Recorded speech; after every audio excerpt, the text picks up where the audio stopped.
good evening, and welcome to Freed-Hardeman University, home of the Lions. And today our first contest will be the Lady Lions, undefeated at 5-0, taking on the 3-0 Lindsey Wilson team. And I'm going to tell you what, there's an old football term that I like to use. This one could be a slobber knocker. Alongside of me is Jeremy Wright, who did such a great job the first of these 12 broadcasts that we will have for you from Worthy Road Productions. And we're going to see a game of shooting today because both teams have 4 people in double figures, Jeremy. Right. This Lady Lions team that we're here covering today, they can really light up. Reagan Floyd, Alyssa LeMay, Reagan Purvine, KJ White, and Caroline Chambers all are capable of scoring in double figures. All of them have double-figure games so far this season. It should be interesting tonight as Freed-Hardeman opens conference play in the Mid-South, what they can do tonight. And we've got a great interview with Coach Joshua Epperson. He does such a great job. His first year, his counterpart, John Wethington, it's his 32nd year. Tell you what, let's do. Let's hear from Coach Epperson in the pregame show. And we're here in the pregame show with Coach Joshua Epperson. His first year at Freed-Hardeman has been a banner year already, off to a great 5-0 start, Coach. Yes, girls have played hard, played well as a group so far, and like you said, off to a great start for the year. You know, our big thing we preach a lot is go 1-0 every day, and that's our big thing. We don't try to focus on those other things. Take care of the task in front of you. The girls have done that to this point, and obviously you got to continue doing that every day. Sounds like you're winning more possessions than the other team is, and that's what's important. You play one possession, win it, move on to the next possession. Yeah, one of the big things so far this year is taking pride in the boards, which gives us more possessions. You know, right now we're beating our opponent by about 11 extra rebounds per game, which, like you said, if you get more possessions by doing that, that's big. That's how you win ball games. Absolutely. Post play has been good. Chambers and Hughes have done a job, and they're not the biggest post players, but they're very active. They get good position, and then, like you said, everybody pitching in on rebounding. Yeah, the post players do a great job. They take a lot of pride in rebounds. The first stat they want to know after the game is how they've done there. They're both different. Hughes is more of a power post. Caroline's more of a finesse post, can do a lot of different things from the high post to the low block area. She can do a little bit of everything, and between those two, it's just a different punch when they come in to replace each other a lot of times. And sometimes we play them together too, depending on the matchup. But they've done a great job. And LeMay, who I'm sure we'll talk about at other points too, is right now a leading rebounder and is not our 5. And so she's done a good job there as well. That is unusual, but she leads an outstanding core of perimeter players where you've got balanced scoring. Yes, really good at core. You know, we have one senior this year in Reagan Floyd. She's done a really good job of leading that and spearheading that effort. And they've all done a great job in a lot of areas. One of those is free throw shooting. As you know, it's important. You've got to make your free throws. For a while there, we were one of the leading teams in the country in free throw shooting percentage. And right now, we've really been getting there a lot too. Shot 37 free throws in our last game. And that's a really important key to success is getting to the line and then, of course, capitalizing on when we do. Of course, there are a lot of areas, and since you've introduced free throws into that, rebounds we've talked about a little bit, but rebounds, turnovers, and free throws, are those the first 3 things you look at when you get the stat sheet at halftime? They sure are. You know, that's exactly what I look at. You know, one of the things we look at, too, this is where stats have evolved. I think it since I was coaching when I was young. We always had the goal 10 or less turnovers, right? Everybody just put that on the board every single time. Now we look at behind the numbers. What's your percentage of turnovers you actually have those possessions? Because some games are really fast-paced, some are less, so you have less or more turnovers. And every game, our percentage level of turnovers has dropped, and that's the big thing is they become more and more comfortable with the system of what we're doing.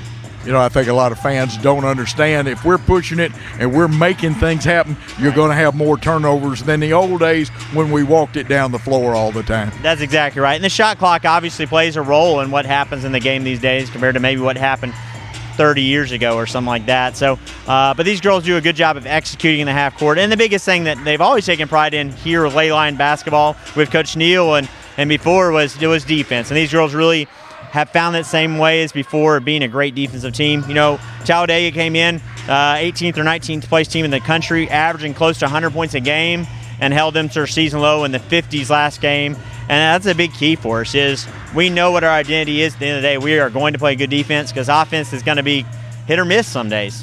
It is, and I've been here. This is a compliment. I was here to watch the Brescia game, which we didn't have on Freed-Hardeman basketball other than the normal showing of the game, but no color commentary or play-by-play. But you know what? I saw a bunch of girls that looked like they'd been issued search warrants, and they were checking the other team out. They did a great job that night. Yeah, well, the girls do a great job. You know, we're known for it. We're going to do it this year. It's just who we are. We're a big man-to-man team. And at the end of the day, we think that wins championships. And so when the girls bought in, they know, they believe in that. And you know how it is. If group buys into that, that's big. And they're willing to make the extra effort play. We start from day one working on taking charges because we believe that's how it's built. If you have a team that's willing to take charges, you're willing to do anything for your teammates then. Absolutely. Now let's talk about tonight's opponent. Unusual situation. Your first year here. Yeah. Their coach's 32nd year, Yeah. and he brings, just like you do, 4 scorers in double figures. He does. You know, they have the reigning conference player of the year in Reagan Turner, who can light it up from all 3 ranges. 2 other good players. They have an Ole Miss transfer and Bree Turner, who is also a great post player for them inside. They've got a new freshman in Sydney Hall, who was the leading three-point shooter in the state of Kentucky last year at all levels, the high school level, was a big-time recruit for them, and she can light it up for him as well. And he's got several others. Jordan, one of his girls he brought in, 00, just an unbelievable defender, kind of a kid that got under-recruited up there, but a kid that has D1 speed, can really lock down on the perimeter. And they got a girl from Tennessee at the Lebanon area, number 11. She's unbelievable speed, along with some height and some length that really gives you problems on defense, but also can get to the rim. So a very balanced team. They were they tied for the conference regular season last year in the Mid-South, which is a great conference. And so we have a lot of respect for them. It should be an amazing game tonight. It should be. Coach, good luck. Go get them tonight. All right, thank you. These teams have to compete with each other. Help us, Father, as we live our lives to grow closer to you each day. Help everybody that participates tonight to be safe. Father, please get rid of this COVID mess. Help us each day. In Jesus' name we pray. Amen.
Basketball. We've got exciting women's basketball between 2 teams that are undefeated. The Lady Lions are 5-0.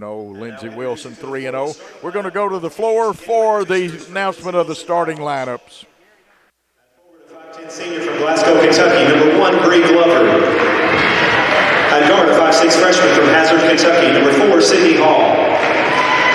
At guard, a 5'7" senior from Gamaliel, Kentucky, number 10, Reagan Turner. At forward, a 5'11" junior from Lebanon, Tennessee, number 11, Malia Oldham. And at forward, a 5'9" junior from Oakland, Kentucky, number 12, Rosemary Jackson. The Blue Raiders are coached by John Withington. And now get on your feet and make some noise. Here are the starting 5 for your Freed-Hardeman University Lady Lions. At guard, a 5'7" sophomore from Trenton, Tennessee, number 2, K.J. White. At forward, a 6' sophomore from Santa Rosa, California, number 12, Caroline Chambers. guard, a 5'7" sophomore from Dixon, Tennessee, number 15, Reagan Purvine. At forward, a 5'10" junior from Mount Pleasant, Tennessee, number 24, Alyssa LeMay. And at guard, a 5'7" senior from Linden, Tennessee, number 41, Reagan Floyd. Your Lady Lions are coached by Josh Humberson in his first season. He's assisted by Abby Stutz, Darby Miss Kelly, and Haley Curtis.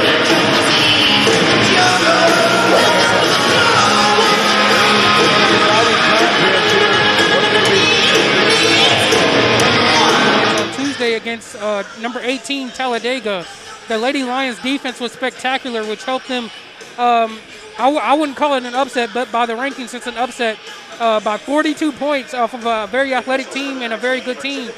So if their defense is key, I can see this game getting out of hand for the Lady Lions. But the same thing goes for Lindsey Wilson.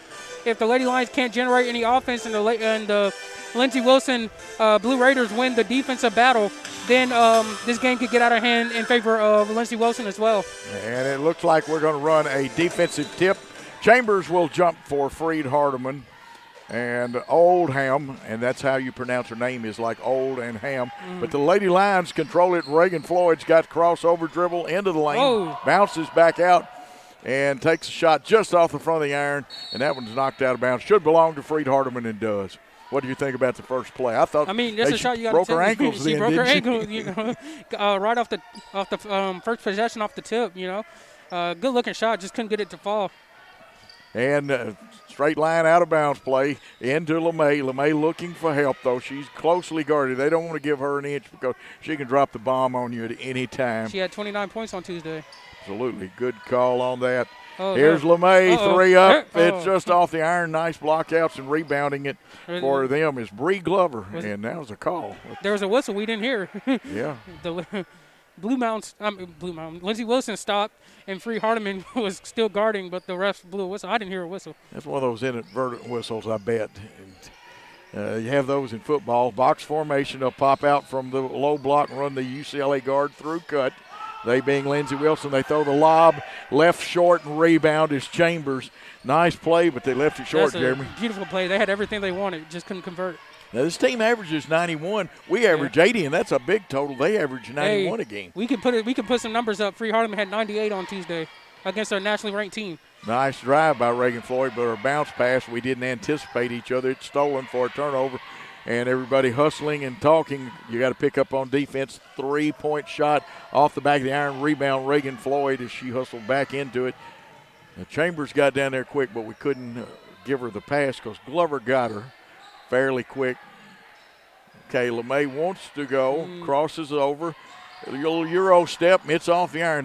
Rim's not kind to us tonight. Right, so I tried that a little bit hard, but as the game goes on, she'll get acclimated on. Those shots are going to fall. Okay, first shot by number 10, Reagan Turner, their 25-point scorer. She misses in and out. Lady Lions with the rebound again. LeMay out front about 35 feet from the basket. Natural dribbler there. Pulls up, shoots the three, and hey, nothing but string music. A high arcing shot, but it fell right where it needed to be for nothing but net on that shot right there. 3-0, as you see on our great scoreboard, brought to you by Worthy Road Studios and Freed-Hardeman. And you can watch the score and the time, so we won't give it as much because this is like a TV broadcast. Ooh. There's a nice drive, and it looked like did they call a block they did. on that? He must have a mute whistle or something. I didn't hear that whistle either, but I saw the motion. It's going to be a blocking foul. Well, I know. Or is it on the floor? One thing, he doesn't have a Fox 40. That's the one that you can hear in the next building. So we'll try for a 3-point play. This is Reagan Turner, and she is their leading scorer out of Gamble, Kentucky, if I've got the name right, 5'7". And very interesting. Now we're going to get the call, as you can see, over at the table. It's on Floyd. I think it's. Did he call that on Reagan Floyd? I saw him holding up the one. Either. And we'll check the scoreboard in a minute. That was his. Okay, Reagan Floyd. Reagan helping him out there very nicely. And I thought that was it. She's a good young lady.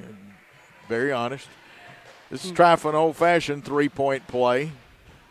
Shot it off the front of the iron. Rebound, LeMay. LeMay to Floyd. And we're back in business, leading 3-2. They play pressure defense, try to deny those passing lanes. They're going to get in you. LeMay takes it all the way the hole, and it's good. She's got 5, Freed's got 5, and we lead by 3. I told you, LeMay on her first floater she took, it was a little bit hard, but that one looked a lot more like her normal shot, so she got that one to go. And LeMay, a young lady, she used to playing against boxing ones when she was in high school. She saw every junk defense imaginable. On the dribble is Jackson. No, not Action Jackson, but they give it over to number 11, Oldham. Oldham kicks it off to Hall. Hall gives it off. Now they've got shot clock problems. Shot up with 3 seconds left on the shot clock. LeMay brings it down. One thing about Freed-Hardeman's defense, they have athletes 1 through 5 that can get in you on defense. They sure can. And Floyd backs it out across the 3-meter line of the volleyball court. Back to LeMay at the top of the circle. Here goes a little cutting action. Got a high screen. There Pulled she goes. Up. 10-footer off the back of the glass. Rebounded by Glover. Glover to Oldham. Oldham gets rid of it and gives it to Turner, their leading scorer. And again, here comes the drive from Bree Glover. That one had enough to stay on the iron. Looked like Caroline Chambers was expecting some help there that didn't come over, so that was a free lay for Lindsey Wilson. So Glover with her first 2, 5-4. The score. Freed-Hardeman on attack. Nice recovery by White then. And one. I like the way she drove. Couldn't get the English off the backboard. It's a rebound for Lindsey Wilson. And bringing it down is number 12, Rosemary Jackson. Turner. And now let's see, they've actually got it back to Jackson out the top of the key. She drives. Running. Two-hander there, goes up off the glass, and she gets her first 2. And now Lindsey Wilson has taken the lead by 1.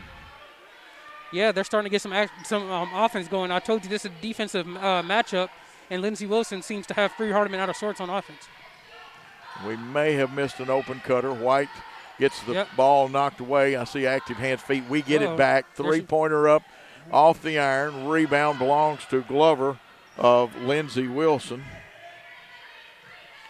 And of course, keep an eye. They have other scorers besides Turner. They are like us. They have 4 people averaging in double figures. There's the cut through. Pop a post man, that get back to Glover. She's a strong kid. Will drive. Left it short. Got too far under, didn't she? Yeah, Jeremy? I think she was expecting contact. So she started to brace, and when no contact came, it affected the shot.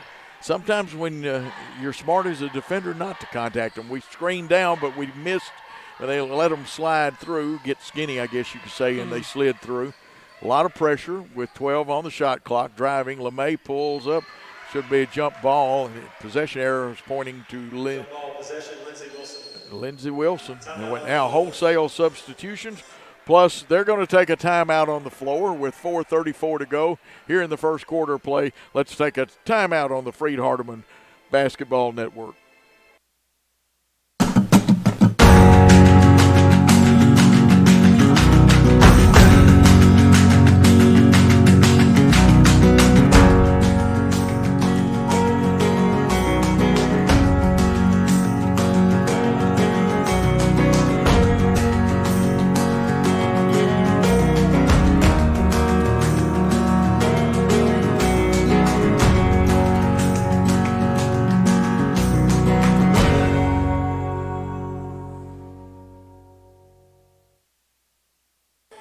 Coach Joe Holloway, Jeremy Wright here at Smith Kirk Court on the campus of Freed-Hardeman.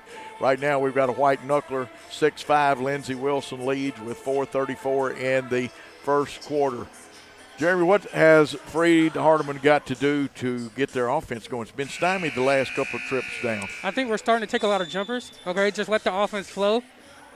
Be aware of the cutters. You said we missed a few cutters on the last 2 possessions, I believe, so just look for those and don't let Lindsey Wilson's pressure defense speed you up. I think that's what we've gotten. We get past our man and go straight to the bucket when there's help, and that's a tougher shot than it probably has to be when you could pass off and hit some other cutters and find more better open shots. This team, 1 through 4 can shoot the ball from 3, so that's something we could look for as well.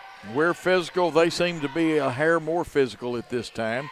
They've got some new people in. Quickly cutting to the basket was number 23, Aaliyah Howard, and I will check and make sure that I get Howard's name correct because she is quick. And yes, Haley Howard.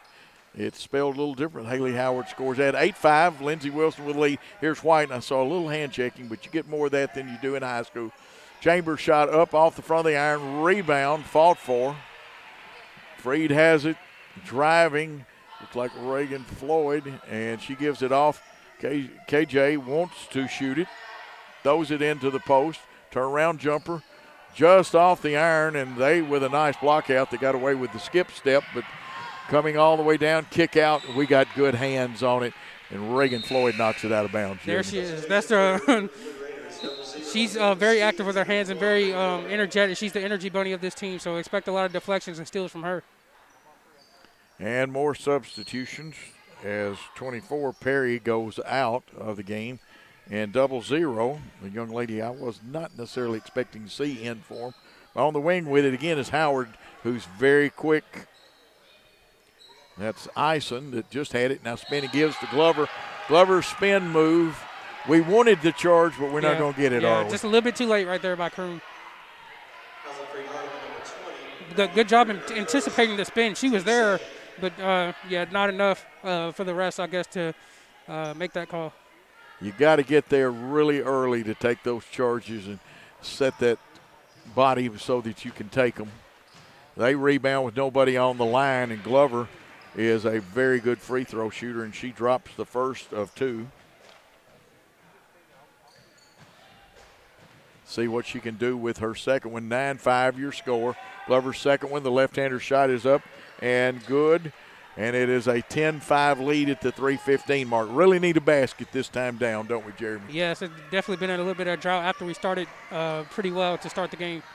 Reagan Floyd, and it comes off. We're just a hair hard, and the English is carrying it off. Yeah. They have the rebound, and again, here's Howard on the kick out. Around the horn to Ison. Oh, there we go. That's yes. what I was about to say. She dipped her shoulder. Hey, delay. Well, they had trouble getting the credit card out of the pocket for the charge. Yeah, make the call. At least he made it correct, though. We forgive you, ref. Oh, there is no doubt about it. Our defender had time to chew a pack of gum, whistle a current song, and also eat a candy bar and took the charge. I thought that was about to be a play on. I thought there was about to be a no call. Maybe he couldn't decide. But he made the call. That would have been bad. That would have been bad. It's one of them, a block or a charge. I'm glad he called charge. Here we go. We're going to have an up screen. Trying to get Hughes into the post. She's got, now that time the defender, Glover, slid off of her. Glover is strong. It'll be a fight in the post all night. Back door. White, her shot, she's going to be fouled. She'll go to the line for two. It looked like a lot of contact from this angle. I guess we saw a good angle, but good cut by KJ White when she saw Floyd in trouble. And for those of you that are watching at home, KJ White, very tough young lady from Trenton, Tennessee, actually played at Gibson County High School. State champion, I believe. Yeah, first shot. There we go. That rim is not kind today to us. It was there, so she missed the first one. And we really need this point because intensity goes up after scoring. Tuesday was a masterpiece performance for this Lady Lions team, but the one struggle from that game was free throw shooting, and it's going to be more crucial here as it looks today. 10-6, as you can see, with Lindsey Wilson still in the lead, and the Kaylee Howard, who's quicker than a hiccup, she gets it out to 00. Comes the drive. There's the good help. Excellent help that time by Allie Crumpler. Yeah, both teams you see are going deep into the shot clock. Well under 10 seconds. There we go. Should be an illegal screen there on Glover, I believe. That Lady Lions defense is here. That's two straight offensive fouls that they forced from the Lindsey Wilson offense. 2 team fouls for both teams. Now, I told you that intensity picks up on defense. 2:02 left. Here come the Lady Lions. Reagan Floyd from Perry County in control of the basketball for the Lady Lions. We're trying to make a screen down, but they're getting in between. They're getting skinny, and we're not rubbing them off. Over to KJ White. KJ White tries to feed the post. It's knocked away and picked up on the run out by Isom. Isom spins. There we go, travel. She traveled before. She could have easily gotten a charge, but she traveled first. Yeah, another great transition defense right there. We had two Lady Lion defenders crowding the ball handler right there to force that travel and force her to make a tough move. Lindsey Wilson with 2 turnovers. Freed-Hardeman with 3 in the contest. Let's see what the Lady Lions are up to. Yeah. Here's dribble penetration, Crumpler. Crumpler goes up. They say that she took a walk on the boardwalk. Will be nice and say, interesting call. Interesting call. I thought it was about to be a foul over the from behind because their spin move put her ahead of the defenders. But maybe she took an extra step. It's hard. It's changing on an old man like me. Back the Euro step was a walk when I played, and actually my first 30 years of coaching, it was a walk. Okay, I need to ask you your opinions on James Harden play at halftime. Yeah, I like James, but I still say walk. So here's Bree Glover. She's strong, gets it down. There's Howard kicking out. Glover's 15-footer up and down. And I'm going to tell you what, Glover is a very strong young lady. She has 6 in the contest. She's a Western Kentucky transfer. That's the D1 school, so you can probably tell her skill level based off of that. And, at one time Western Kentucky was a real power in women's basketball. Alyssa. Hey, falling away just a little bit, came up short. They are a step quicker to the rebound, they being Lindsey Wilson. Back to Oldham. Oldham crossover, gives it off. The shot up and no good. Rebound belongs to Freed-Hardeman. And now we got a little discussion. And is that right? Yeah, Reagan. There is a player down. And we always worry when players are down. Over my coaching years, you don't want to see anybody go down on either team and worry about injury, etc., like that. And sometimes, when they go out of bounds and get hurt, the referees don't see them. Yeah, Jeremy. That's why we kept playing. Tough situation to see right there. Alyssa LeMay with 5 for Freed-Hardeman, and leading them, and Glover, Bree Glover, is your leading scorer for, or at least in tonight's game, for Lindsey Wilson. She has 6. And this is not good. This is the hustling, ball hawking, ball handling. Looks like Reagan Floyd, and she's going straight to the training room. Assistants will take over from in. Here comes Coach Josh Epperson back. I don't blame him. I would have been out there too. Yeah, He's very good about that. He's done a good job with 2 undefeated teams here. 37.9 seconds. Okay, we need a basket right here. Now, I don't know what they call their plays, and I know there's dribble, drive, motion, etc., things like that. What are you going to call? You're down here with everybody all the time. I know you work with the boys team. Listen, this is Freed-Hardeman ball. We got to get a bucket here. We need to. I run something for LeMay. She struggled on her last few shots. She has 5 of the 6 points. Let's go back to her. Set her some down screens, allow her to get open and get a clean shot off. Well, let's find out who's guarding her, because, sometimes everybody thinks of her as just a three-point shooter. I mean, yeah. She can take you down. Yeah. I believe she could post this young lady up. Now, there's the side screen. Quick recovery, though, by their defense. Takes her to the right. She goes. Nice running one-hander. No good. And I'm going to tell you what, Glover's been tough on the boards for Lindsey Wilson with 18 seconds. They're running. Hands. And LeMay got back on defense. Everybody buckles down. Shot clock off. 9 seconds. 8. Point guard's got it. We'll go to the hole. That's Hall. Hall's going to try to get something going. Scoop, layup, rolls off. Glover's over the back. It'll be Freed-Hardeman. Well, good stand right time there. Runs out, but that will be a team foul. It should be the 3rd team foul on Lindsey Wilson. And that is the end of 1 quarter of play. And at the end of 1 quarter of play, it is 12-6, Lindsey Wilson leading our Lady Lions. Let's take a timeout on the Freed-Hardeman Basketball Network. Hello everyone, Gary Sinise here. I can't wait to see you at the Freed-Hardeman Benefit Dinner in December. I hope you'll consider getting tickets or a sponsorship. Every dollar you give will provide scholarships for students at FHU. Help change a life. We're going to have a great time and raise funds for these students. So I'll see you in December, and go Lions.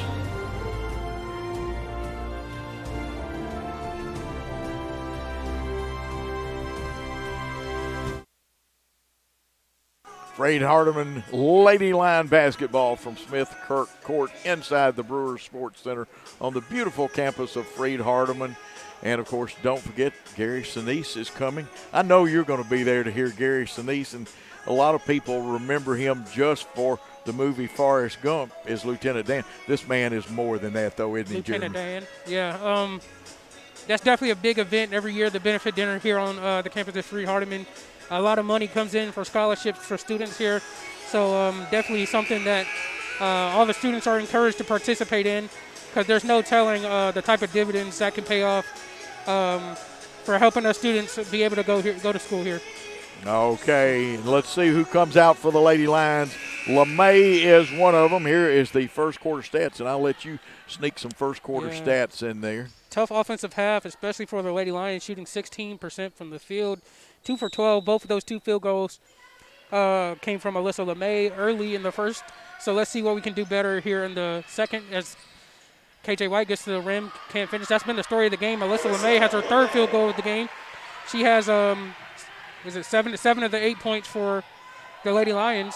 We're going to need some more offensive production if we want to stay in this game for sure. They brought Kennedy Atkins, the freshman, in. Here's the shot up by Lindsey Wilson. Yep. No good. Rebound. KJ White's got it.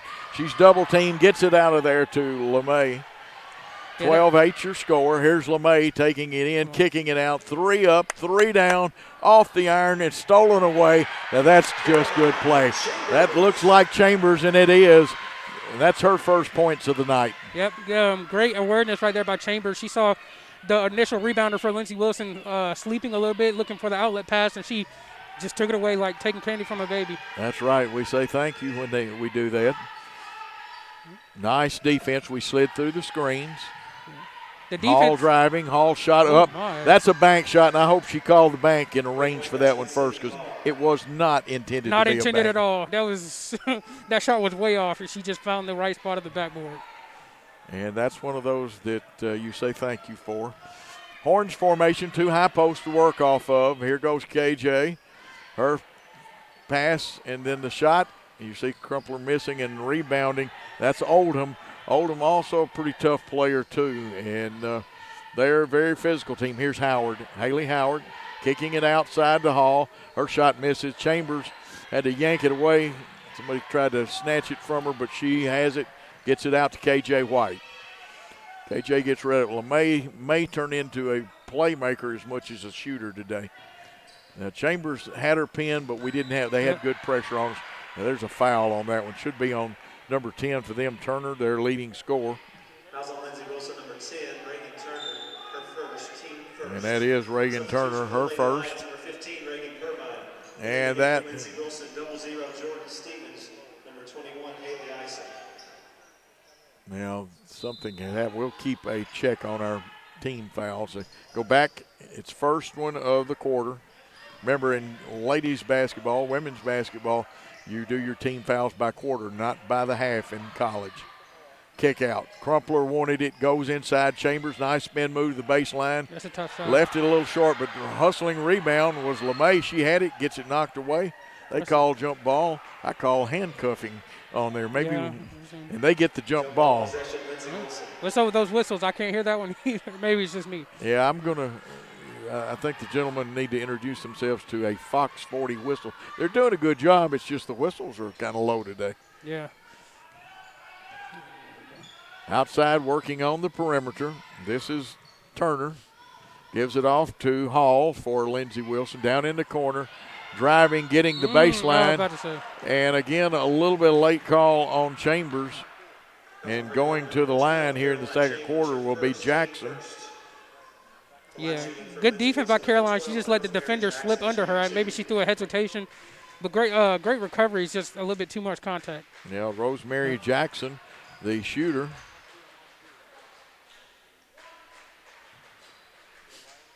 We'll check her out, see how it goes with this. They don't rebound with anybody. So what's that? She's 1 of 2 at the line now.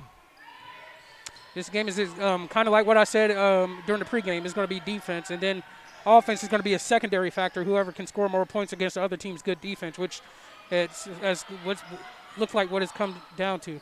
16-10. You saw the switching under the goal into the post play. LeMay, she's got a good shot with either right or left hand. Misses. Rebound. Chambers earned every one of those points.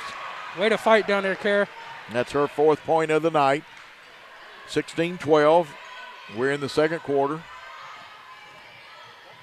Here comes the drive and the kick out. Dribble drive and then a kick out and a handoff. And that one rolled in.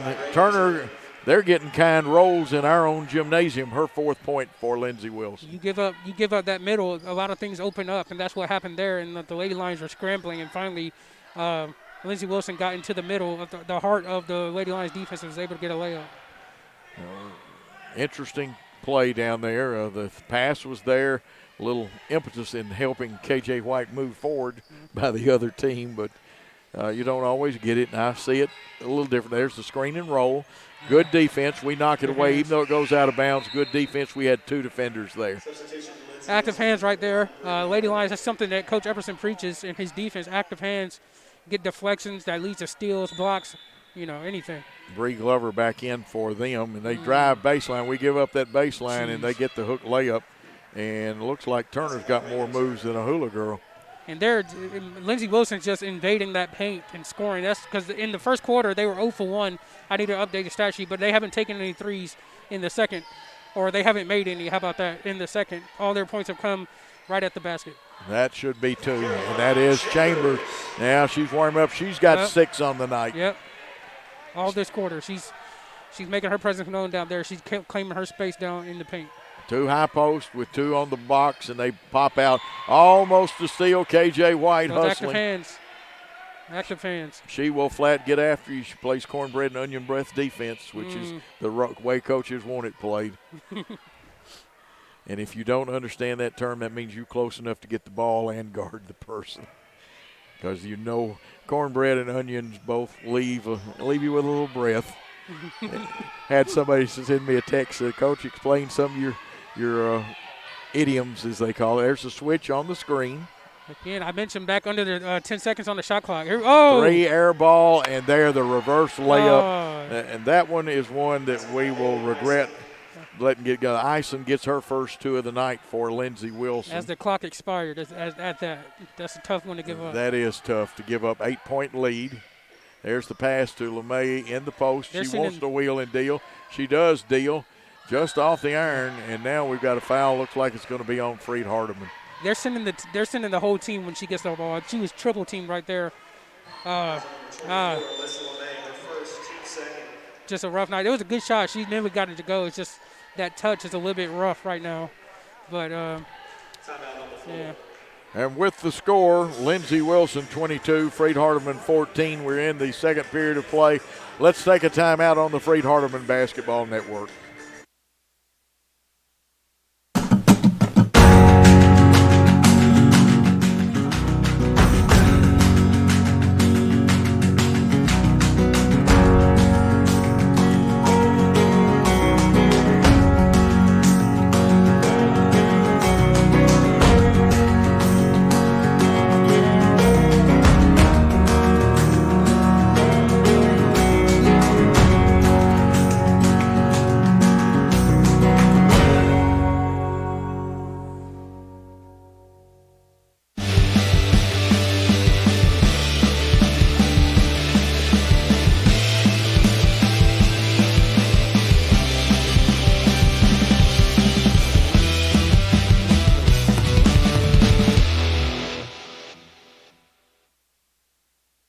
And we are back here at Freed-Hardeman where the Lady Lions are trailing by 8.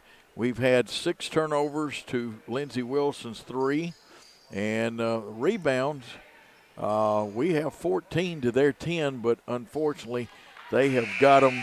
And matter of fact, they even rebounded an air ball a minute ago and managed to convert.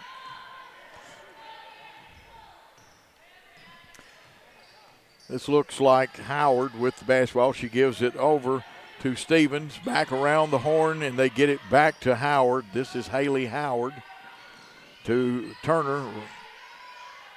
And we are waiting word on Reagan Floyd for our team. Driving to the hole is Turner. She dishes it off. They missed, That's Glover missing, and she doesn't miss Yeah, much. we dodged the bullet. We gotta convert. God. And another turnover. That should be our 7th turnover, and that hurts right there. Chance for the 3, but driving. It looks like Howard wants to take it all the way. And she's got a nice layup, Howard does. They are attacking that paint. Not a three-point shooting team. They will attack you to death, as we see. They like that dribble drive, don't they? I mean, I'm sure Coach Epperson maybe get the idea of setting a back line of defense up for help to maybe draw some charges, because once they go, they're going. There's no stopping them, but there's a chance of to draw some charges. Haley Howard with her first foul, team second, should be a shooting foul here in the second quarter play, and we are trailing by 10, our biggest deficit so far. First shot up, shot it, got it. Now 2 for 3 from the free throw line is KJ White. Second one, nothing but string music. Now 3 for 4 from the line, cutting it to an 8-point deficit. 3 minutes 53 and counting left in the second quarter of play. Remember, quarters in women's basketball in college and halves in men's. They try the back. Excellent. That's the way to open up. I like that defense then. Great awareness, too, by Kroom right there. Come on. Yep. And there's unfortunately, it looks like our 8th turnover.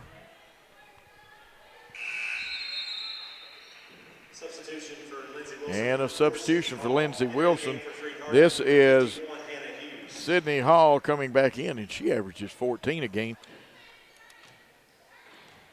She only has the 1-3 so far, and that's, I believe, their only 3 of the night.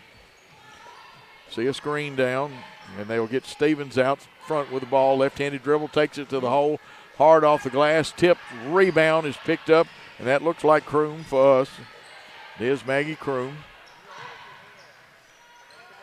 Screen and roll. We lose it. There you go. Good pass. There is. And that one rolled out.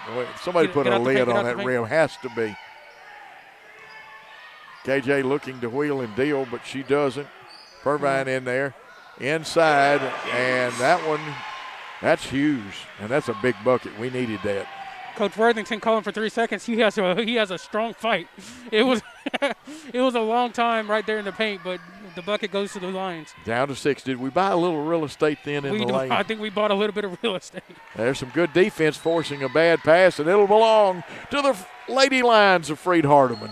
I know it's a little bit tough with all that chaos going on for the refs, but I think we might have gotten a call there. And with the chaos on the floor, let's take a short 30-second timeout. We'll be back on the Freed-Hardeman Basketball Network. Hello, everyone. Gary Sinise here. I can't wait to see you at the Freed-Hardeman Benefit Dinner in December. I hope you'll consider getting tickets or a sponsorship. Every dollar you give will provide scholarships for students at FHU. Help change a life. We're going to have a great time and raise funds for these students. So I'll see you in December, and go Lions.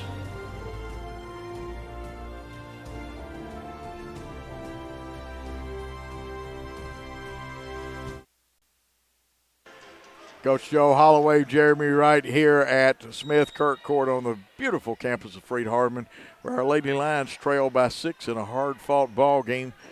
A little over 2 minutes, 25 seconds to go now. It is at that mark. Here's the horns or the double high post. KJ White with it, gives it to Chambers, feeding low. Hughes has got it. Hughes up, didn't get it in the magic square, and it's rebounded by Lindsey Wilson. Yeah, right there. I think she faded a little bit, made the shot a little bit tougher than it was. She had the defender.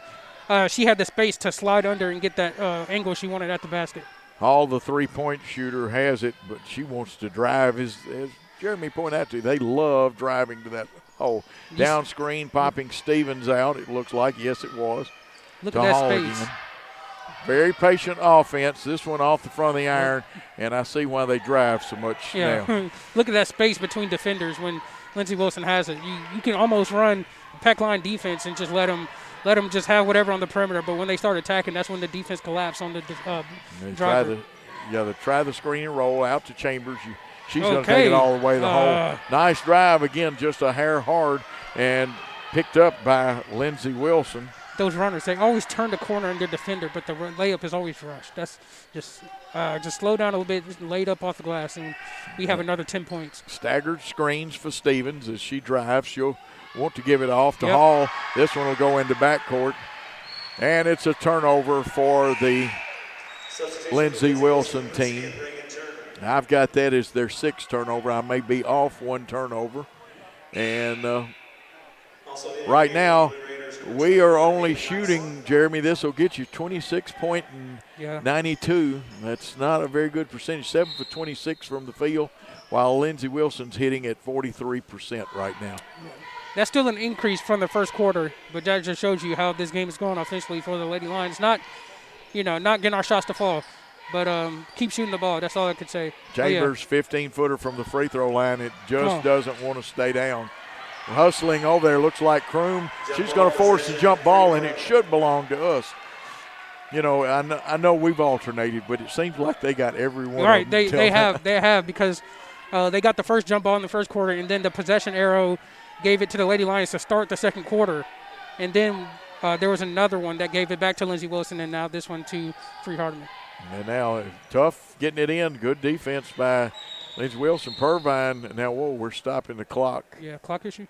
I'm about to say we can't use another turnover. Oh, they had to adjust the shot clock. They say we only have 11 seconds on the shot clock. Oh, yeah, please get on Mr. Wayne Scott for that. It's all his fault. Well, I think John Wethington is the guy that helped call that one and helped the officials realize that. And again, the trouble get it in at the 4 count. Oh.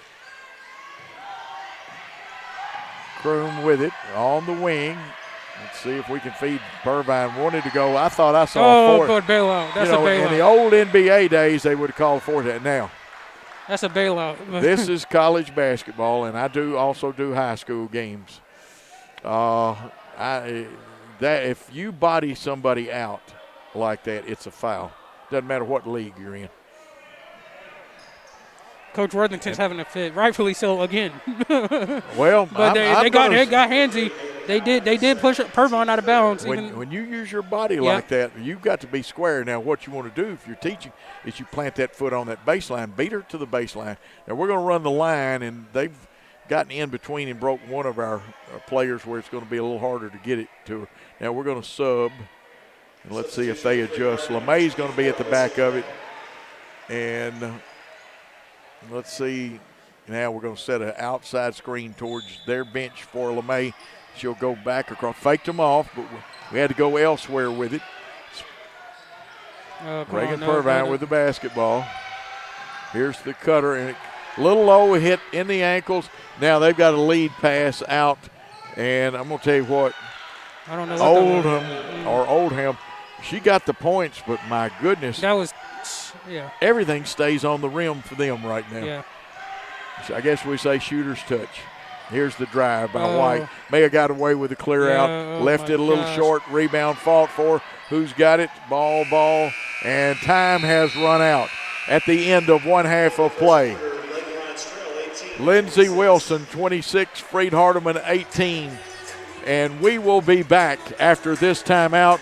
And we will hear from Coach Drew Stutz in this halftime. We'll be back after this on the Freed-Hardeman Network.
And welcome back to Freed-Hardeman. We are looking at an interesting score. Both teams undefeated coming in here, but so far Lindsey Wilson at 26-18's had the upper hand. Let's see if we can give you some quick unofficial stats. Freed-Hardeman, 7 for 29 for 24.14%. Lindsey Wilson, 11 for 24 from the field for 45.8%. 1 for 4 for Lindsey Wilson on three-pointers, 1 for 6 for Freed-Hardeman. And here he is, the man of the hour, Coach Drew Stutz. And I'm going to tell you what, so far, 3-0, a great season. The kids are hustling. They're playing hard, but this won't be an easy one tonight, will it? We're ready to get it going with Lindsey Wilson tonight, kick off Mid-South. But, yeah, really talented team, very transfer heavy. They got 3 Division I transfers, and so it's going to be a good challenge for us to get things started tonight. It really will be a good challenge, but, you know, we've had balanced scoring, and you've had kids that contributed. It's not been a one-man team, and I love it. Good team basketball by No, not at all, not at all. We've got multiple guys that can score the ball. You know, it's going to be one of those teams that, depending on how they're guarding us and who's open that night, you know, I think we got 5 or 6 guys that can score over 20 on any given night. So we'll always have a balanced scoring attack and do a great job being unselfish and sharing the ball. Now, correct me if I'm wrong. We are ranking, number 2 or 3 in the nation with 15 three-pointers a game. Yeah, I think it's 2. I think there's a team ahead of us that's played one game, and I think they hit 16 that game. But that's wearing it out. That's wearing it out. Yeah, we shot it well 2 games ago against Crowley's Ridge. Set a new school record, hitting 26 threes that game at over 50%. And then you turn around the next night, you don't shoot it so well. So some of that, you know, is just style of play. But yeah, we got a couple guys out there that can really shoot it. So something that I think is great. You got a senior. He scored over 1,000 points in his career, but yet he is ranked in the nation in assists. He is. No, very unselfish player. Talked about Cortland last time I spoke with you, but Cortland Martin, just great leader, great young man, very unselfish. Definitely cares most about winning. Is not concerned about points or the stats per se. So, other than maybe running through a brick wall, is there anything that Muscle White won't do on the floor? I'm talking about legal stuff now. No, he does everything. No, he's unbelievable. It's been great to see him progress over the course of his career here at FHU. He's been here all 4 years, and I was the assistant his freshman year. And so it's been great just to see him progress as a player. Came in as basically a shooter only and has really turned into a guy that affects the game on both ends of the floor, rebounding, deflections, hustle plays. He's an irreplaceable player for us. Yeah, and that rebounding, but he's not the only one. And again, people think of Wanye King as a scorer, but he does more than that, including playing some defense too when he gets after you, because he's quicker than a hiccup sometimes. He is. Him and Cortland are a nice combination there at the 1-2. So as long as he can be consistent with his defense, he's definitely a guy that has the ability to affect the game on both ends as well. Now, a guy that, you see him, he just goes about doing his job, and then we'll talk about the matchup. Now, John Moore, he does things kind of quiet. He does. But he blocks shots. He plays defense. He sets screens. He helps out, and probably would carry the water for you if you wanted him to. He's a nice young man. Yeah, I think we want him on the floor. Yeah. No, he's a great young man, super high character, super academic. But, he's been a big surprise for us on the floor early this year. Has really stepped up. Like you said, very efficient as far as him putting the ball in the basket, his ability to rebound, defend multiple positions. He's one of those guys we're really excited to see develop over his time here. Now, this is a tough team. They are averaging, I believe, 69 a game. We're averaging 94. We lead in the series, but I'm going to say something that some people may consider controversial. Leading 13-2 in this series means nothing. It's all about tonight. It is. No, but past is the past. Yeah. None of these guys ever played against each other, so Past isn't going to score any buckets No, it's for not. you. It's 0-0 going into tonight, and we're looking forward to the challenge. I know they got one guy, Elijah Jordan. We got to slow him down. He can put points on the board. Yeah, New Hampshire transfer, Division I transfer, guy that really can score the ball at all three levels, is really good in transition. If you leave it open from the three-point line, can knock down the open ones. I think he shot it at 37% last year on about 50 makes. But, yeah, a really good player. Got to slow him down in transition and know where he's out on the floor at all times. And, of course, rebounding. We know we can rebound, but it's going to be very important. And obviously you want to keep everybody off, but a guy, I believe, Colin Gaynor for them, he must be blocked off the board. He is. No, they've got a couple guys at the 5 position that really do a great job attacking the glass. The two things we've talked about leading up to tonight is transition defense and defensive rebounding. If we can make it a half-court game and limit them to one shot, we're going to have a great chance of slowing them down. And when we get stops, we're pretty good in transition offense. Well, we get a little cliche-ish here. People talk about the team with the fewest turnovers and things like that. That's not necessarily true. If you're pushing the ball up-tempo, you're going to make a few more turnovers. So the fans don't need to get concerned if we have a couple of turnovers that, slow it down, Coach. We're going to push the ball. That's right. No, we're going to be an attacking team, and that's our brand of basketball. We want to be attacking. We want guys to play with ultimate confidence. There's a couple times probably as you're watching, we may take some quick shots, but I want those guys to, be smart players, but at the same time, don't play with a conscience. Don't be too mindful. Play, relaxed and really free. So we want to play an attacking brand of basketball. Okay, what are a couple of things that we have to accomplish tonight? Our goals, every coach has a few key things. Some call them goals, keys, whatever. Yeah. What does Freed-Hardeman have to do to win this game? Keys to the game are the two things I mentioned earlier. Number one, you got to stop them in defensive transition. They're really good attacking the paint. They got a really good shooter in number 3 from the outside who can catch and really knock it down from deep. But defensive transition, defensive rebounding, and then we just got to do the little things right for 40 minutes. That thing I talked about today is, we're trying to build a culture here, and culture wins. And so we want to play 40 minutes of great basketball on both ends of the floor and be a team that does the little things right. We got all the talent in the world, but the thing that's going to separate is our willingness, especially on the defensive end, to do the little things, to pay attention to detail, to get that extra block out, to be in the gap and help on the drive. Things that you preach as a coach every day. So, in other words, I'm going to, and don't let me put words in your mouth, you want to make that other team have the most miserable night of their life on the floor. You do. And specifically take away the paint. That's what we're looking to do. Absolutely. Good. What's one thing the fans should watch for in tonight's game? I hope they watch us make a lot of shots. Well, that's a good thing. We're going to get up and down the floor. We're going to shoot it.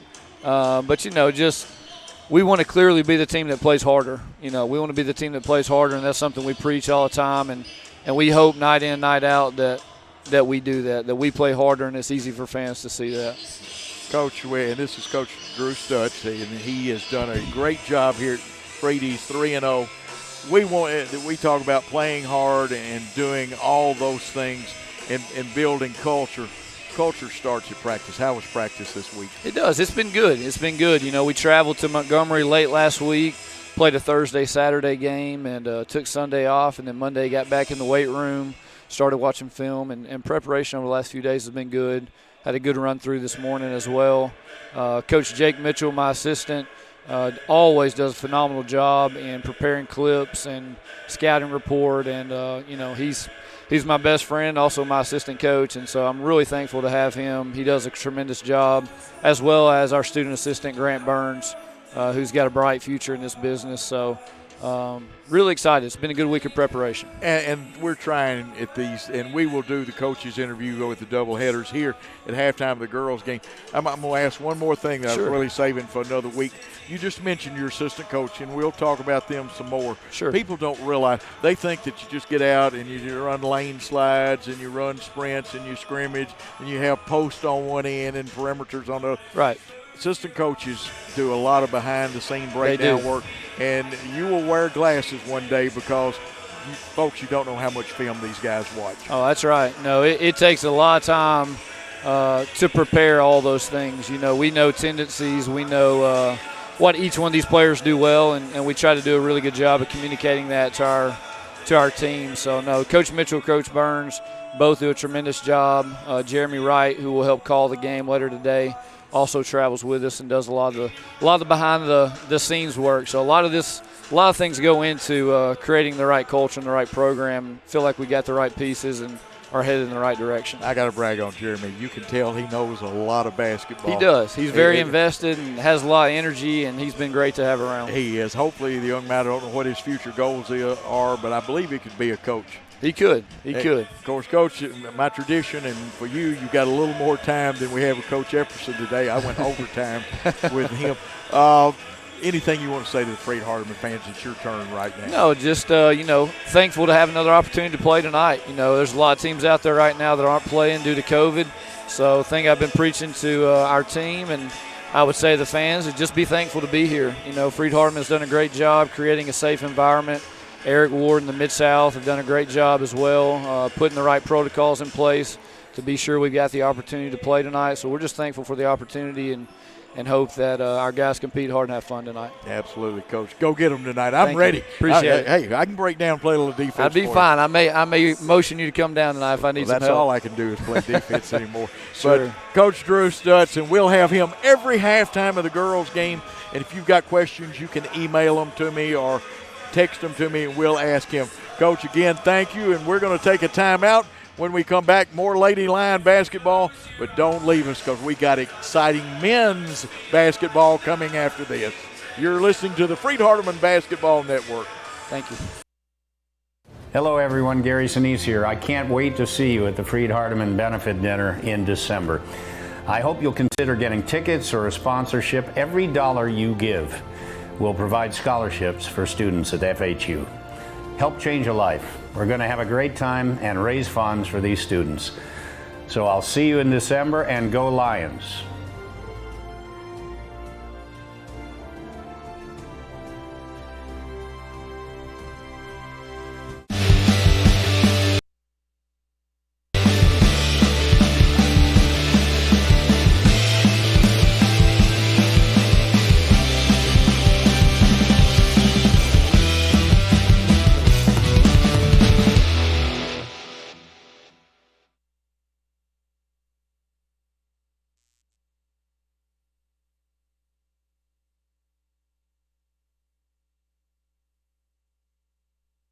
And we are back here awaiting second half action. We trail by 8, 26-18. Let's see if we can pick up any quick stats here or anything that we know. We're not shooting a great percentage, only 24% to their 45%. Our leading scorers is Caroline Chambers with 6, and Alyssa, let's see, I believe Alyssa LeMay has 5. And we've got to shoot a little better. They've been a little more physical, and I'm hoping that Jeremy may have some word. Jeremy, any word on Reagan Floyd's injury? I haven't gotten anything. It was a tough hard fall to see. Wish the best. Wish the best. That's all I can say. Yeah, and we're back with Lindsey Wilson having a dish off to Bree Glover. And again, maybe it's me, and maybe I need to be a little fair. Seems like the whistles are a little slower. We're not hearing them quick enough, and I don't know. I think I heard that one. Now the first half, those were, I guess they have some kind of signal. Maybe the whistles don't work, or we'll pick up and see on that. First shot up by Glover, and I believe she was 2 for 2 going into this, and it is good. Let's see if I'm correct. Yes, and she has 7 points. Make that 8 now. She gets the first points. It's back to that 10-point deficit. We really wanted to come out and do better on that first possession. Overall, not a bad start. We had that steal that just didn't go our way. Alyssa LeMay nearly came up with it, but she had to go for a superhero save that couldn't happen. But good bucket right there by Caroline. She's got to be leading us in scoring. Yeah, nice post feed. She's got 8. Did they give we got any? Check this one out and see if it's newer than what you've got. And we're looking for some new stats. Driving on the hole was Turner for them, and we get the basketball, pick up, and Crumpler gets it off. LeMay sets for a 3 up, just off the back of the iron. Yeah, she has 8 points. Caroline Chambers does. Yeah, Chambers. Good pass, assist. Rebounded, gig it off, and now LeMay comes up with her 2 points. 9 points. 9 points on the night. That's their scoring right there. What was Reagan has 9 and Caroline has 8, so 17 out of the 22 right there. We got to get more scoring. We're used to having 4 in double figures. No. They'll call a block, even though people's feet tripped. And I thought Crumpler was trying to give it exemplary defense, but kind of got their feet mixed up with each other. She's from East Hickman High School. I forgot there's 2 high schools there. Being inbounded by Hall on the baseline for Lindsey Wilson. They give it into the low post. She steps in, shoots a 3. Off the iron, no good. And rebound comes down. Looks like that Crumpler with it. We'll check it and see. It is. She's very closely guarded all the way down. Gets some relief as Chambers comes out. But Glover out-muscles her for the basketball, takes off with it, and goes all the way the whole coast to coast, leaves it short. And Alyssa LeMay has the basketball on the run out. 3 on 2. She tries to split them. There we go. And it rolls I was about to say over. that. I know the rims aren't that stiff. Maybe the rim's softer on this end. And I think Lindsey Wilson wants to talk about it. 28-24 here at Freed-Hardeman, and we're going to keep it here for this one. Your thoughts about this comeback? We've cut it now down to 4 in the third quarter. It's just all about patience and timing. This Lindsey Wilson defense is meant to speed you up, and I think that's what happened in the first half. The Lady Lions would get by their defender. They're all fast on their feet themselves, the Lady Lions are, but when they turned that corner and got to the rim, those floaters, those layups were very rushed and hard off the rim. And so far we see Alyssa, she's got 4 points already, and Caroline has 2, I believe. So that's 6 points so far by our 2 leading scorers tonight. And they just look like more controlled and better shots. Reagan Floyd's back on the bench and being consoled. Not a good look, I'm going to be honest. She has her leg raised on the bench. It's tough to see. But anyway, the Lady Lions, they're still in this game. Their defense is keeping them in this game. Just like we said earlier, Lindsey Wilson is simple. They want to score at the basket. They're not going to shoot. So that makes it easier for us to guard, and that's why we cut this lead to 4, which was once 10 to start at the beginning of this second quarter. LeMay with 11. Chambers 8. White has 3. They're on the floor right now. Purvine yet to score. Crumpler yet to score. Here's the Lady Lion defense against the explosive Lindsey Wilson. There we Good go. defense. Yeah. Watch Right those there, hands. Purvine Yeah, after. watch those hands. That's what I was saying. Yep, you got to watch those. You got to try to stay about a half step ahead of them, don't you? Yeah, she had it there. I think she was going for the steal. That was a little bit extra right there, but good defense, though. I mean, that's Purvine's first foul. Oh, hands, and hands. Now, we don't need to pick those fouls up now. Freed-Hardeman, number 12, Caroline Chambers, her second. And that's her second foul, as you heard the public address announcer. We've got 4 quick team fouls, though, to none for them in this quarter. Here's Glover. She's strong, wants to go to the hole, has to kick it out. Jackson's three-point shot I'll tell you up, about no those good. threes. Oh, no. Oh, we lost the rebound, and that's one of those look what I found ones by Ison for her 4th point. Well, what I was saying was look at those threes, but I thought Carrick secured that rebound right there, but gave up a free one. Yeah, Haley Ison with that last one. Into the high post to Alyssa LeMay. She drives. The running one-hander left a little short rebound. Again, there's Ison for them. She gives it up. Taking it all the way to the hole is Turner, and she's fouled. That could be the 3rd foul on Chambers. Let's see. Yeah, they got White. White. Thank goodness they got White. Tough call right there. Nobody with more than 2 fouls for Freed-Hardeman. You notice that Lindsey Wilson does not rebound with anybody. They go back and get on defense. They're willing to concede the miss, but they're a very good free throw shooting team, so they don't miss much. Matter of fact, in the first half, they were 5-7 shooting free throws. First one, shot it, got it. That is Turner's 7th point. She does average 25 a game, Jeremy. Yeah, she's a very solid player. Second Very one, solid. nothing but string music.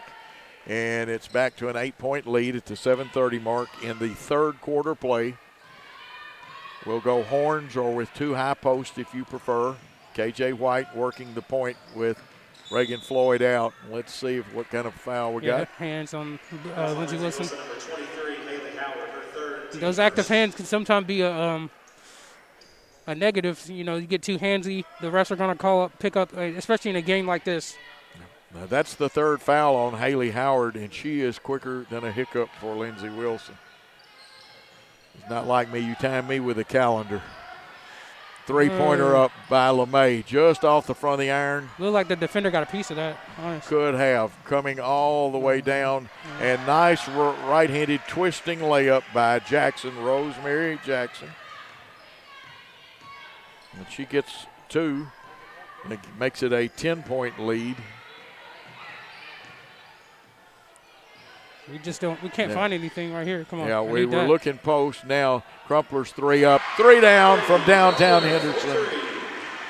Timeout, Freed-Hardeman. And Freed-Hardeman wants a timeout, but Crumpler with the big 3. And let's see how long. Let's take a 30-second timeout. You're on the Freed-Hardeman Basketball Network.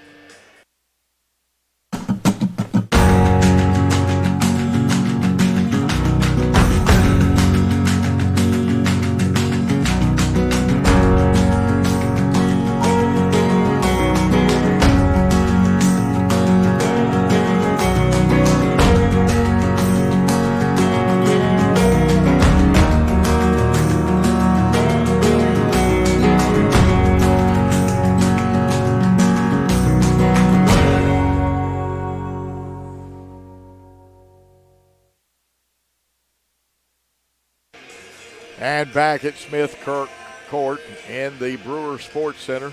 Jeremy Wright, Coach Joe Holloway here bringing you this exciting contest. It's 34-27 after Crumpler's big 3. Can we regain momentum from that one, Jeremy? That was a tough stretch. We cut the lead to 4.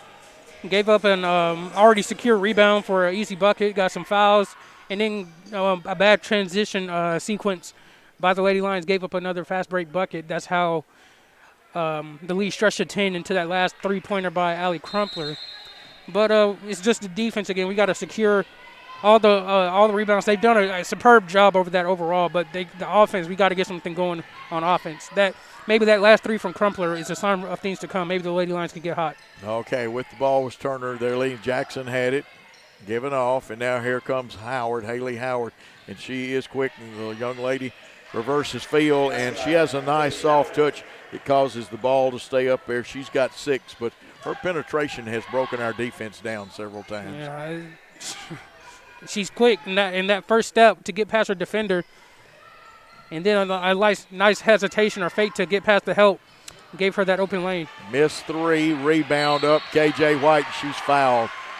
She'll shoot 2. She's got 3 on the night, 3 for 4 from the free throw line. Got to cut into this lead. It's a 9-point lead right now. Coming in for Freed-Hardeman is Sierra Morgan, the 6'1" freshman from Dixon, Tennessee. You said during the pregame, both these teams have 90-point games so far this season. I'm having trouble envisioning that right now. It's just simply get to the bucket for both teams. The Lady Lions have had better shooting nights.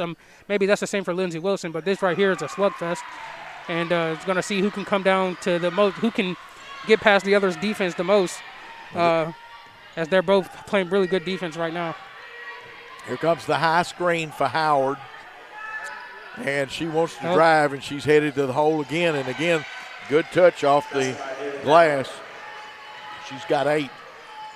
I don't think I'd make her shoot a 3. I want to see if she can. I might. I don't know.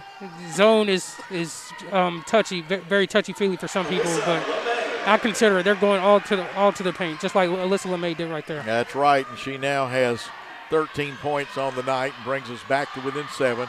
They've got Haley Howard operating on the point. Let's see if they screen down, pop up, bring it to the top of the circle, back to the right wing to Turner. She wanted to drive.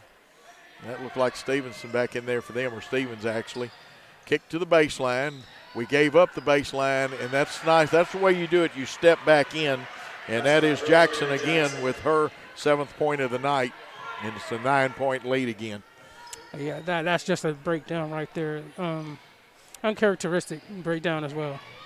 Absolutely. That one kind of got tipped and knocked around. LeMay wants to wheel and deal. She's got her 3. It's off the iron. There was a good block out down there, and coming up with the rebound looks like Turner for them. And that was Reagan Turner. There was a lot of Reagans in the game when Reagan Floyd was still on the floor. They take it around. We give them the drive, and I heard a whistle. Must have been a touch foul down there. I'm watching the Lady Lions defense, and there's just holes popping up that I guess Lindsey Wilson has caught on to. And so now all their ladies have free lanes to the basket, and it's hard to recover for our Lady Lions as they either respond with a hack, or which leading to the free throw line, or they just have a free lane to the bucket. And 16 fouls on Freed-Hardeman, 2 on Lindsey Wilson. First free throw is up and good. And they are wearing it out at the free throw line. That's Reagan Turner for them. Shot it, got it. She has 10 points on the night. As I've said earlier, normally biggest lead at 11 right now, Jeremy. They're definitely pounding us in the paint. And we got to do the same. There we go. Alyssa, come on, finish that. There we go. There it is. 8 points just in this quarter alone for LeMay.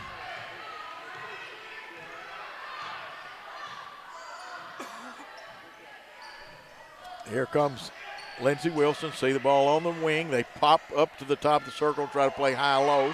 Reverse pivot out by Glover. Spin move. And it's interesting. You can call it a foul there. Probably because we moved, I guess. Yeah, she's probably, in terms of bigs for Lindsey Wilson, obviously she's the best. She's the go-to. And her patience in her moves have just sort of made the Lady Lions play faster than she is, which I guess has led to more fouls. Glover is 4 for 4. Now, an item is that's Alyssa LeMay's third foul. Left-hander shot. You got to play her. Yep. Yeah. Shot it, got it. Kind of a line drive. Doesn't have much arc on the shot, does it? I noticed that. And again, you'll see Lindsey Wilson pull all their people off the line. They're conceding the rebound. And that one is no contest. But you don't pick up any fouls that way either. That's awkward to see, honestly. I don't think they're giving anything up in terms of rebound advantage, especially on a free throw where either a rebound could be free game. Yeah, we do a good job of blocking out, so it's not a bad strategy. Feeding inside, and we kick back out, inside out. Here's the three by White, no good. Now that time I thought the young freshman, Morgan, had the rebound for us, and she did get fouled. That one is on Malia Oldham, I believe. They told me to emphasize that.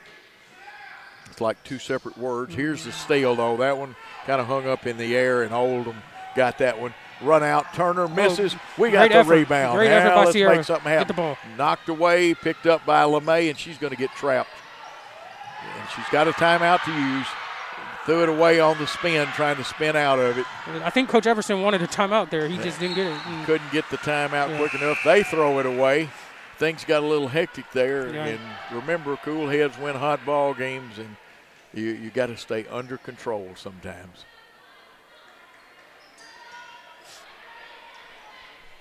KJ White running the point now. We have not seen Reagan Floyd in the second half on the floor and won't.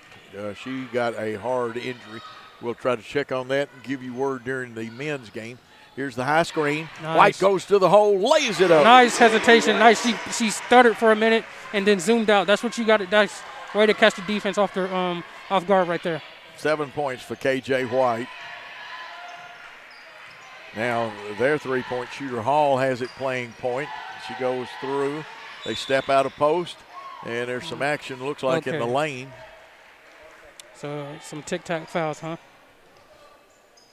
Interesting. We've blown the whistle a whole lot lately. It looks like that's Kroom checking back in. Yeah. Kroom checking in.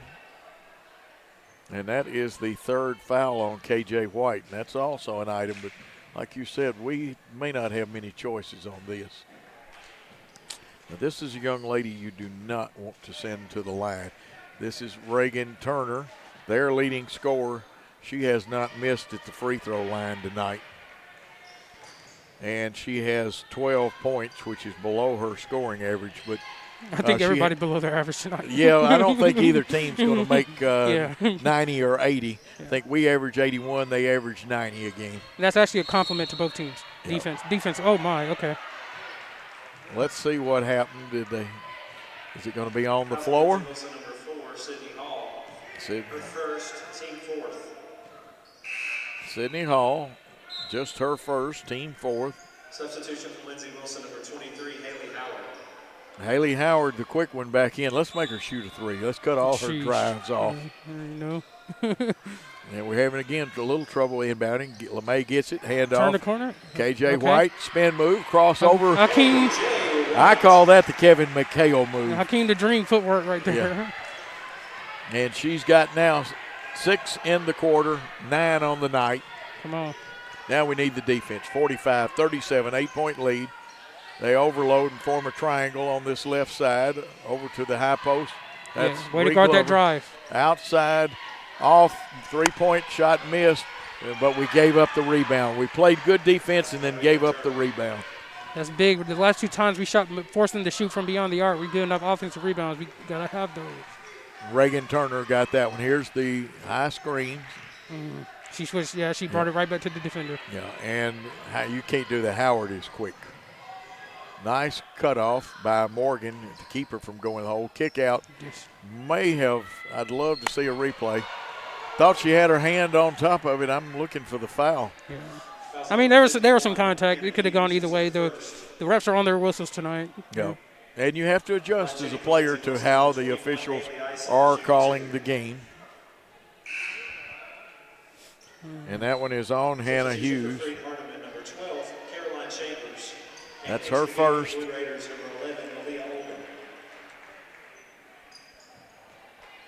And let's see, going to the line. Is that Ison? We'll check it. First one is good. She has 5 now in the contest. That is Haley Ison. Misses the second one. And they haven't missed many free throws. They've only missed 4 free throws for the night. And they, as he mentioned, they've been to the line several times. Yeah, 16 times, I believe. Cool. There's good defense by them. We recovered, though, out-hustling them for the basketball. Looks like Kroom wants to go to the hole. That's White, actually. And that time, Howard got caught with the hand in the cookie jar. Right. Good spin move by KJ right there. She forced the defender to try to recover, and she hacked, and she's going to the line for 2 big free throws. Yeah. And I have that as the 4th foul on Haley Howard. That is an item. Take her out. She just went to the bench. They were listening to you, Jeremy. First shot it, got it. Boy, after missing that first one, she has not missed much of anything. KJ White from Trenton and Gibson County High School. Second one, shot it, got it. Substitutions for Freed-Hardeman.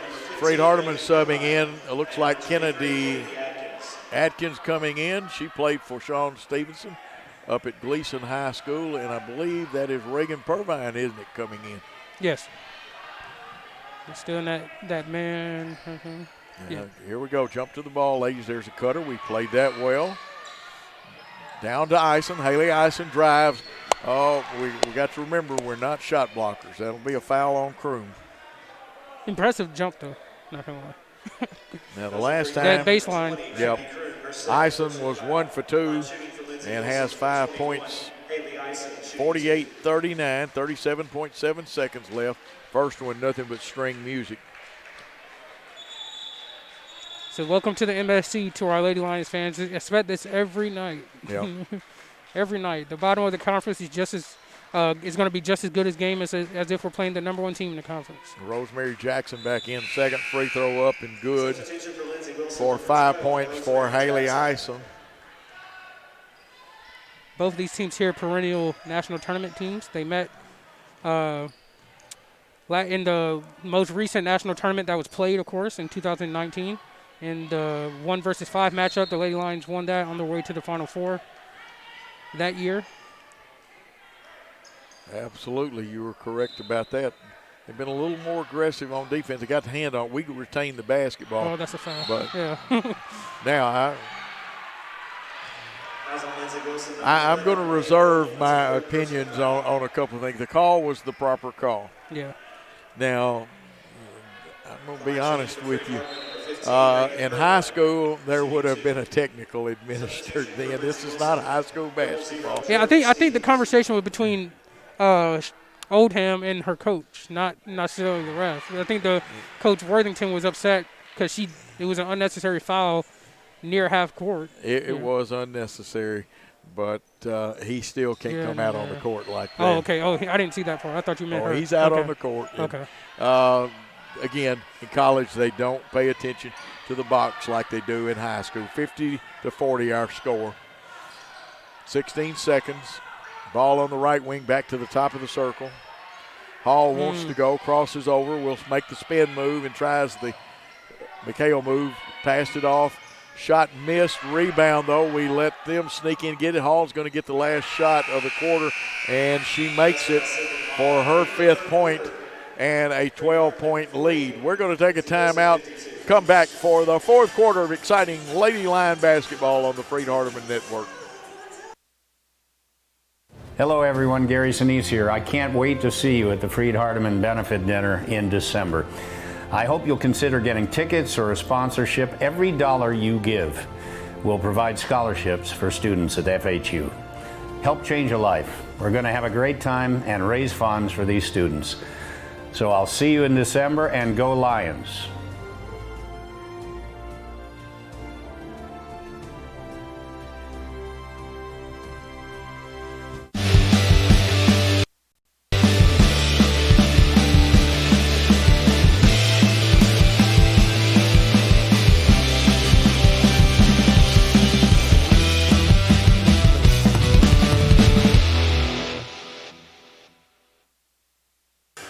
Back at Freed-Hardeman, waiting for 4th quarter action. 10 minutes for us to catch the Lindsey Wilson team. We're shooting 34% from the field, 16% from threes. Lindsey Wilson shooting 47% from the field. They're only shooting 14% from the threes, but they have 15 free throws that they've hit. We've only hit 7. They are 15 for 19 from that free throw line. Jeremy, your quick thoughts before we start this 4th quarter. As you saw on the last possession to end the 3rd quarter, we forced another jump shot well into the shot clock, and they got the offensive rebound and scored. 3 times that happened. If we make them shoot, we got to get the rebound. They haven't made it. Is a clock issue? Looks like their shot clock. Shot clock has not started. Somebody get on Wayne Scott. I'll give you his phone number. Just tell him he's doing a terrible job, please. Oh, no. Sometimes, I'm going to be honest with you, it's kind of like when I was working in radio, you put the button down for a caller to call in, and it should put him through. And for some reason, it just doesn't make connections. 3-pointer up, no good. Off the iron, LeMay shot rebounded for them by number 10. That's Reagan Turner. She's going to take the point this time. They can run cutters through there, bring it to Glover at the top of the key, to Turner. Good defense that time by Freed-Hardeman. They're working around the circle, 12 on the shot clock. Got to cut the drive off. They spin. We came over and helped, and we recover. We're scrambling. Oh, that time, though, they did. We played well, and they played well, and that was Malia Oldham getting her first 3 of the night and 5 points. It gives them their biggest lead at 15. Hey, the shot's there. They knock it down. Hats off to them. Outside, Reagan Purvine wanted to drive. Now we tried NBA three-pointer. NBA three-pointer up. NBA three-pointer down by Crumpler. That's her second 3 of the night for 6 points. Wow. Right back at you, huh? Yeah. Mm-hmm. Take that. We can use a few more of those. We can use a few more of those. Hall guarded by Purvine. Good matchup there. Oh, no. Yeah, this is Jackson, I believe, with the shot. No good. Chambers glides over and gets it. She just kind of glides. You like the way she goes after. If I'm the Lady Lions, I got to play faster before they set up. I got to. But when they offer rebound, you got to get down there. Yep. Come on. Oh, that's a shot. Transition should defense take a tougher was shot. Good. Yeah, hey. Oh. I know Alyssa can fall away a little bit, but I think sometimes, and this happened to Cortland Martin back in the last game we did, he was just falling away just enough that his shot was off just even less than 1/8 of an inch. And that happens to you sometimes. Good defense by White here. Makes her pick up now. They go the high-low, though. Haley, we almost had a good block then, but we let them pin us. She came down on the ball. They're going to blow the whistle every time. Well, old expression that I got from a coach in East Tennessee is that you have to have a 7-11 stick-up right there. And you don't drop your arms down in a stick-up if the guy's got the gun on you. Oh. And this should be Haley Isom at the line. She has 9. She's 3 for 4 at the line. First one up off the back of the iron. Sheesh. Maybe we jinxed her. I hope so. Maybe we can make this one fall out. Second one ready, 12-point lead. It goes. No, that's nothing but string music net. She's got 8 on the night. 56-43, 13-point lead. We've got 7 minutes and 45 seconds approximately to do something with it. Here we go with the horn set up again. What now? A little bit Must be a hand check foul. Handsy. And that is on Stevens, 0-0 for them. That is her second foul. First team foul of the quarter. Remember, the fouls start over again in women's basketball at the quarter. There's LeMay, top of the circle, wants to wheel and deal. If James Harden was there, he would have wheeled and deal. But we kick it to the corner. 3 up, 3 down. Reagan Purvine wearing number 15 for her 4th point of the night. Brings it back to within 10, Jeremy. Yes, sir. That was a big shot right there. Get some confidence from behind the arc, and it'd be great if we can get activated from 3 right now. We've got a switch, and there's a good switch by us. There comes a low cutter. They had somebody open, and we picked up late. They tried to do it. Now, she slid, but they said she picked it up. Yeah. And just making sure there wasn't a foul. I was just making sure there wasn't a foul. I said no. Yep. Chambers did a great job of cutting the passing lane off, stealing it. KJ White on the drive. Gives it off to Chambers. And the Lady Lions are in business with Chambers, her 10th point. There's going to be a timeout on the floor. We're back to within 8. Let's take a timeout on the Freed-Hardeman Basketball Network.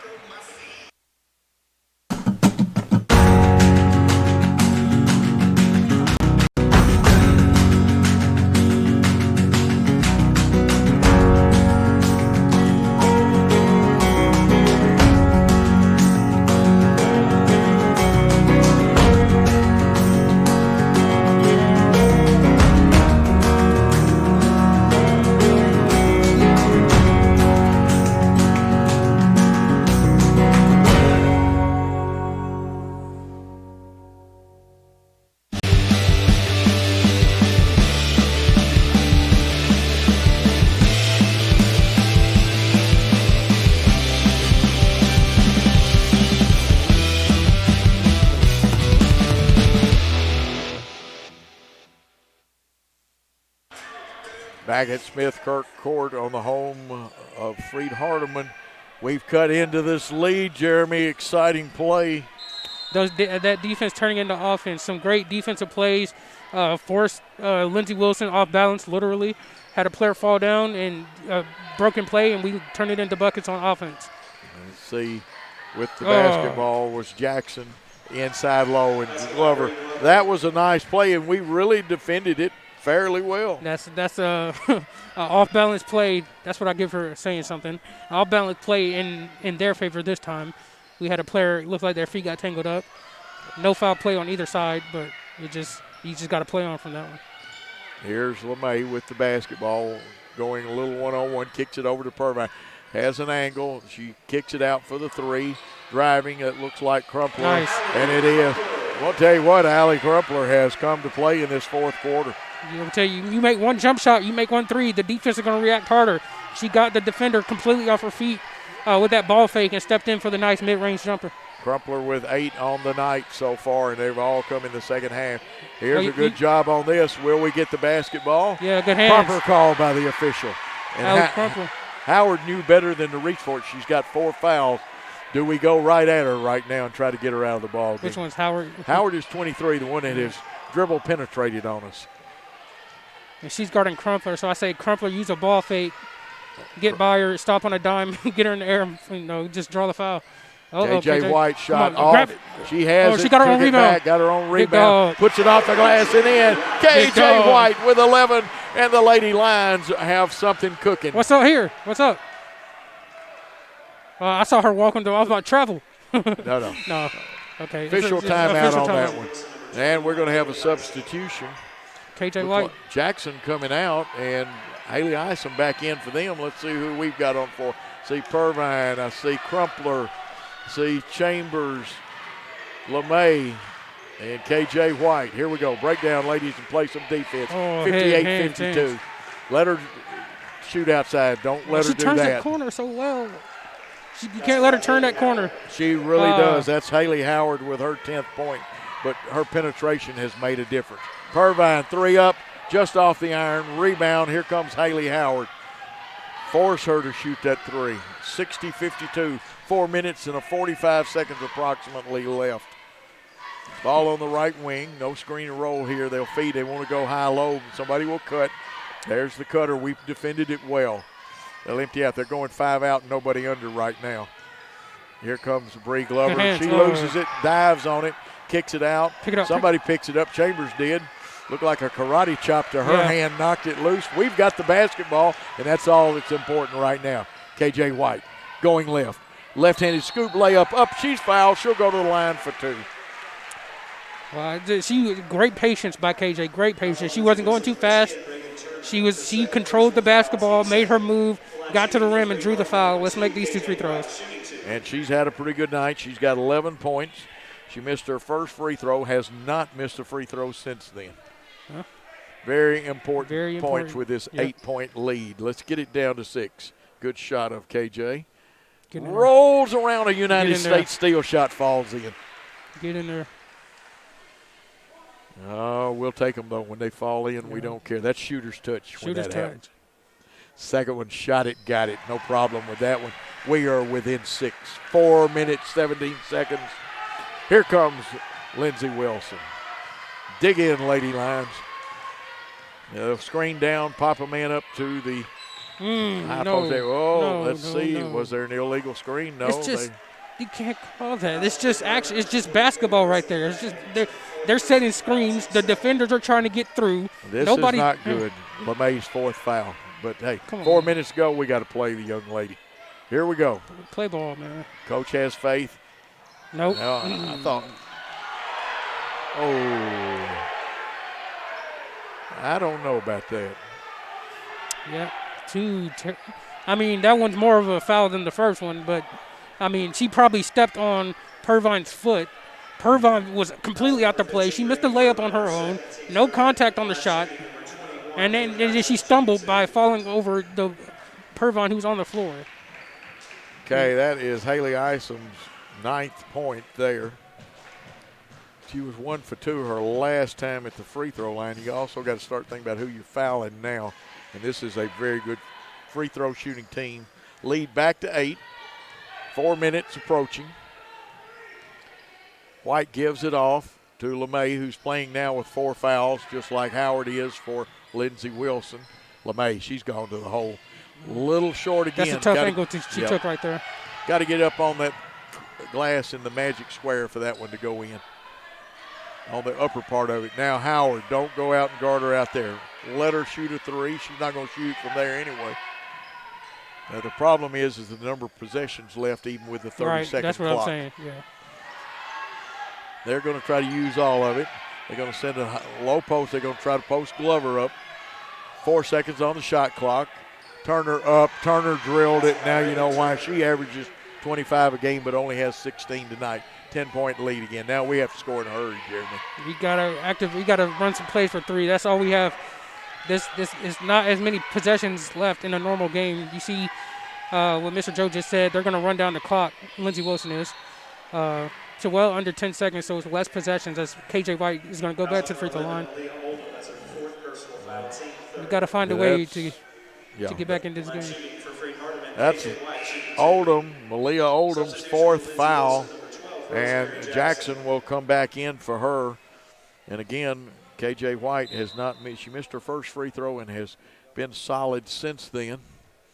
And I believe she comes to the line 9 for 10 from the free throw line. These are big free throws. And shot it, got it. LeMay has to come out because we'll probably play offense, defense with her. We got to. If they keep going under 10 seconds, which they will into the shot clock, we're gonna have to start fouling. So, like you said, we got to find out.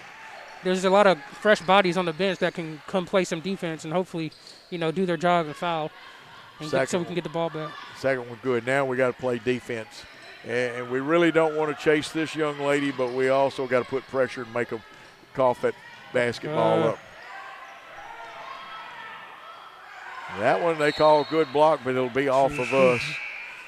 If they were going to call something out of the last few possessions, that's probably the most accurate call for a foul. Yeah.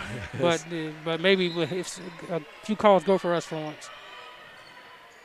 A lot of pressure in the corner. I saw a clear out by Ison. Well, how does she get to clear out? They're playing. I need the refs today rule book. I mean, folks, you get a chance. This game will be archived on YouTube. Go back and watch at that point and see if the dribbler doesn't clear out. She cleared out. Ison making a living at the free throw line. Just in this quarter alone, she is 4 for 5. Trying for 5 to 6 in this quarter alone. And that gives her 12 points on the night. It's a 10-point ball game. You got to go. And we got to score bunches. Yeah, this is almost 3-point time now. Yeah, she's going to keep going. Foul on the floor, though, not a shooting foul. Only 4 team fouls on Lindsey Wilson. And that will be Turner's third personal foul. Kick in, shot up by LeMay. Shot up and in by LeMay. There's a timeout. Freed-Hardeman will call it, talk the strategy over. We're going to keep it here this time. Okay, what's Coach telling them down there on the bench, Jeremy? We're going to have to pressure defense. Like I'm talking, if they're not pressuring full court, it's got to be as soon as they cross half. And how much time? 2:22. I don't think they're going to start fouling yet, just to save as many fouls as they can to where it's absolutely necessary when we must get the ball back. Probably about when we get under a minute 15, that's when, depending on the score, assuming the balance stays where it is now, that's when we'll start fouling. But for now, we got to pressure up, make Lindsey Wilson play faster, force some turnovers, keep them out of the paint, of course, and we got to score on the other end, which we've been doing. We've been scoring pretty well. At the free throw line or jump shots from LeMay and buckets inside from Chambers. Yeah, let's see. Full court press. Yeah, we're going to pick up full court man-to-man press. Watch out for what I call the Boston zipper play. Some people won't call it that. We've got a player on the ball, and now we try to deny Glover, and Chambers almost comes up with the good steal. Good hands, active hands. Interesting free throw or a press lineup here for a press break. See what they use on the press. side one. Or probably the same one. They'll just turn it sideways. Glover's kind of a free agent. They get it to the quick young lady. We got to make her give it up. Nice behind the back. That's fine. Let's make this child go to the hole. Jumping, leaving it short, but getting her own rebound, leaving it short again. We fight for it. Who wants it? Picked up, scooped out of there. They get the rebound. That gives them Now, I didn't see the shot clock recycled in. Now we have to give up the foul. Yeah. So a little bit earlier than what I said, I was thinking about that. I was at that minute 15, I said, well, that was pretty conservative. But they're in the double bonus, so they're shooting 2. Substitution for Freed-Hardeman. Yeah, tough situation to be in. Yep, Reagan Purvine with her 4th foul, but at this point it's irrelevant. You got to stop the clock. First one, shot it, got it. This is Haley Howard. Credit to Lindsey Wilson. They're on top of all the fundamentals, free throw shooting, finishing. Yeah, just a very good team here tonight. Yep. And she shot at her 12th point. Now it's back to the 10-point lead, and we've got to score quickly now. Quick scores and quick fouls and quick steals is the name of the game. We lost it. That turnover hurts. That is our 14th turnover. Yeah, but now we're going to foul. Not the person you want to foul, but they're going to keep it in her hands, so we have no choice. Let's see about Howard. She is a very good free throw shooter. She has not, of course, she's only been there tonight twice, make it her third one. She's 3 for 3.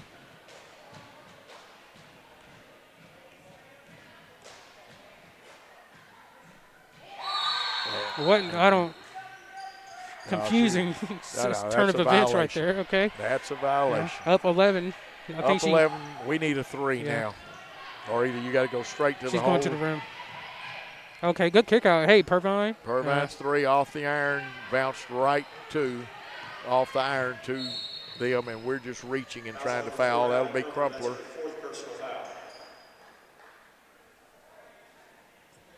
I think that's the scoreboard, and the other convinces me that it is 4. I had 4 on there, but I wasn't 100% sure. This is Turner, and she's not going to miss. She's got 17 on the night. Perfect at the free throw line so far. Second one, shot it, got it. She now has 18, and it's a 71-58 lead. 13 points. Here comes LeMay. You got to go for 3. that.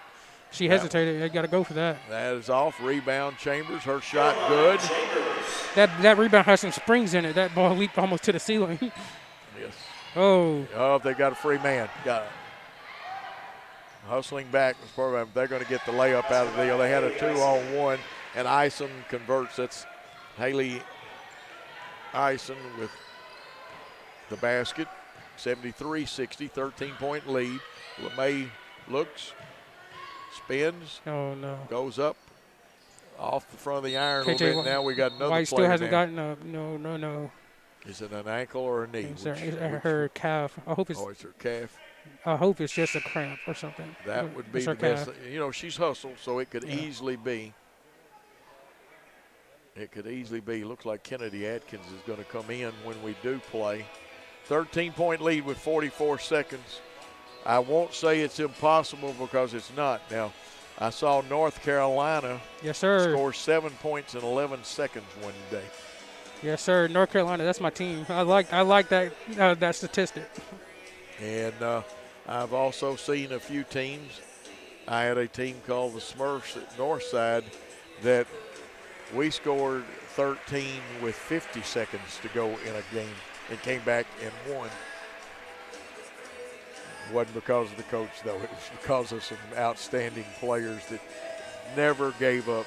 And the reason they were called the Smurfs, we didn't have a player over 5'7" and playing AAA basketball in the state of Tennessee. Freed-Hardeman has not given up. They've gone after it tooth and toenail. And if we were, note I'm still saying if we were to come out on short end, I know Coach can come up Epperson with some teaching tools. Good job on them trying to run out. We cut now. Let's trap or foul, and we did. Let me see. Chambers. Rosemary Jackson. Yeah. Chambers was her quick to come back and get her. Has she shot a free throw? She hasn't. She shot one. She missed on the one I have. That I've got her 1 for 2 also. That's just 3 on Chambers. And now Chambers come out, and Kennedy Atkins, who in high school, she's a freshman, and I'm sure in college she'll do the same thing. She could light that 3 up. She's been taught good defense. And we're just not getting a break. Jackson, who was 1 for 2, hits this one. 74-60. Second one up and good. It's a 15-point lead with 42.5. Now a little token pressure trying to make us use a little time. Here's Atkins with the basketball. Shot. Purvine wanted to load up. Now step back. Alyssa LeMay, her shot bounces off the iron, rebound. Haley Ison, she's had a big end of the game here in this fourth quarter especially. 21 seconds left, and Reagan Turner has the basketball. They're 5 out, nobody under. They'll run cutters through. Move the ball around the outside. 10 seconds to go in the contest. You just try to play good defense here. With the basketballs, Lindsey Wilson, 2-1. This contest is over. The Lady Lions fought hard, but unfortunately we had shots that didn't drop. They had some that did drop. Coach will use this as a teaching tool. Tell you what we're going to do. We're going to come back and talk about this contest, but we're going to take a timeout first on the Freed-Hardeman Network. Lady Lions get their first loss, 75-60. We'll be back with more after this. Hello everyone, Gary Sinise here. I can't wait to see you at the Freed-Hardeman Benefit Dinner in December. I hope you'll consider getting tickets or a sponsorship. Every dollar you give will provide scholarships for students at FHU. Help change a life. We're going to have a great time and raise funds for these students. So I'll see you in December, and go Lions.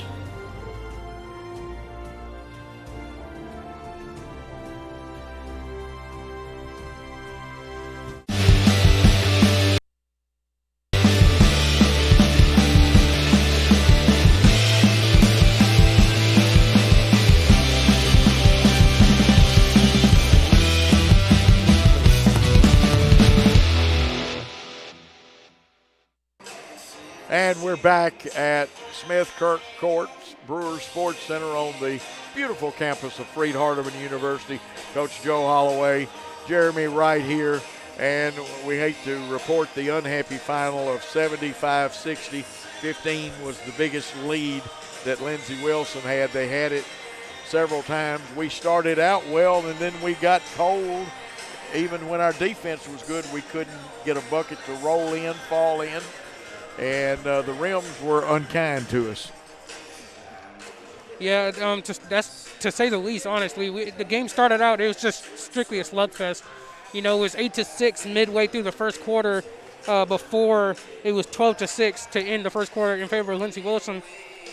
I would say that Lindsey Wilson had a complete game on defense. That's the difference. There was never a time when the defense had a lapse where Freed-Hardeman, the Lady Lions offense could go on a run.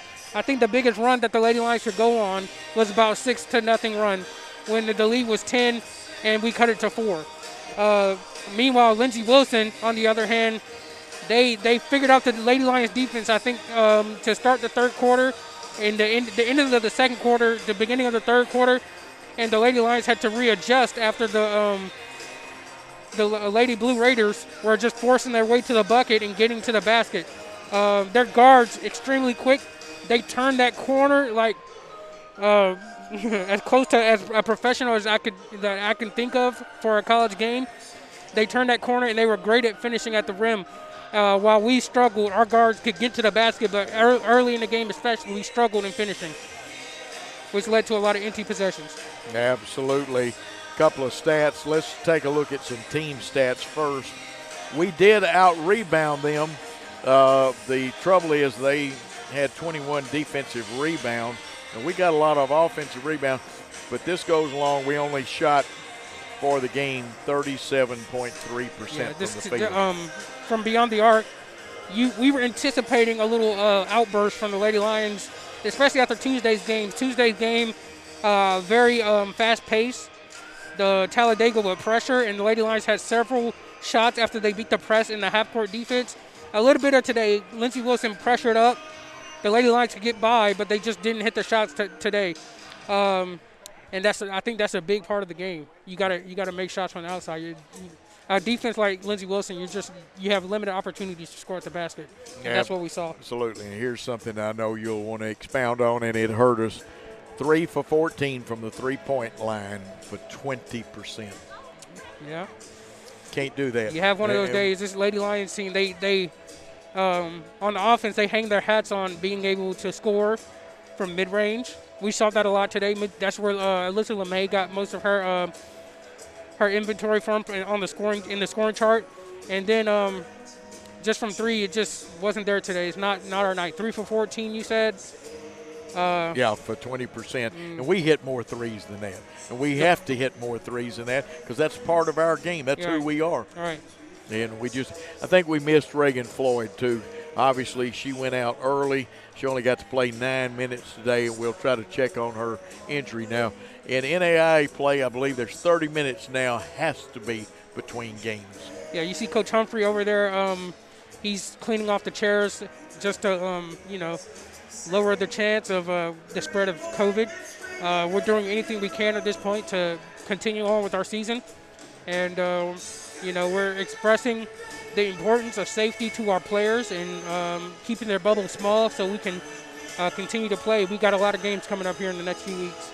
Tell you what we're going to do. We're going to take a quick timeout, and then when we come back, Jeremy's going to go over the scoring for the ladies, and he'll have all of that for you. You're listening to Freed-Hardeman Basketball from Worthy Road Productions here on the Freed-Hardeman Network.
And we're back here post-game, the Lady Lions and Lindsey Wilson College. The Lady Lions' first game as a part of the Mid-South Conference. These two teams have a history of meeting in some very important matchups. Last matchup before today was in the 2019 NAI National Tournament. Freed-Hardeman took that one in the 1-versus-5 matchup. As the Lady Lions went on to make a Final Four run that year. But today, as both members of the Mid-South Conference, today the favor went to the Lindsey Wilson College Blue Raiders as they got the best of today's slugfest match between the Lady Lions and, of course, Lindsey Wilson. Some statistics from tonight's game. The Lady Lions were led in scoring by Alyssa LeMay and KJ White, who both had 17 tonight.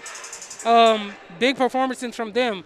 You can only imagine what those numbers could have been had the three-point shot been falling, which unfortunately today it wasn't. It happens. It's just one of those days. This is a big week for the Lady Lions. They played Tuesday, got a big win over a ranked Talladega College. Unfortunately today they fell, but they'll have to get right back to the drawing board tomorrow and prepare for Cumberland for Game 2 of the Mid-South Conference schedule on Saturday on the road. Again, so KJ White and Alyssa LeMay both had 17, and Caroline Chambers followed them closely with 12 points. She was spectacular today. I can't stress her importance today. She just missed a double-double as she had 12 points and 9 rebounds. As also, I must mention Alyssa LeMay had a near double-double as she had 17 points and 7 rebounds. Again, we mentioned for the game, the Lady Lions shot 37% from the field. A lot of that is 20% from three. You're not going to see many of those nights. It just it happens sometimes. Hopefully down the road, there'll be more ways to overcome a bad shooting night for the Lady Lions. But other than that, there's a lot of takeaways from this game. Lindsey Wilson is a receiving votes team. 4-0, the Lindsey Wilson is. I expect them to be in the top 25 come the next poll. Also, the Freed-Hardeman Lady Lions, they have a strong bid for a top 25 ranking at the next poll. But, of course, on Saturday, they'll need to handle business before they go into Thanksgiving break. And when we get back, we'll be ready for the preview of the men's game. And we're going to go to commercial, and we'll be right back here on Worthy Road Studios.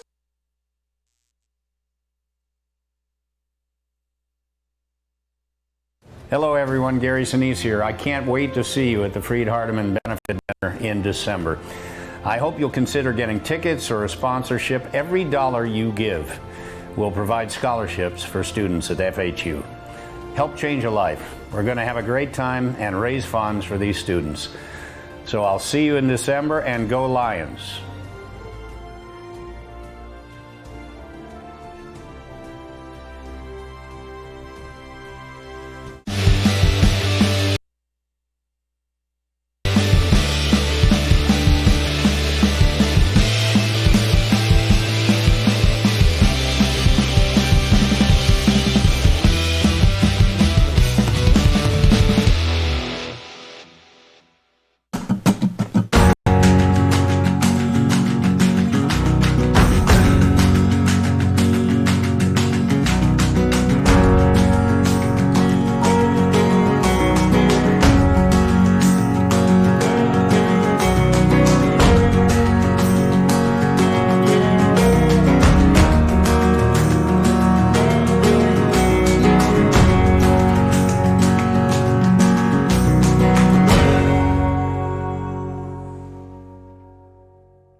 We are back here between games. Of course, 30 minutes between games in NAI.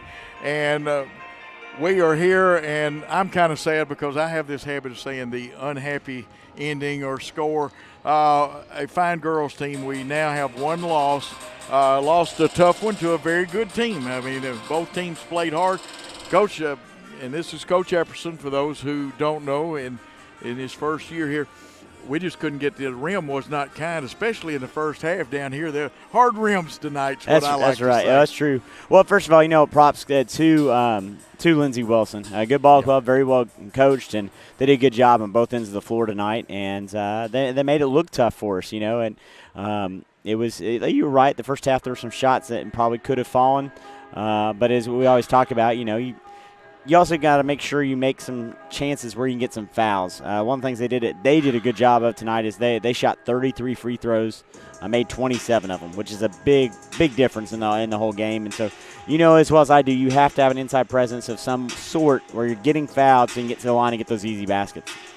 Yeah, they really did. The free throws, because we out-rebounded them, but we had 4 more turnovers, but man, they were tough at the free throw line, and they are obviously a good free throw shooting team. Yeah. Our defense, we handled, I thought, their cutters and stuff well. Yeah. But we had a couple of breakdowns on their dribble drive penetration, what I call it. Yeah, no, you're right. They would get a couple times on the dribble weave, and all of a sudden you'd have that one time you weren't communicating, and they'd be able to get inside penetration. The other thing, too, is closeouts. The big thing in basketball, this will never go out of fashion. Good closeouts are huge. It's the thing that happens the most in the game of basketball. And our closeouts got sloppy in the second half at times, and when that happens, then they can attack them, and they can get an advantage, and they can make even a bigger advantage on the next weave, and then you're in trouble. And we're not making excuses, but we're telling you what really happened. Reagan Floyd out of the rotation makes a big difference, changes your whole substitution pattern. No, Reagan Floyd is huge. She makes everybody else better. That's the thing that you always want in any player, and that's she's our lone senior, and so when you lose that all of a sudden at the beginning of the ball game, that's kind of a shock to you. Now, at first, we did not handle it very well. Can be expected, especially when we lose somebody like that. The girls later on, you could start seeing they kind of had to start figuring out what are we going to do? What's our role now? She's out of the ball game, and so they did as best they could. But that takes some adjustment when you have a player of such quality that all of a sudden is missing out of your lineup for the rest of the game. And that your rotation changes. Yeah. KJ has to play longer minutes. Yes. And she does wind up with the cramp. Runs up with the cramp, yeah. And she was great after she missed her first free throw. Yes. She didn't miss another one. Yeah. And it causes Alyssa LeMay to do some things a little different than what she wanted to do. And I know she would love to have a couple of those shots back. Yes, sir. Well, she went 1 for 11 from three-point range. Anybody knows that's not typical for her, but she had to take a couple shots that were not normal, like you said, and something we've got to adjust, and is getting that flow back for her. And that's the thing offensively tonight. There were times when we were in flow, and there were times we weren't. It was kind of disjuncted in where things were just not all together. And so we got to work to clean those things up. And those are little things. We had some good blockouts. We had some other this is a learning opportunity. And the good news is, correct me if I'm wrong, we get to play them again. Unfortunately, we do. At their place. At their place, yeah. That's one thing we haven't talked about a lot, but it is important to hold home court.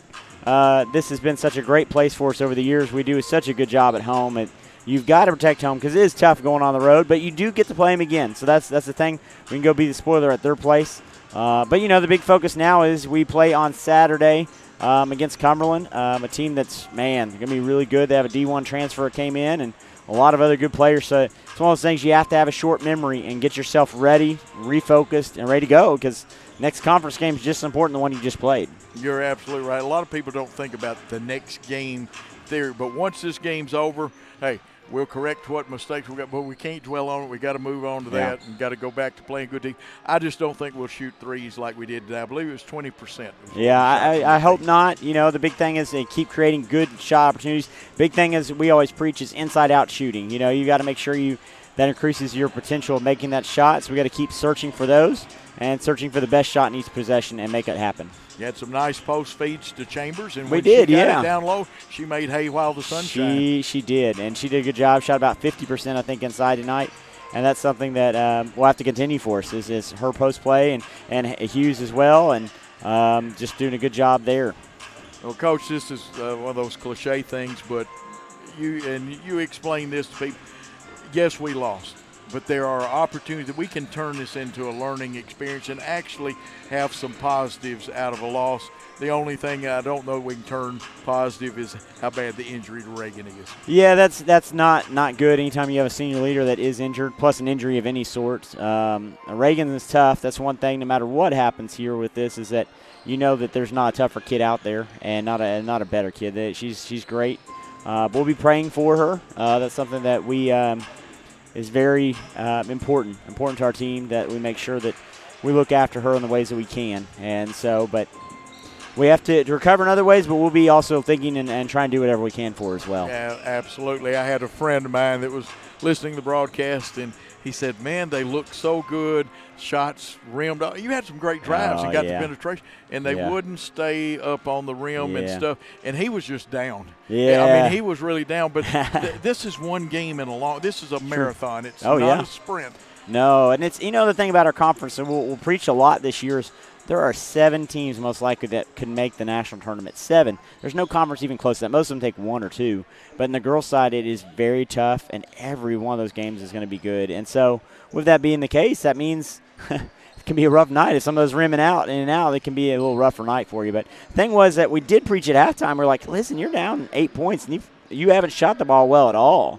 And so if we can recover from that, we can be right into this game. And so we didn't lock down as much as we need to in the second half. Offensively, we started doing a lot better in the second half. I think must have scored 42 points in the second half versus 18 in the first half. So, I mean, that's much more along with what you need, but we also allowed quite a few in the second half, so we have to do better there. We do have to do better. Coach, before we take our break, and we appreciate you coming up because, folks, I've been a coach, and it's tough to come up after a loss because you hurt for your kids more than you do yourself. Coach, anything you want to say to the Freed-Hardeman fans? Oh, we just love them. We love the support of them over the years. We love them being here, and we just encourage them to keep supporting these young ladies. They keep working hard for goals on the court and also even higher goals than that, which obviously we're hoping helping them reach spiritual heights in their life as well. Absolutely. We're going to turn out good young ladies. We are going to go back to the NAIA. Hey, there we go. Let's do it. Coach, thank you for coming by. There he is, Coach Joshua Epperson. We'll be back with exciting men's basketball after this on the Freed-Hardeman Basketball Network. Hello everyone, Gary Sinise here. I can't wait to see you at the Freed-Hardeman Benefit Dinner in December. I hope you'll consider getting tickets or a sponsorship. Every dollar you give will provide scholarships for students at FHU. Help change a life. We're going to have a great time and raise funds for these students. So I'll see you in December, and go Lions.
And we are back. There we go. The button's pushed. We are back for men's basketball.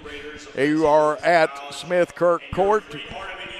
Jeremy Wright and Coach Joe Holloway will bring you this game. We're going to go to the floor for the introductions, and also we'll be having, I believe, the national anthem and the prayer.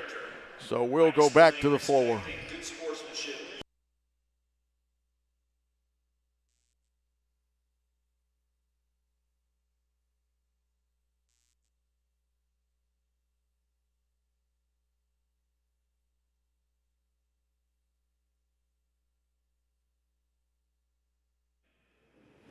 Let's bow. Our most gracious God, we thank you for this evening.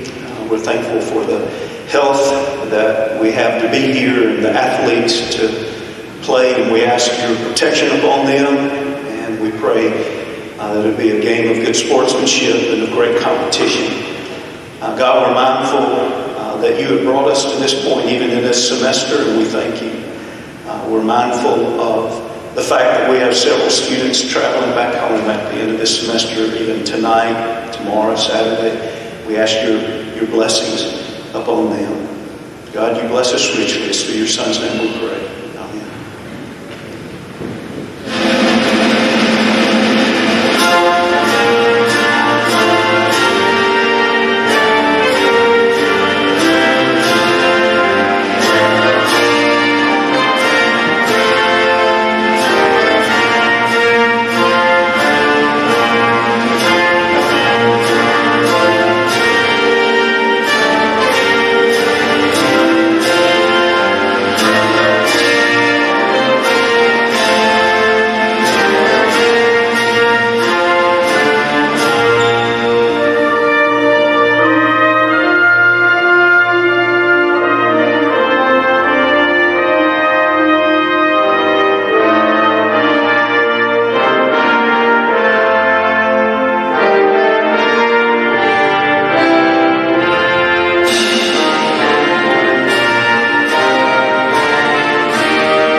Introducing to the floor the starting lineups for both teams, beginning with the visitors from Lindsey College.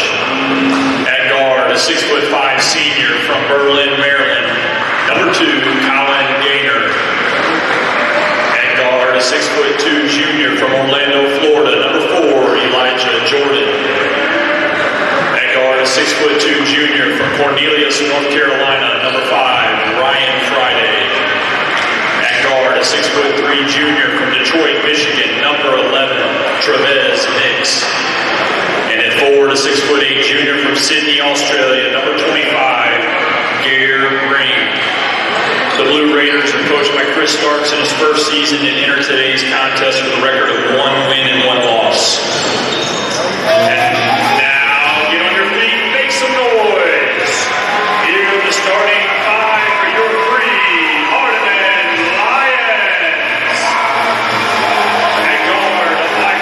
Senior from Humboldt, Tennessee, number 0, Portland Martin. At guard, a 6'1" senior from Fort Payne, Alabama, number 1, Wanye King. At guard, a 6'4" sophomore from Nashville, Tennessee, number 3, Hunter Skurla. At guard, a 6'4" senior from Newmarket, Alabama, number 21, John Musselwhite. And at forward, a 6'8" junior from Nigeria, number 24, Francis Akpa. The Lions are coached by Bruce Lutz in his second season. Assistant coach in his 3rd year, Jake Mitchell. The Lions enter today's contest with a record of 3 wins and no losses. The public announce addresser, a very familiar starting lineup for us. 3-0 Freed-Hardeman against 1-1 Lindsey Wilson. Jeremy, your quick thoughts before we start this contest. This Lindsey Wilson team is going to be athletic. I expect a lot what you saw in the girls' game. And if you're just tuning in, the girls play a lot of pressure defense. Probably 3/4 of the court. I believe this team, Lindsey Wilson team, will pick up, put pressure on the ball. They have a tendency to go zone at times, which it will play in the Lions' favor if they do. They start out in man, but if they do go zone, the Lions are known for their shooting. as Cortland Martin puts up a three. Not that time would have been a perfect time to hit a three, but yeah, be on the lookout for that. Rebound by number 5. That's Ryan Friday. He's a 6'2 junior for them. Man-to-man defense employed by both teams. And we're having a little trouble with our DAC stats, but we'll get that corrected. Here is dribble penetration to kick out to Friday. Good defense so far. Now we give up the baseline. Shot blocked, and we don't get the handle on it and lose it out of bounds. And Agbada would have loved to have held on to that one. If the Lions can limit Lindsey Wilson to one shot, we'll be in great positioning in this game. They're athletic, as I mentioned, so their first shot is not where they're a threat. It's their second and third shot off of rebounds. Absolutely, and we're back on the offensive end and trying to turn the ball over. Here comes Lindsey Wilson. We got good transition defense, though, so far today. Yeah, if you look at the defense, we're gonna space off of their players a little bit more than we normally would. They're not known for shooting. They like to get to the rim. Almost similar to the girls' game. Now, we've got them outside quite a bit. Ryan Friday had to give the ball up finally to Elijah Jordan. And now the three-pointer up by Trevez Nix. And we get the rebound. Here comes Cortland Martin, who's one of the assist leaders in the NAIA. He kicks it out. Skurlock cuts a hole in the defense, flips it up and in. Skurlock has his first 2. Good balance right there by Skurlock. I thought it was kind of forced, but he got it to go. I'll take the points. He cut a knife. If that shoulder of his had been a knife, it would have cut him to death. Here comes Lindsey Wilson. Wanting to drive was Jordan, but he gets cut off. Kicks it back out front to Burnett, over to Nix. Nix down in the corner, and getting the bucket for them is Colin Gaynor, and he's a very fine player too. It's a three-pointer, so they lead 3-2 early in the contest. Girls lost a tough, hard-fought game. Just couldn't get some. There he is. That's what we're used to. Wanye King with the basket. Got the defense on their toes right there and made them pay. He got to the heart of that defense right there, and it's an easy floater. I think I'll take that shot 9 times out of 10. I would too. And, yep, good defense. A good defense there as you see it on the screen. And we're trying, like I said, we're going to try to get your DAC stats because that helps a whole lot to have that happen. Here's Cortland Martin with it. Okay, goes to the big man. He's got it, dribbles down. Missed the shot. I thought it was going to go down. And Gehring gets the rebound, gets it out. They're quickly in the forecourt. Kick it out. We stop it. We get the steal, the turnover. And Cortland Martin running with the basketball. Here, three-point up, no good. And it looks like they say we touched it last. John Musselwhite, I thought he had the beat on that one. Right, yeah, that would have been – our shot's not falling yet. Let's get acclimated. Good start to the game still, however, even though we, with the shots we've taken, those are momentum swinging shots. Once those fall down, I think we can start to open this game up. Absolutely, and we'll see what we've got going with that. Lindsey Wilson on the attack. We're playing good. There's a steal. This one's going to go coast to coast. Lay it up and in. Wanye King, and I believe that is his 4th point. We lead 6-3, and there is a timeout very quickly. We'll hold this one here. Lindsey Wilson wants a quick timeout here. 30-second timeout. 30 seconds. Your thoughts? What's Lindsey Wilson? I know you know what our guys do. What's Lindsey Wilson thinking right now, Jeremy? They look sporadic on offense. They're not much system. It looks like they're just playing ball. And with this defense, you're going to need some kind of scheme or play to get past this front line. They're not even getting past the front line. They're not even getting the penetration they like. So they're going to have to get more fakes and get into the gaps to create more space for them to operate and get open shots. Because right now they're just passing it back and forth on perimeter, and Freed-Hardeman is just sitting on that. Right now, Freed-Hardeman and Lindsey Wilson both at 33% from the field. They have hit a three-pointer. They're 1 for 2. We haven't shot one yet. But we have the lead 6-3, and that's what's important. Get a screen across, and you watch that action down low. They'll pop a man to the high post. They like to dribble penetrate. And obviously our guys doing a good job of cutting them off. Yep. You saw good defense. Three-point shot up and good. Now that's evidently something they can do, and that is Elijah Jordan, and I know he can score. He's their leading scorer. Yeah, he's a D1 transfer, I believe, from New Hampshire, so he's going to be a key guy for them. Here's Cortland Martin's three up. His is down. Cortland Martin, and he puts us up 9-6. I love for him to get hot. That's a good start to this game for him. And remember, he is one of the leaders in the nation in assists. Mm-hmm. He not only shoots it, but he can pass it. Fine young man from Humboldt, Tennessee. Yes, sir. And here we go with a lot of dribble drive, and they'll play a lot of one-on-one, and that was a nice layup that time. And that was Nix. Travez Nix. They're going over that screen. Cortland has some space, but he decided to give that one up. But in the future, be on the lookout. That's a threat for Cortland to score. That time we got the turnover. Skurlock had the right idea. I thought he could have stopped and popped right then. The only thing I say about that, you got to keep your head up when you go through the middle of man-to-man. There's always active hands from help that you probably don't always see. You're absolutely right. Those hands are. We're playing behind in the post, and the guy doubled over. Skurlock came double, but we didn't rotate and help. And stealing a basket off, I call it stealing, is Gaynor. And he's got his 5th point of the night. And they have the lead by 1 at the 14:50 mark. Here's a three-pointer up off the iron. Rebound goes to Lindsey Wilson.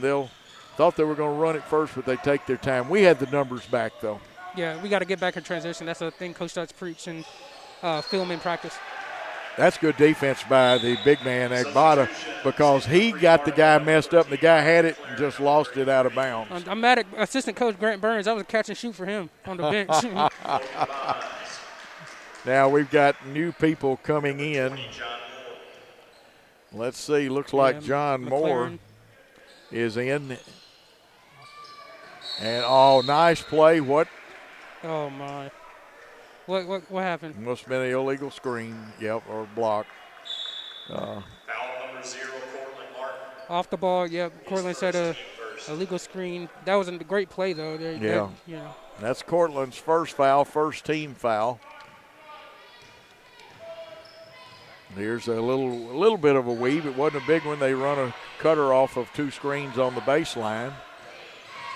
With the basketball is Jordan. He gives it off. And I think we're going to have bumped the three-point shooter. That was Peyton Cundiff. Is that on Cortland? I believe that's his second one now, isn't it? They've got him quick. Foul number 0, Cortland Martin, his second, team second. Yeah, I've got him with 2 and our team with 2. That's an item this early for your point guard and leading assist man to have that happen to you. First one up and good by Cundiff. From a place called Somerset, Kentucky. They've turned out a few good collegiate basketball players at that high school. Second one shot it, got it. And, of course, this is for an not an old-fashioned, but this is a 3 free throw deal. They lead, they being Lindsey Wilson, 12-9. Shot it, rattles around, got it, and that should make it 14-9. Substitutions. Here's that full court pressure I was talking about. They're going to pick up at the free throw line. And there's the pressure he told you about. They trap. It's a loose trap. Comes back to Musselwhite. And now. Ooh, kickball, I think. Yeah, kicking the ball, which is a violation. We'll get it back. Shot clock's at 22. Musselwhite to inbound. Looked like Riley McLaren has checked in the game from Eagleville. And we'll check and see who else is in the contest for us. There's a quick pass. John Moore has it, cuts to the basket, wanted the post up. McLaren had it. 3 is up by Musselwhite. He's 0 for 2, but it rattled around, just wouldn't go down, would it, Jeremy? Those are some deep threes, I'll tell you. But, we got to get those shots falling. Absolutely. And the ball tipped, and it'll still belong to Lindsey Wilson, as you can see. I want to welcome all of our listeners and also people watching. Worthy Road Studios, great work. Nice out of bounds play. And they got us with that one. A two-pointer there, and I'm going to have to look at the pronunciation guide for that young man. Jane. Yeah. He's a very good player. This is McLaren wanting to go to the hole. Left-hander up and good. The freshman, Riley McLaren right there, has been given some good action. The last 2 games, he's had double-figure scoring against Crowley's Ridge and Florida College last week. 3 that was shot, not even close. McLaren had the rebound. I think they stepped on heels. Now it's a 2-on-1. Cortland Martin trying to fake them off, but wisely keeping the ball for them was Elijah Jordan. 17-11, 12:56 to go in the first half. Remember, in men's basketball, you play by halves. 3 points up, in, and came out by Cortland Martin. And stepping out of bounds, it would have belonged to us anyway as McLaren got the tip and picked it up. Those threes are going to be there. We gotta heat up. And that's all it is. I believe we will. But it's just frustrating from the start for Freed-Hardeman. Yes, it is. We don't want to have one of those nights where the ball is not falling. The ladies experienced that. Where they'd have shots that rolled around on the rim, came off the lip of the rim.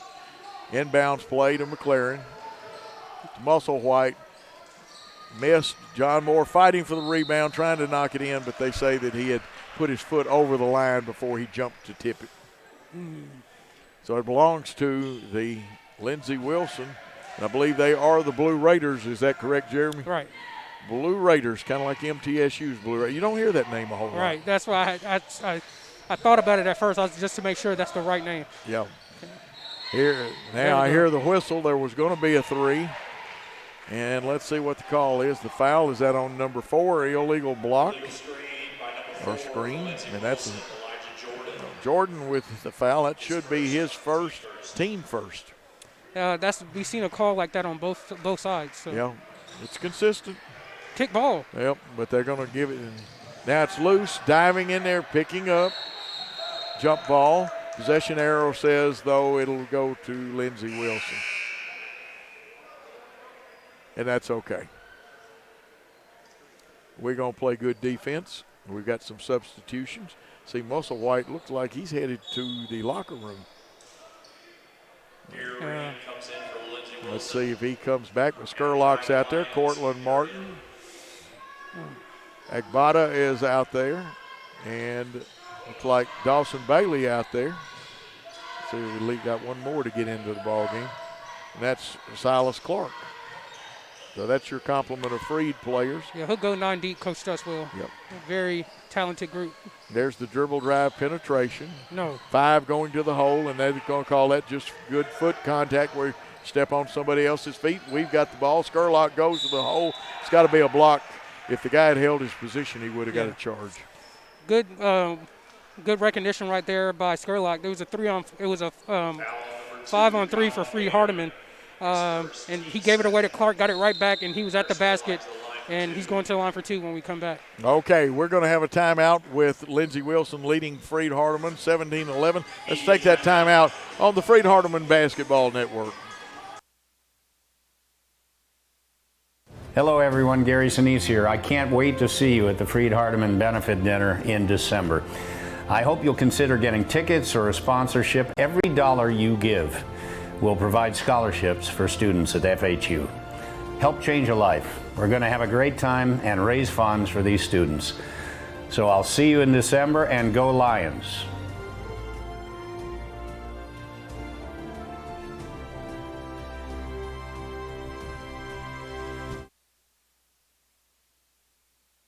Welcome back to Freed-Hardeman. We're at Smith Kirk Court.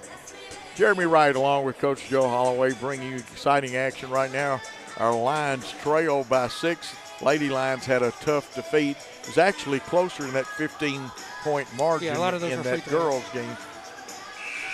Yeah, a lot of that deficit came at late once the Lady Lions had to intentionally foul to try to save time and get the ball back.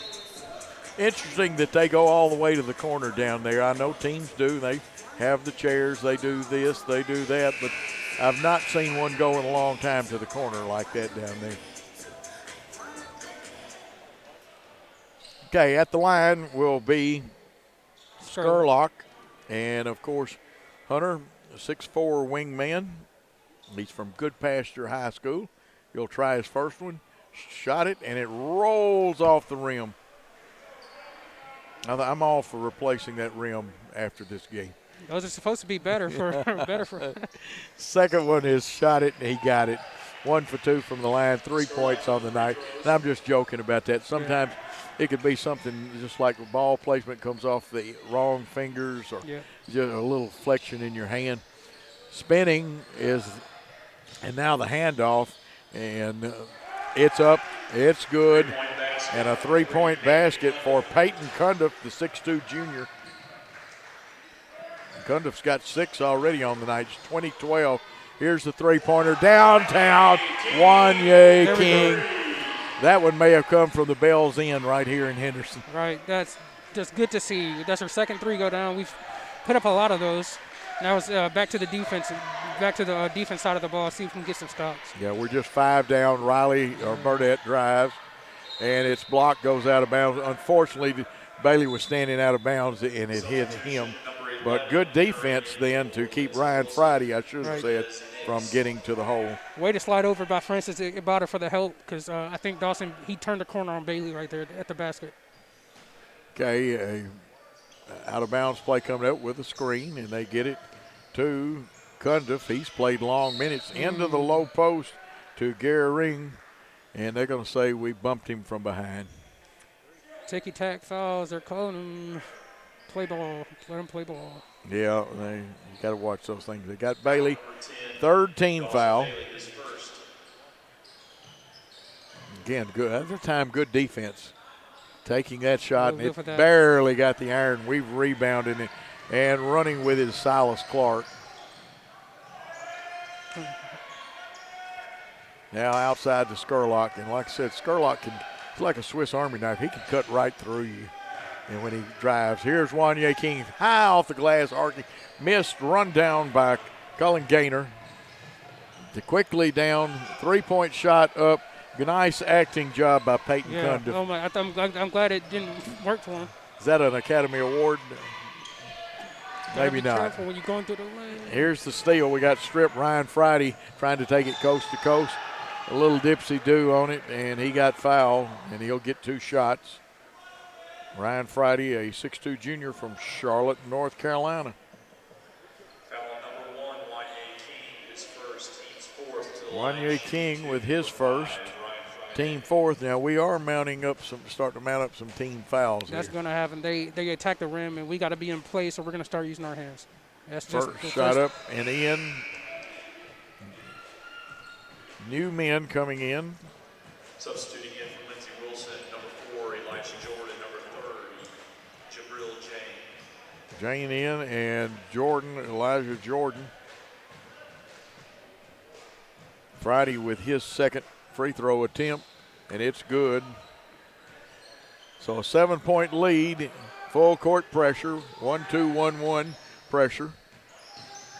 We tell you go side, middle side is usually how you attack it. We get it across the line. And a tip by Dawson Bailey. No. And I think they're going to say he took a walk on the boardwalk. Yeah. In the old days, people would say that was the T-Berry Shuffle, but you say that now. And there was a gum that when you chewed the gum, it's called T-Berry gum, and you did a little shuffle dance after you did that, kind of like the Icky Shuffle. Did you ever see the Icky Shuffle? Yeah, I've seen that. Yes, sir. And those hands. Yep, hands. And I know at practice, coach either makes them grab the towels and go by and keep their hands behind their back, or you do something where you practice not playing defense with your hands. You play it with your feet. You're right. Skurlock on the defense. Lindsey Wilson moves around. We give up the baseline. And we didn't get a man blocked out. Actually defended it pretty well, and then we let a man sneak in there and pick up the basket. Clark gives it off. Agbada. Here's the Dawson Bailey. Dawson got bumped. Skurlock's with a 3 up, 3 down. I believe Brother Skurlock has come to play tonight. 6 points for him. Broken play right there. Great shot by Skurlock. Great awareness by Bailey. Fasten it to the open three-point shooter right there. Now, they use the screen well to get Floyd Williams, or not Floyd Williams, but Elijah Jordan free. Turns around, banks it off the glass. You get them to the paint, that's what they're good at. Yeah, and Jordan, who is their leading scorer, has 7 already on the night, and he and Gaynor are their leading scorers.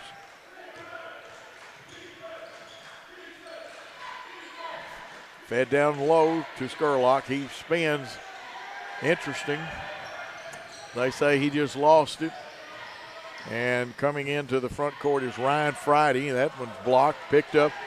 Here's Wanye King. He wants to run with him. He'll take it to the hole. Got it blocked out of bounds or stripped, and it goes out of bounds. Wholesale substitution for the Lions.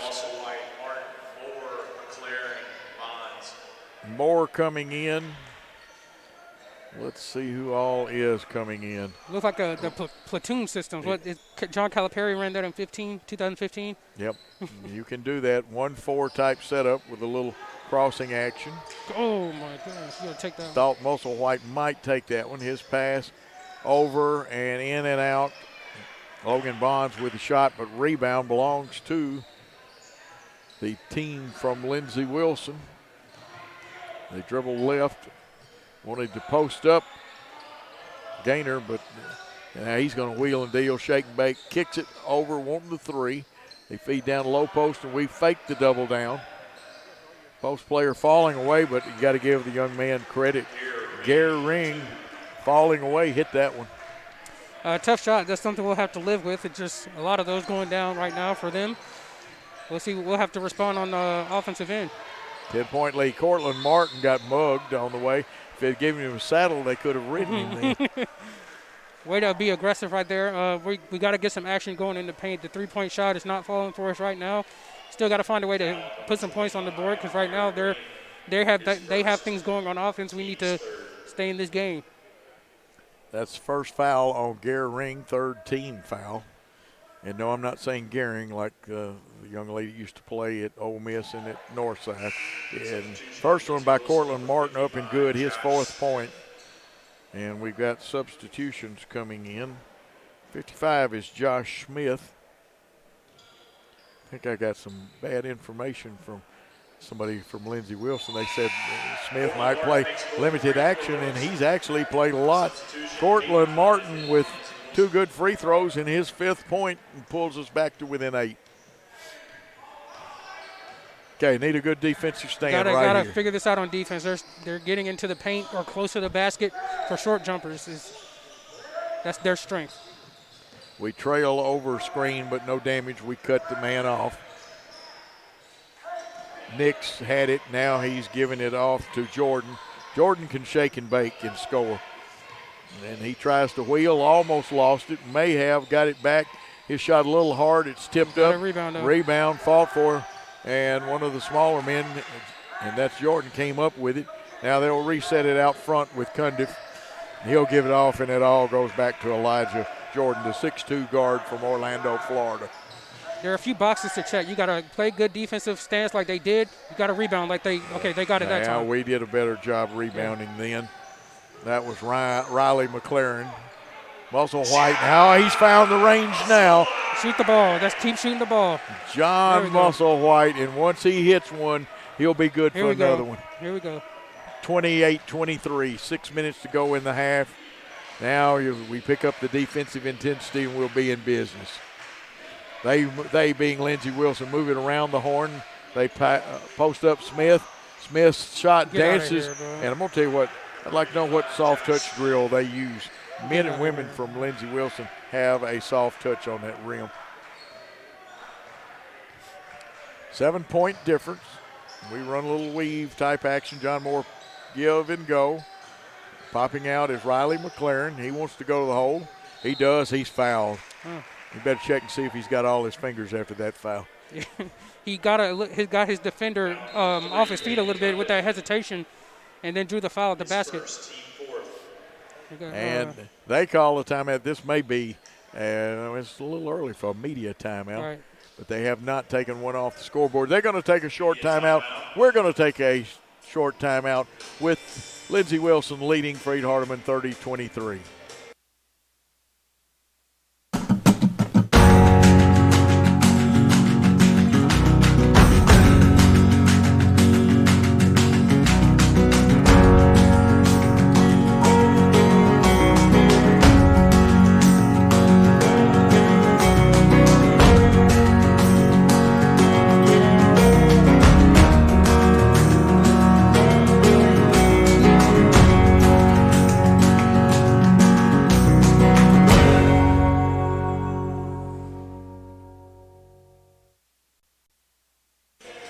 We're at Freed-Hardeman University today. Smith Kirk Court on the Freed-Hardeman Network. Jeremy Wright, Coach Joe Holloway here. Jeremy, 7 turnovers apiece for both teams. They have shot the ball from the field a little better than we do. They have 11 field goals out of 20 attempts to our 8 for 18. And they have one more free throw hit than we do. Actually have 2 more free throws hit. We got to cut some of these turnovers down and make a few more shots count. Those turnovers are going to be key because in the open court, like I said, they're athletes. They're moving fast. That's what they want to do. Now, on defense, our half-court defense, they've gotten some shots to go. We mentioned the ball stays on the rim for them. None of them have gone straight in. They bounce around a few times and decide to drop in. Not sure why that's happening. But, again, we can make them more uncomfortable by being faster on our rotations and forcing them further away. They've hit 2 threes. Give them credit when credit's due. But that's just not their game. They like to get into the paint and take short mid-range jumpers. And Riley McLaren hits both of those, drawing us back within 5. And, of course, Riley, a fine young freshman player from Eagleville. Here's that man again, Elijah Jordan. They run a lot of screens for their perimeter players. And Muscle White, I guess they say they bumped him.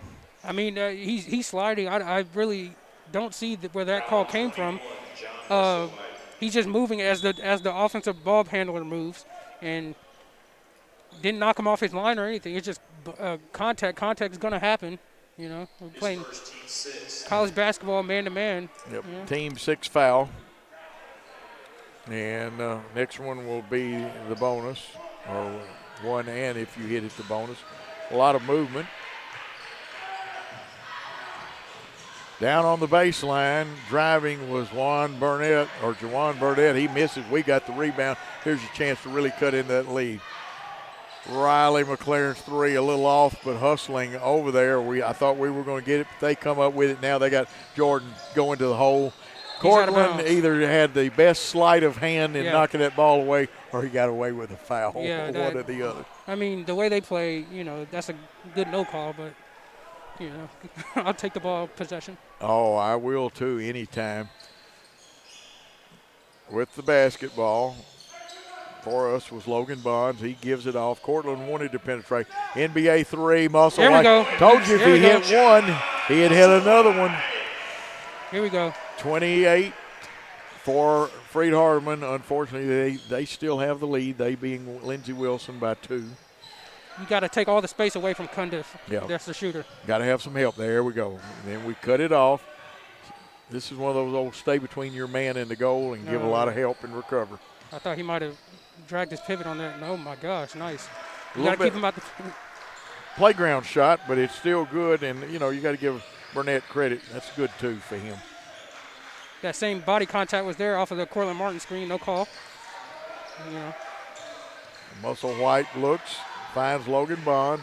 Muscle White, NBA again. Boom. 9 points. And we're only down 1 with 4:15 to go in the first half of play. Looks like our offense has finally arrived. We got to put our staple on this defensive end. We pull away in this game before half.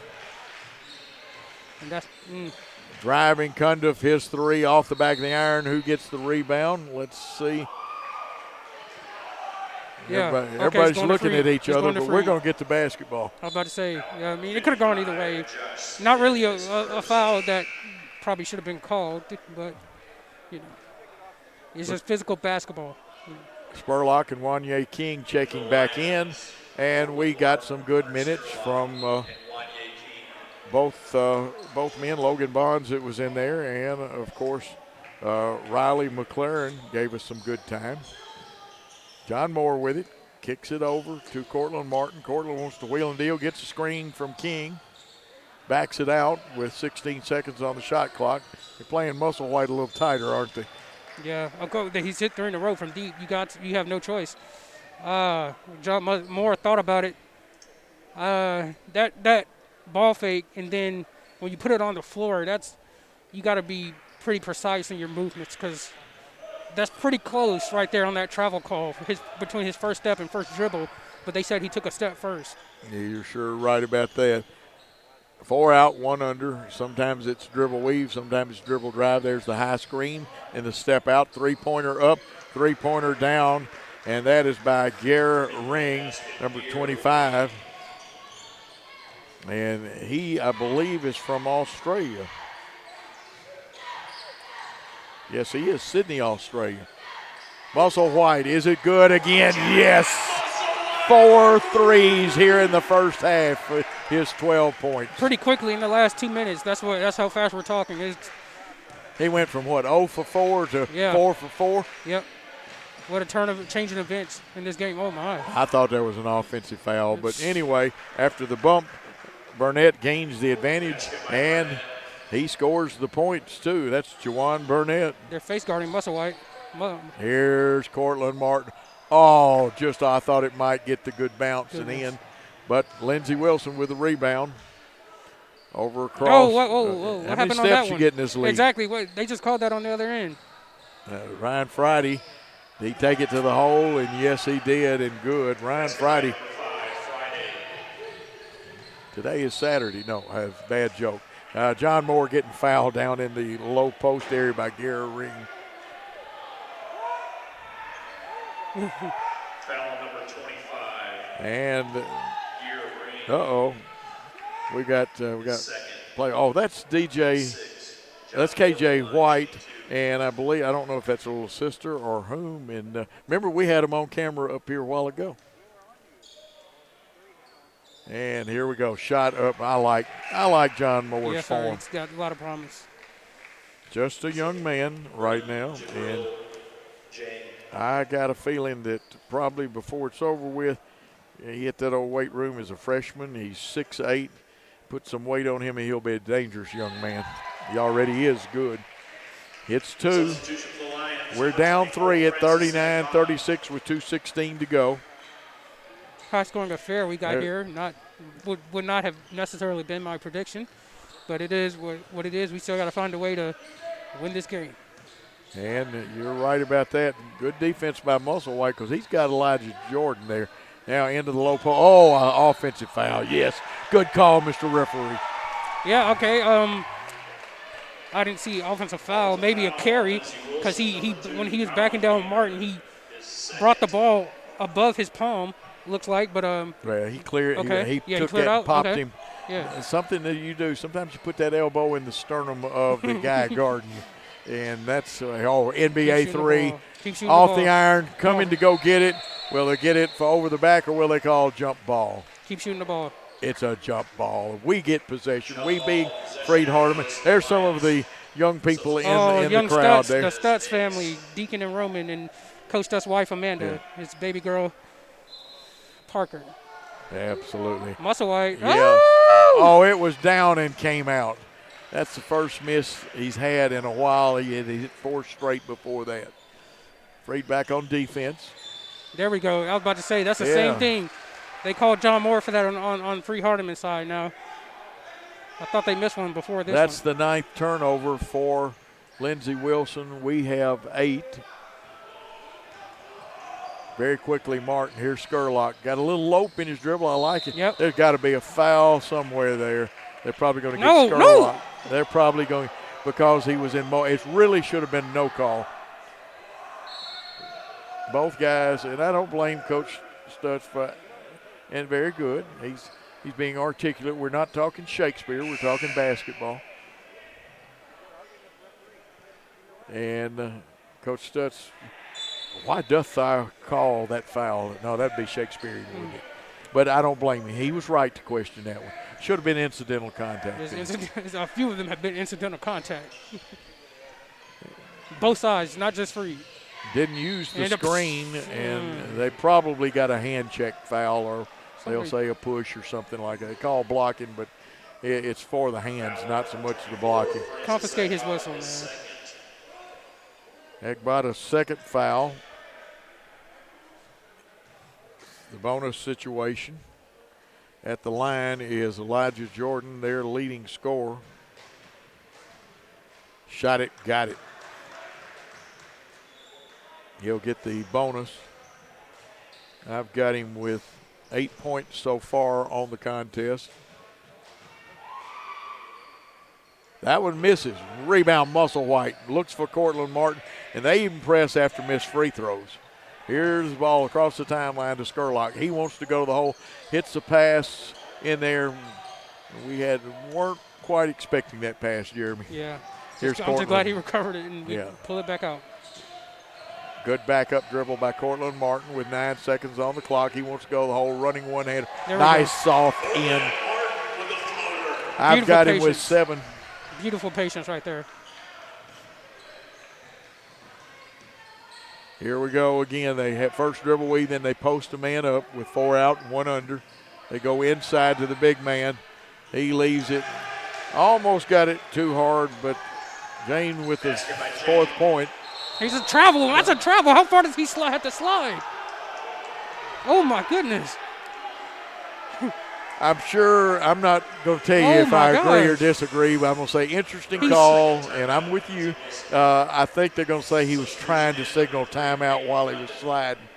I'd have to see the rule book. As he's sliding on the floor, that's equivalent to having the ball standing up and still moving your feet. You know, I think it depends on what referee and who calls it in their interpretation.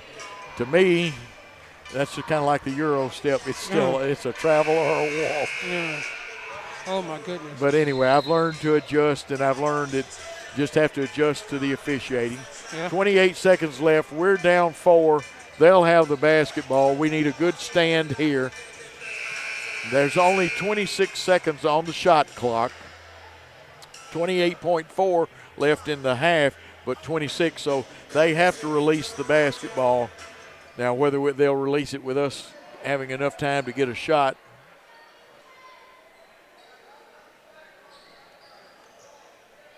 And I'm not sure. I'd have to think about my referee mechanics if I agree with where they're inbound. There's the screen to get Cundiff free. He gets the ball, comes back outside to Ryan Friday. Ryan's going to hold it down. They're going to try to take the shot so late that it will be the last shot. Because normally when you take a late shot, you really want to leave yourself about 3 seconds to rebound. But there's 2 seconds differential. No. Musselwhite, no, good defense. Good defense. Musselwhite's hands are quicker than you'd think for a big man. Just under a 2-second differential between the shot clock and the game clock. Yeah, 1.8. Here we go. What the world is that? Nice pass to the official, and it goes out of bounds. It should belong to the Freed-Hardeman team with 6.8 seconds. They'll inbound it here on the sideline. That is the proper mechanics.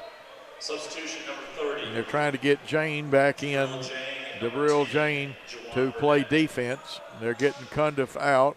Let's see who else went out. Also, Gaynor went out. So they've got their defensive team on. 5 seconds. 4, 3, 2. We're not going to get a shot out of this. I don't think they'll say he got it off in time. So no shot.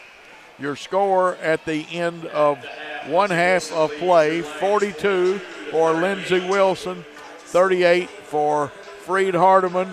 Let's take a timeout on the Freed-Hardeman Basketball Network.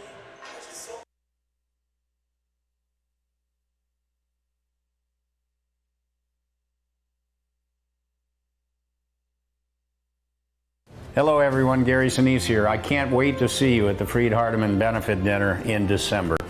I hope you'll consider getting tickets or a sponsorship. Every dollar you give will provide scholarships for students at FHU. Help change a life. We're going to have a great time and raise funds for these students. So I'll see you in December, and go Lions.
back at the beautiful home court of the Freed-Hardeman Lions and Lady Lions.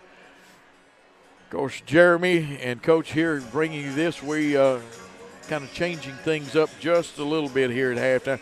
Jeremy, you're going to give them the official scoring stats here in a few moments. But let's talk about something. We got 11 turnovers for Lindsey Wilson, but 10 for Freed-Hardeman. So really a one turnover advantage doesn't make a whole lot of difference.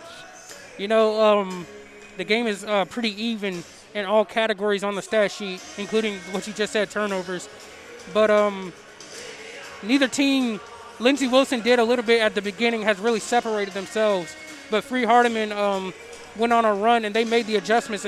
Most of that was due to John Musselwhite getting hot from beyond the arc and hitting 4 threes in a row in under a 2-minute span of game time, of course. And really, for both teams, I think their opposing defense is making them play faster than they want to. I think the team that adjusts to the opposing defense and plays their game first will create a little bit of a gap in this game, and that will determine the winner. You're right. Very quickly before you give the stats on scoring, they have 4 more field goals than we do, but we have hit 3 more three-pointers than they have. As good a team as they are out-rebounding us slightly by 2. They've turned the ball over, but you're right. Very even game. Only a couple of things have hurt, and you know what? We got a whole half to go. We're only down 4. Now here is Jeremy with the official scoring stats. As I mentioned, John Musselwhite, got hot near the middle of the second in the first half, and he went 4 for 4 from 3 in under 2 minutes and 30 seconds, I believe. And so he has 12 points to lead all scorers at the break. He's shooting 4 for 8 overall from beyond the arc. Also for Freed-Hardeman, Cortland Martin and Wanye King both have 7 points. They've been generating a lot of offense for the Lions. And then Riley McLaren had some big free throws and a big bucket in his time on the court. And that pretty much rounds out the significant scoring for Freed-Hardeman. They're shooting 46% from the field. That's still, well below what we like, especially compared to Lindsey Wilson, who's shooting 59% from the field. A lot of their shots come from mid-range and in the paint. They've hit 2 threes, I believe. 2 3-point. They've hit 4 for 9 from 3. But they're still shooting 59% from the field. That's way too high for Freed-Hardeman, who likes to hang their hats on their defensive energy and performance. 3-point field goal percentage for Freed-Hardeman in the first half is 36%, 7 for 19. And a good thing for the Lions is they go on 7 for 8 from the free throw line. And in a close game like this, every free throw matters. And so that's 87% from the free throw line, the charity stripe in the first half. So, again, this game is going to come down to a few minor just intangibles, whether it be making your free throws, effort on defense. Their defense is going to be key. We got to get them outside the paint. And for Lindsey Wilson, they got to keep us off the three-point line. We got hot towards the end of the first half. But whoever makes those adjustments first, I have them taking the win. I'll have more of a projection of how this second half is going to go after we get started. Yeah, we can tell. I hope Musselwhite comes out. He was 4 out of his last 5 shots. He had actually hit 4 in a row before he missed after opening up kind of tough. And they've got a good ball club. We've got a good ball club. We're 3-0. They're 1-1. And 2 young coaches. I believe this is Lindsey Wilson's coach's first year. Yeah, they had a coaching change, so yeah, his first year. And Chris Starks, of course. I love it. And, folks, both of our coaches, if you want to learn basketball, our pregame show for the girls, we go ahead and have Coach Epperson on before the game. Then at halftime, Coach Stutz comes up here at halftime of the girls' game. A very delightful, very informative interview. Young man, I'm sure not only in practice is he a great teacher of basketball, but I bet if he taught a basketball class, it would be very interesting. Definitely. In fact, I'm going to ask a question, Jeremy. I know we got a lot of great academics at Freed-Hardeman, including a master's degree program. Do we have a basketball class in the PE department? We do have an introduction to coaching. Yes. Sports management major, minor I'm taking that next semester. I'm excited for it. But that, we're starting to incorporate some more majors for every student interest when they come to Freed. So a sports intro to coaching class will be available next semester. Oh, but would they let an old man that's 69 years old come down here and audit that class? If you can pay the tuition, they'll let you do anything. Well, I may have to pay the tuition Yeah. because, you know what, I love those classes. Yeah. I've gone to several of them. I've audited some because I've gotten all the credit I can get that way. And I'm not bragging. I have 232 undergraduate hours, not counting master's work. Okay. And so I can't take that course again for credit, but somebody said, yeah, all 232 hours of coaching courses. Yeah. No, they weren't. I've got some chemistry and physics and a degree in that. See, Freed-Hardeman, I'll stay away from that. is a wonderful university. It can prepare you for life and prepare you to be a better citizen. We've got a guy coming here, Gary Sinise, and again, most people remember him as Forrest Gump. This is a very accomplished actor. He's a great speaker. He's interested in the veterans and has done so much good work. And we want to encourage people to come, and that's coming up in December. You can still get some tickets for that. There are limited, I'm sure, available, but you can get some tickets for that. Last time we were here, we had the Hall of Fame, and it looks like Lindsey Wilson's coming back out to open up their warm-ups for the second half. I think Coach Studd's down there making some adjustments. What do you think? Definitely. The defense, like I said, the 59% from the field is just too high. That's what it is. Near 60% from a team whose game plan is pretty simple. Get to the rim. They'll occasionally throw one in from beyond the arc, but they like the mid-range, kind of opposite of us. Coach Stutz hates mid-range jumpers. He wants the scoring to be at the basket or from behind the three-point line. They like mid-range and in the paint, and that's exactly what they've been able to do. They've hit 4 threes. Those have been pretty significant, but we can do better on the defensive side of the ball. 6 minutes, or actually a little less, left in halftime. Want to say hello to Coach Mike McCutcheon, and I call him Coach, even though he's the athletic director. He's still and was a great coach and still is. Hope he's doing better.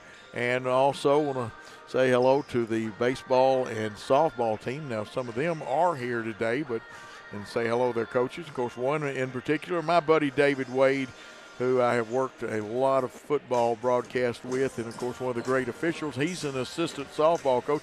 We're going to have exciting Freed-Hardeman baseball and softball here on the Freed-Hardeman Athletic Network, Worthy Road Studios, producing, directing.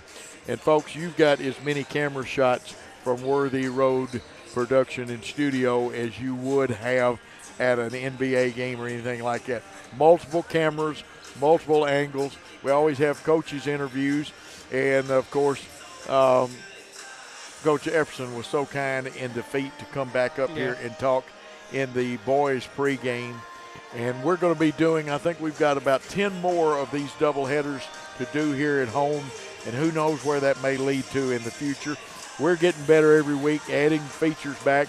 DAC stats have worked pretty good for the most part tonight. I joke about that. My friends tease me. I've got a great partner, and if you haven't met Dave Wade, the assistant softball coach, you and Dave are two of the finest people I've ever worked with. That. And I know Dave would love you too. Got to give some credit to Taylor Hodges. What a great job he does. This young man works DAC stats. He gets notes out to you. He got pronunciation guides for us, and I've done a little better with the pronunciation on some of the names tonight. We want to make sure we get everybody their credit, and you can send us information, but like I said, check Freed-Hardeman out, and I think it's FHU.edu.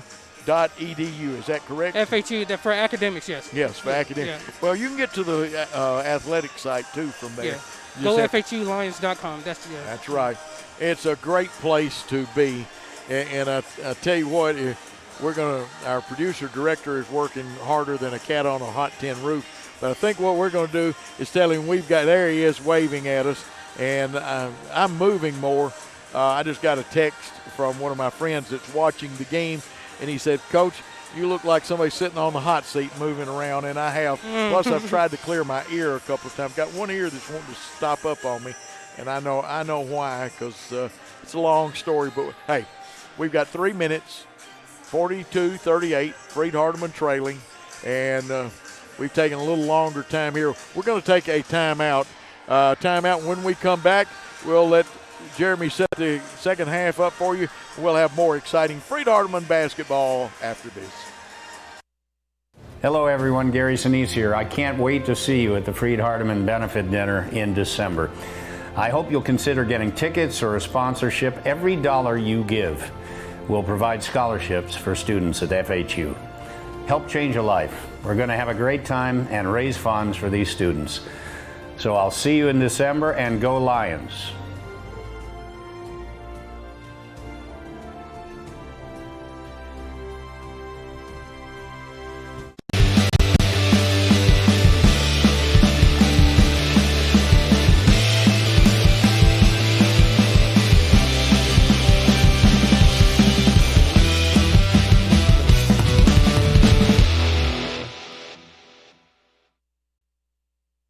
Freed-Hardeman basketball here on the Freed-Hardeman Sports Network. Worthy Road Studios, Paul Schulze producing and directing, and we've got all kinds of stuff. We have the loveliest camera person in the world behind us, Miss Linda. Gary's good looking, but he ain't lovely. He's also on camera. We love Gary, though. He's a good guy. And somewhere around here is the effervescent Lawson man, the man of 1,000 moves and more moves than a hula girl, wherever he is. He's somewhere down on floor level, I'm sure, with the floor level cam. And what a great crew we got. I also have the privilege of working with Jeremy Wright, and I'm Coach Joe Holloway. We are a minute 23 away from excellent action again. What do you expect in this half, Jeremy? It's going to be another defensive battle. You know, I've said, like I said, whoever makes the right adjustments on defense and gets the stops, or whichever offense adjusts first and then gets the necessary buckets and needs down the stretch, will pull away in this game. And that was Lawson man waving at you.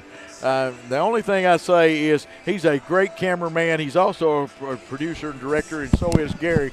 We've got the first team in sports right here. And to tell you what we need to do is get ready for this. And I think Jeremy's pizza must have come. I've never seen anybody move as fast as he did because it looked like Domino's Pizza's behind us. Anyway, we're just about ready for second half action. We'll see who both teams bring out. And remind you that Lindsey Wilson is leading 42-38 here at Smith Kirk Court. And if you've never been to Freed-Hardeman's campus, it is a beautiful campus. You need to come to the campus, come see a ball game. This game will be archived on YouTube tonight, courtesy of Worthy Road Studios.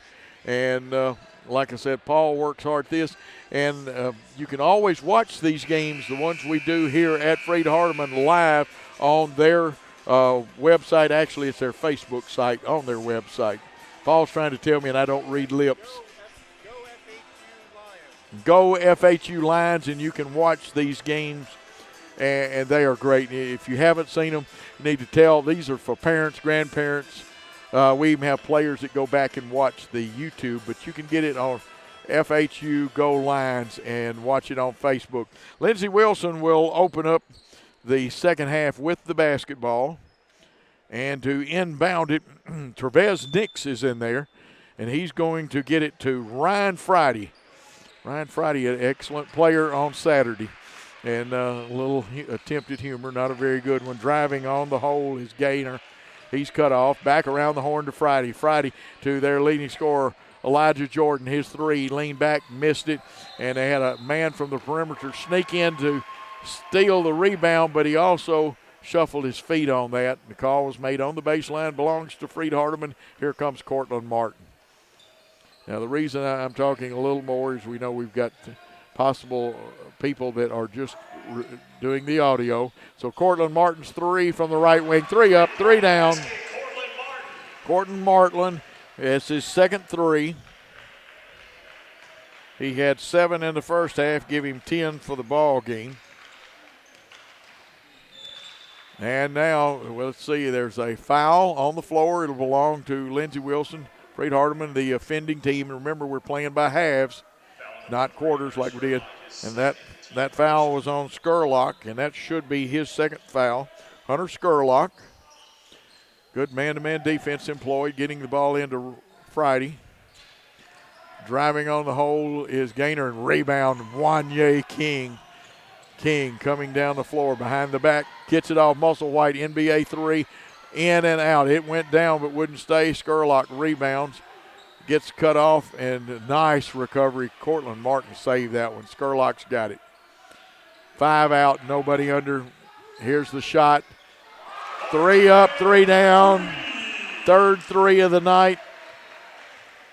13 points for Cortland Martin. 44-42. Freed-Hardeman has taken the lead.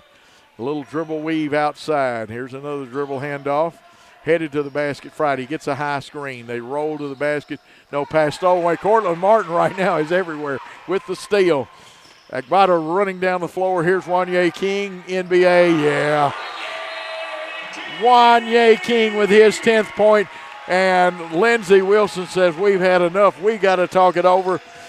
With the Lions leading 47-42, let's take a quick timeout on the Freed-Hardeman Basketball Network.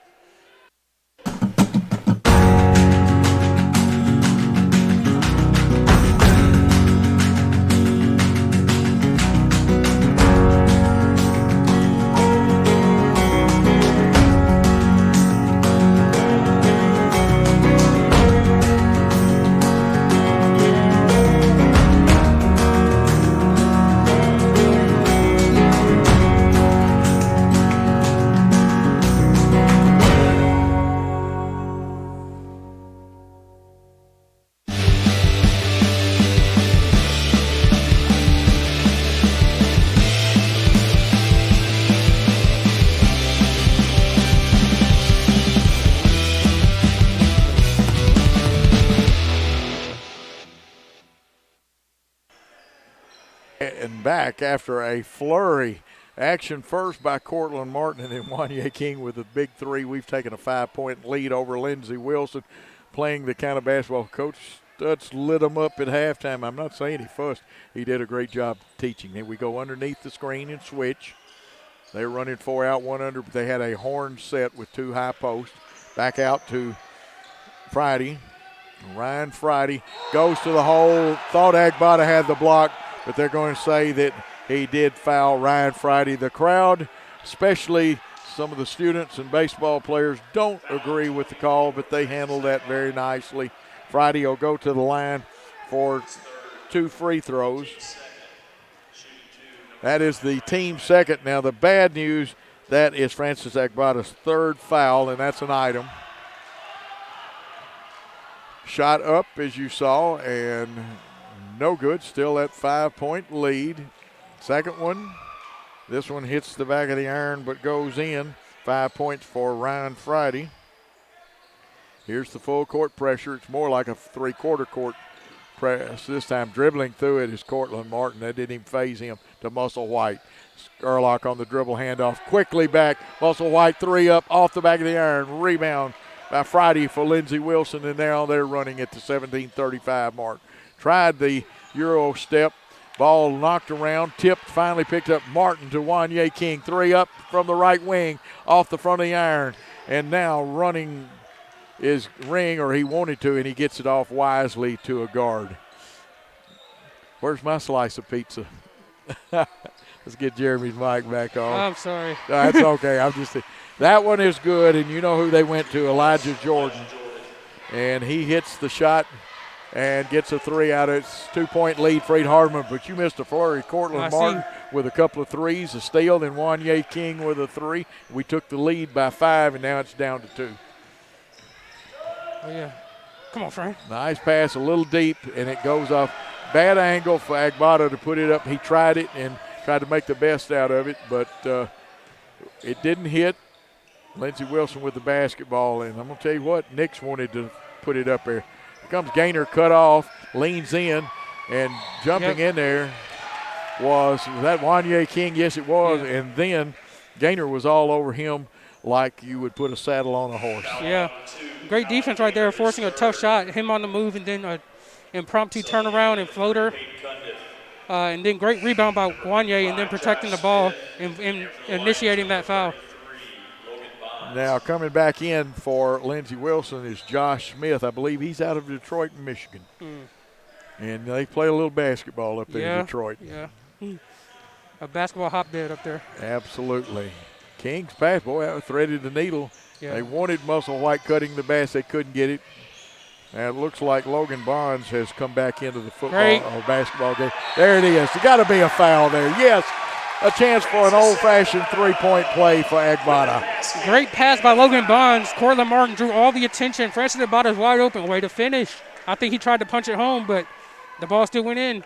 And then we got the foul call, so chance for an old-fashioned three-point play. Yes, that's right. And Jordan that picks up his second foul. Yes, sir. Shot it, got it, a old-fashioned three-point play. Man, all the guys my age and up, we love those old-fashioned three-point plays. We like the new ones too, though. A lot of screening now for the cutting action. They X off of each other. Around the horn to Elijah Jordan on the wing into the high post. Now that is tough, and a nice move right there. Nix. Just a strong finish. That's all that is right there. They're gonna get there. They're gonna force you. They're gonna force their the ball down the middle, and it's up to you to stop it. Just didn't get that one. And it's hard to give help on that one because of the kick-out situation. Agbada with the basketball to Cortland Martin.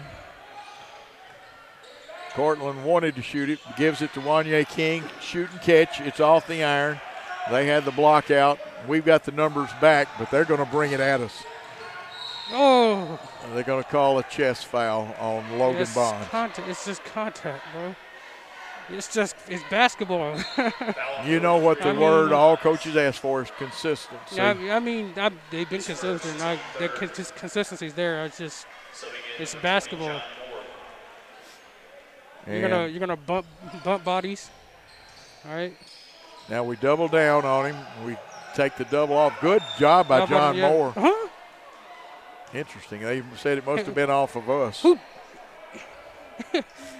They didn't call the foul, but they called, and I thought he touched it. He got his own rebound. Yeah. Oh, well. Oh, okay. John Moore did a good job defending that.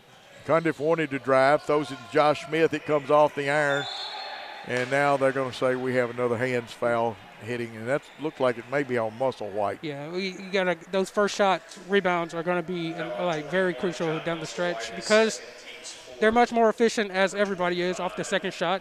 Off the first shot, they haven't been very effective, but those rebounds and loose balls and transition off of turnovers have been key. Gearing at the line. First one in and out. We have 14 fouls already here in the first half, and remember, men's basketball's halves. The ladies' game is played by quarters in college. Second shot up. Shot it, rolls around, and the United States steal shot fails. 0 for 2 from the line on that one. Quick pass into the forecourt to Logan Bonds. He takes it and dishes it off. John Moore running one-hander, acrobatic. Great shot. Great pass, Logan Bonds right there. As I mentioned, once she gets past their press, their half-court defense is very average or near average. There's a lot of opportunities that come after you break the press. You can see the score. That's the reason we don't call it out quite as often. Great work by Worthy Road Studios. We got faked, missed the shot, though. We'll take the miss. Finding Cortland Martin. He hasn't got the numbers, so he held it up for a second, got him some numbers, found a man. There's the nice passing, touch passing. John Moore with the finish, but the passes made it. Great awareness by Cortland, first of all. A lot of stuff happened that he wasn't expecting. He found Muscle White. Muscle White with the quick second thinking to pass it off to Moore, who was just wide open for that lay. Right. And it's actually, now it says period 3, but it's the second half. That's the problem with those scoreboards, that we'll give you the shot of it, and there's a nice shot. And that time that looked like Jane for 2 more. He's got 6. And it says period 3, but actually we're in the second half because those boards go by quarters. And Jang with the rebound again. Or that is Gear Ring. I'm sorry about that. Gear Ring with the rebound.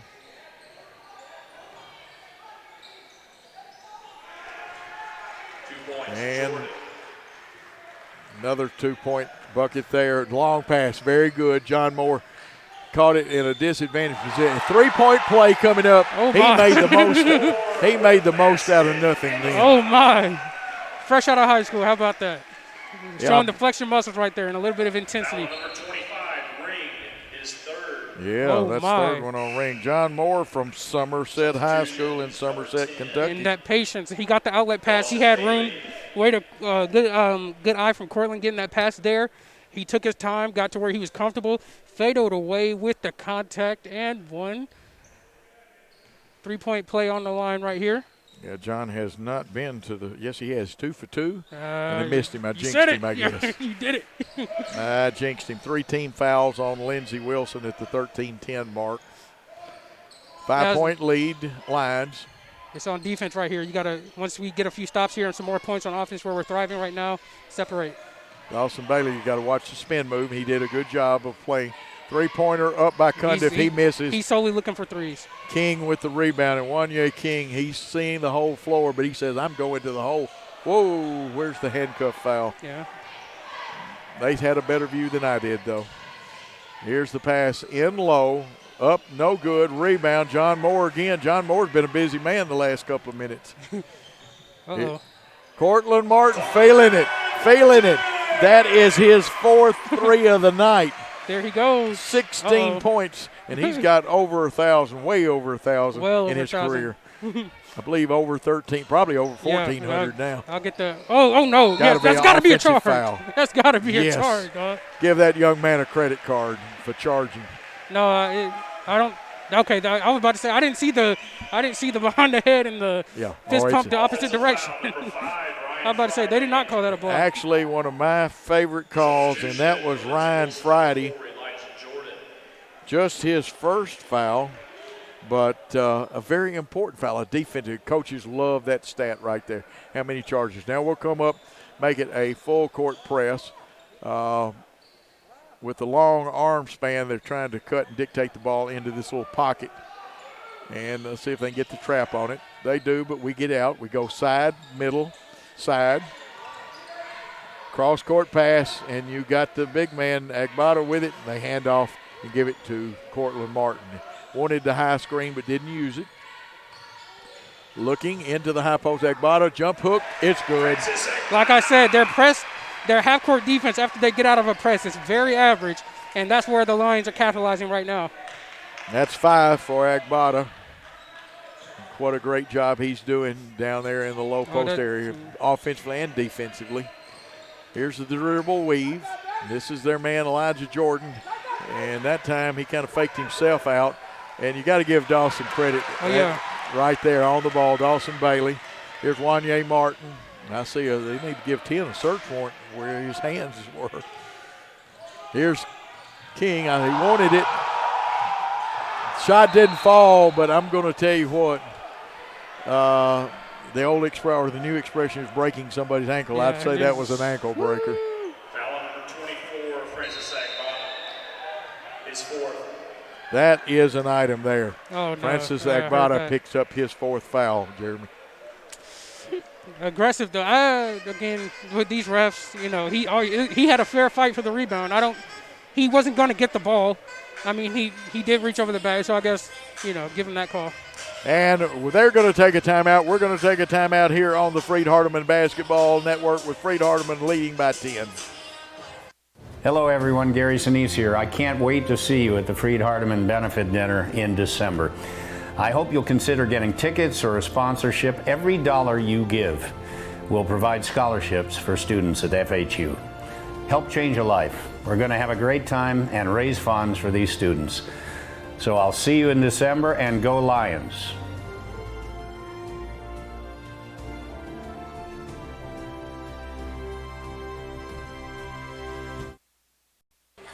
And we are back here. You just saw the cheerleaders, and there's another good picture of the cheerleaders here at Freed-Hardeman. They do such an excellent job. Maybe we can one time get them up here and either Jeremy and I will interview some of them or get their sponsor. But right now the Lions have taken a 10-point lead. Jeremy, your thoughts? I said this during the halftime break. Whoever makes the adjustments was going to win this game. And you said the Lions were in the locker room a little bit longer than Lindsey Wilson because you knew Coach Stutz was drawing something up to prepare for the second half, and it looked like he did that. We were down 4 at halftime, so like a 14-point turnaround, now up 10. Just under halfway done with the second, just under halfway done with the second. And we're back in action. You see Lindsey Wilson on the dribble handoff. They like to run that dribble weave handoff. Having some trouble. Now, I'm not so sure they don't get 30 for backing a guy down. That's illegal to back a guy down and hold him like that. Jang, I was right. I get to give myself 1+ point for that. It's Freed-Hardeman basketball, and now they've backed up to half-court defense. Here's the ball. Wanye King back out front to Bailey. To Clark, driving. There should be a blocking foul. Young man from Lindsey Wilson, if he keeps his position, doesn't jump up, guess what? He probably would have gotten a charge out of that. But going to the line is Silas Clark. He has not been to the line tonight. First shot up and good. Silas Clark shooting. I mentioned during halftime, again, the defensive battle. So I mentioned also that Lindsey Wilson in the first half shot 59% from the field, and Freed-Hardeman shot 36. Now Freed-Hardeman is up to 50% from the field, and Lindsey Wilson has dropped to 52%. That shows an improvement. Yeah, that just shows the improvement so far. Still under 10 minutes, halfway done with the second half, but that just shows the different attention to detail that the Lions have had on defense to start this second half. Absolutely, 62-51. Now they're checking over here at the table. Yeah, I don't. What's up with that? I'm not really sure holding the game up, but now, well, still going on. It may have been checking who the foul was on, making sure, because it looks like they've got Jang for his second foul. Shot it, got it. 2 points for Clark. Also, shout out to Coach Todd Humphrey, the volleyball and softball coach, doing the stat book tonight, and Coach Jonathan Estes on the PA. Absolutely. The baseball coach, Jonathan Estes. Jonathan Estes, I'm looking forward to doing Coach Estes baseball games, and I believe our good friend Ray Pack is going to do the softball games. Mr. Ray, yes.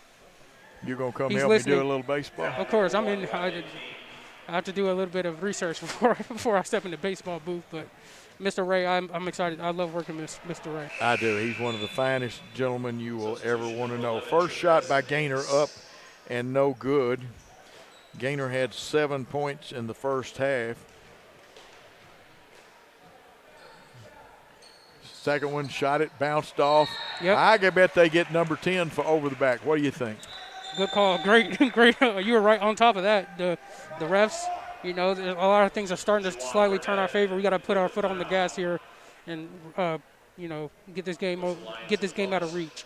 Absolutely. And we're shooting. Yeah, we're shooting. Okay. That just shows how this game has been called. We're not even halfway done with the second half, and both teams are going to be shooting from here on out on fouls. Yeah, 17 fouls on Lindsey Wilson. This looks like Riley McLaren at the line, and I'm going to tell you what now, I know that young man can shoot free throws. Yes, sir. He was 2 for 2 in the first half. He will get his second one. Coach Stutz has used a lot of players now. We're going to have a little conference here. This is good. When the officials will conference, they're making sure that they do things right. Well, Riley McLaren's face says it all. Like, what in the world? Like, we're shooting free throws. What is there to discuss? The only thing is a free throw shooter. I don't know about you. I didn't like my rhythm disturbed, though. But the officials are right. If there's something that there's a question about, you have to admire the young men. Just getting a great shot by Worthy Road Studios. And, of course, Paul Schultz, my man, pulling the trigger, but he's not as pretty as our camera lady, Miss Linda, is over there. Matter of fact, Paul not pretty at all, come to think of it. And now the crowd, you hear the mumbles like, what? I see Lawson Mann down there on the baseline. He's got that camera, and he's right there on top of things. Let's see what's happening. Now, are we going to take a point off, and it's just now the 7th team foul? Okay, that's what it looks like. So a bad number on the foul count. And that's what? No, who's shooting now? Never mind. There's some kind of Coach technical Estes is still foul. I bet confused. somebody didn't check in properly. Coach Estes has his hands out, so he hasn't gotten anything, and they're just. And that was Cundiff shooting it for his 4th point. And now they're meeting again. How about this?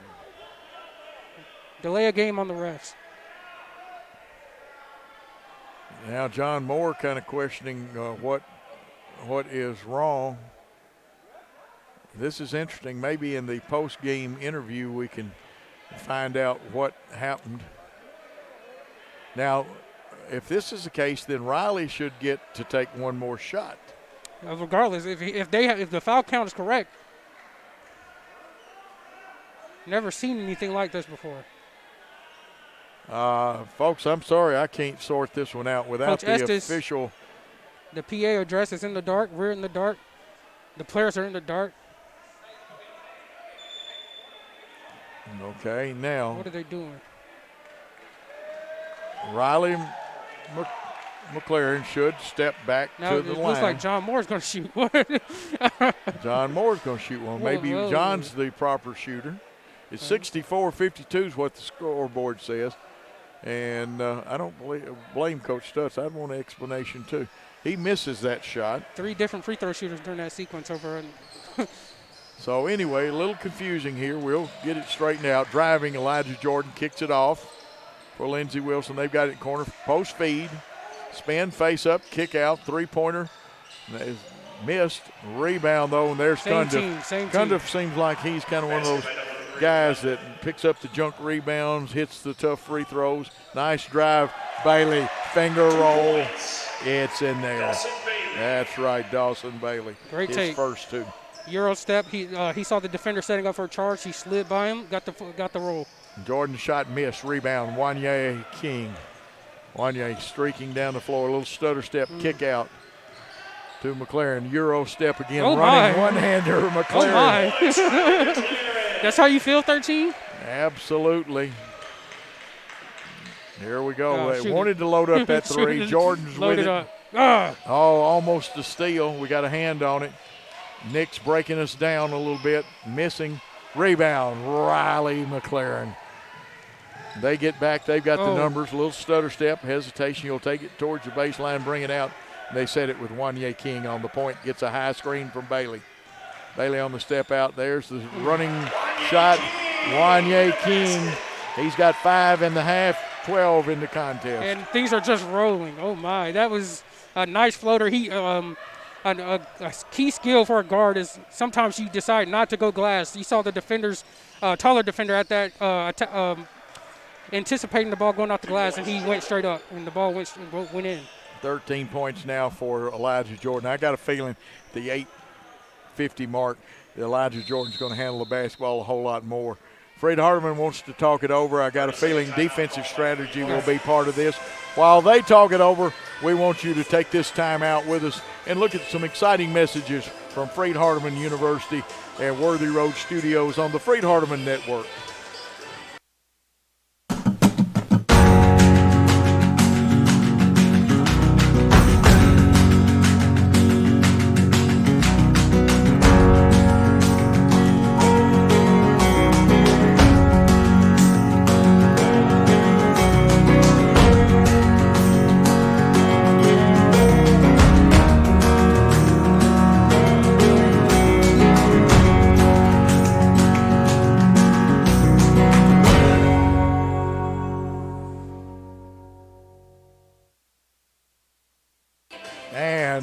Back, we still don't completely know what happened on that other thing. We had 3 different shooters, 2 of them for Freed and one blue. Keep calling him Blue Mountain, Lindsey Wilson. Yeah, we can tell you it's Freed-Hardeman basketball, and that Wanye King has it, wheeling and dealing over on the left wing between his legs, feeds low to Muscle White. Muscle White in low to John Moore. Great team basketball. The baby beast. Have a day, young man. With 8.5. And here's, I told you they go to Elijah Jordan, and they've come right back down the floor. He's got his 7th point in this half, 15th overall. Still got to watch on that second shot. That first shot, we're making it very tough. Oh, and that's not going to help either. Yeah, but that first shot is very tough. We got to, right back. Good job, Muscle White. Very good job. taking the charge. Lindsey Wilson charge on number 10, Jawan Burnett. And that is Jawan Burnett's. I've got him 2. The scoreboard says 2. That's the 8th team foul. We've got 6. We got to watch this press now. They took it off for 2 trips, and you get a little slack. Now you got to remember to get in the middle. There we go, right there to Wanye King. Stumbling. And that's the way to attack the thing. You go side, middle, side. To Moore. Moore feeding low, and there was holding. You got to have 10 is holding Cortland Martin. There's nothing else it could be. Another good pass by Moore, trying to kind of expose that foul. You know, you see some holding. Somebody's holding one of your teammates. You throw the ball at them, and that's what he did there. And now we're shooting free throws. And unfortunately, my stats don't want to cooperate with me, or I would tell you what a great free throw shooter that Cortland Martin is. Now he has now 17 points in the contest. He is 3 for 3 from the free throw line.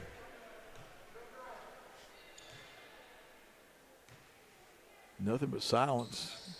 Second one, hey, nothing but net. And looks like we're going to have some substitutions and a timeout. And with them taking it, we'll keep it here this time and get some thoughts. This may be the 8-minute media timeout. They don't necessarily call it out, but they do take the automatic timeout. Okay, it's 74-58. What have we got to do to hold this lead, Jeremy? So they're about to get into like desperate mode to where they're trying to climb back into this game.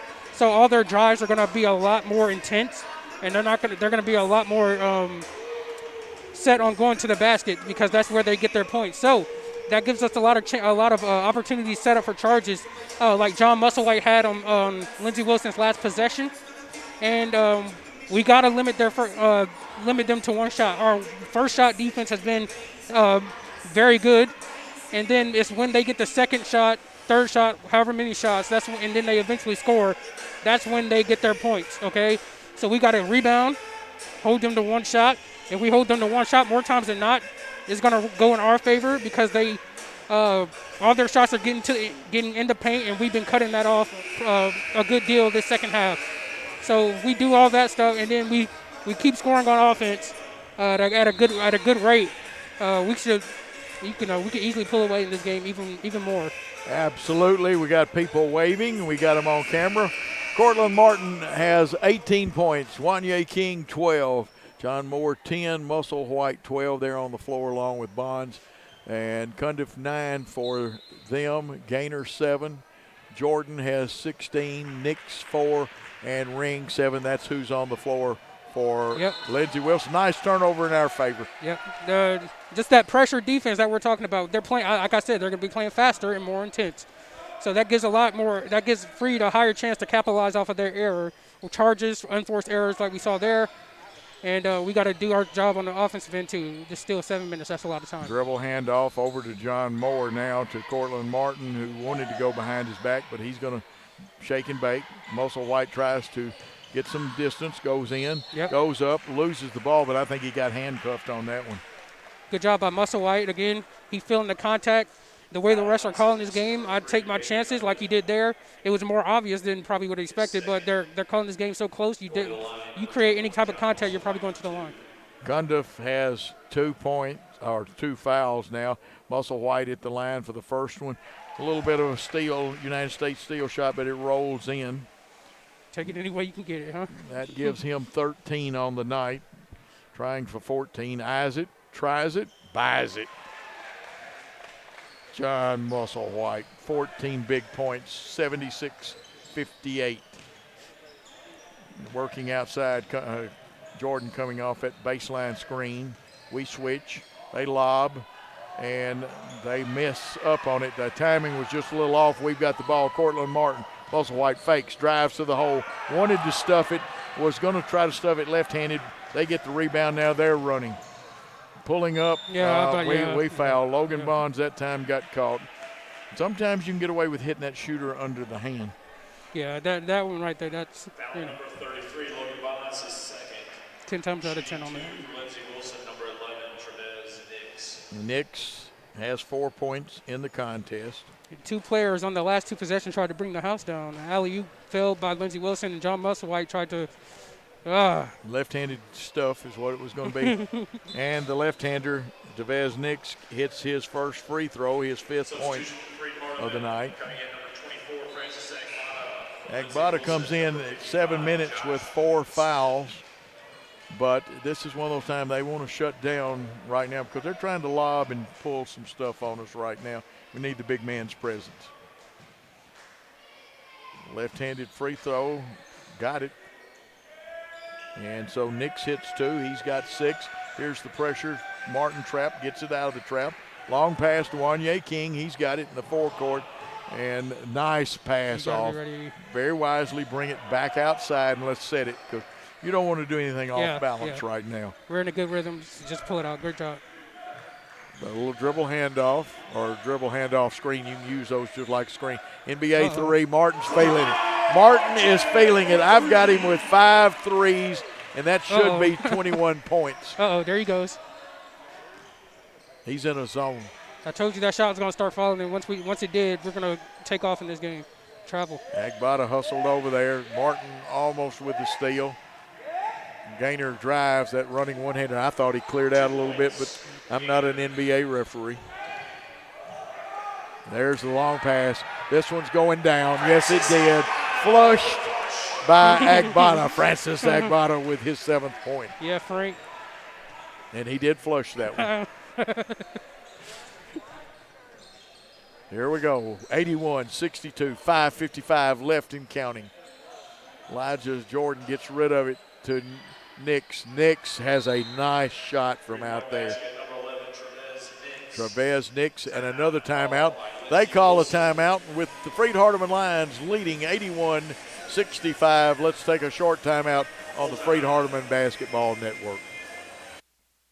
Hello everyone, Gary Sinise here. I can't wait to see you at the Freed-Hardeman Benefit Dinner in December.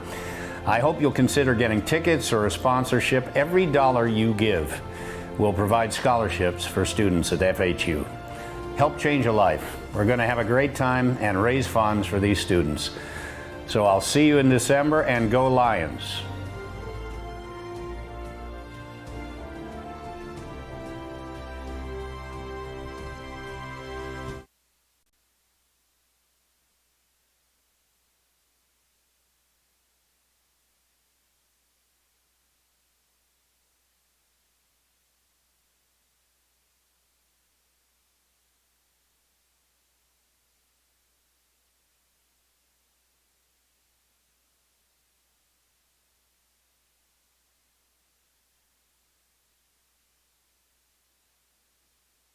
And some great crowd shots. You saw Reagan Floyd a minute ago, and it looked like there was ice on her knee. I'm wishing for the best. What she means to this FHU basketball program, men's and women's, you can't put a price or appreciation on that. So she took a hard fall, but I hope everything's well with her. Absolutely. Reagan Floyd, that see the knee, and it looks like ice from Perry County, a great player, the only senior on that team. And this is a very good Freed Lady Lion team, but I'm going to tell you what, as young as they are, the future is bright. Back here, you see the full court press, 1-2-1-1. They'll try to trap the corner. They're now going to try to cut that return pass off. Martin wheels and gets him a little space, gets out of there. Crossover, got stripped of it, and they'll get Cortland for trying to play defense and get the ball back. Be 1 plus the bonus if he hits it.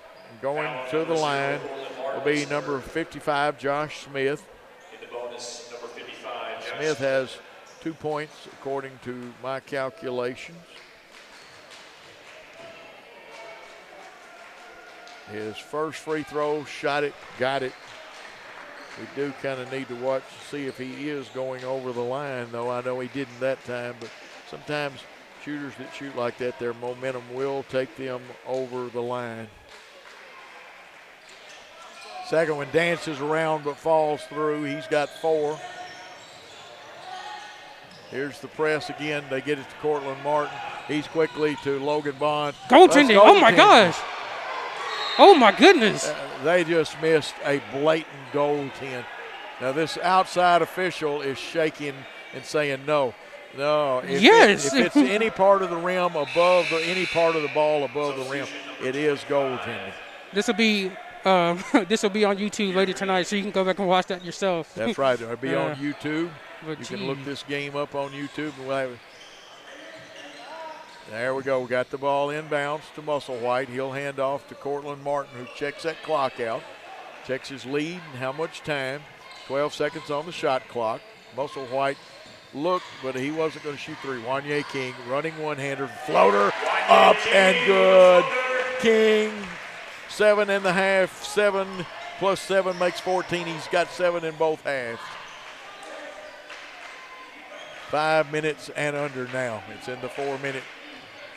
You take 20 to 25 seconds off at least every possession now, Jeremy. Right, and they're going. Lindsey Wilson goes deep into their shot clock as well, so that goes for them too. Yeah, that hurts them. No. Oh, that time. 5 drew the contact. That's Friday. Oh, I think Francis is fouled out. It could be. Let's see. Although. Number 24, Francis. Yep. And John Moore will come in. Let's see. He finishes with 7 points. But he had a good game. He did a lot of things besides score points. John Moore comes in, and he's had 8 in this half, and he's also got 10 for the contest. First free throw is up and good. And it looks like that Ryan Friday is a very smooth free throw shooter. He's now got 6 on the game.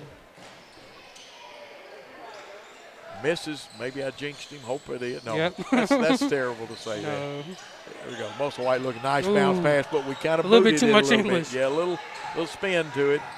Coming down now. You know that Jordan wants to wheel and deal. Kicks out. Nix for the 3 off the iron.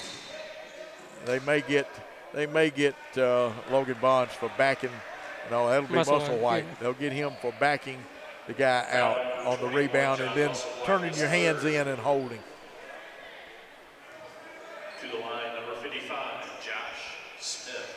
He was just being aggressive, but when you turn your hands backwards like that, it's almost, if the referee see it, an automatic call.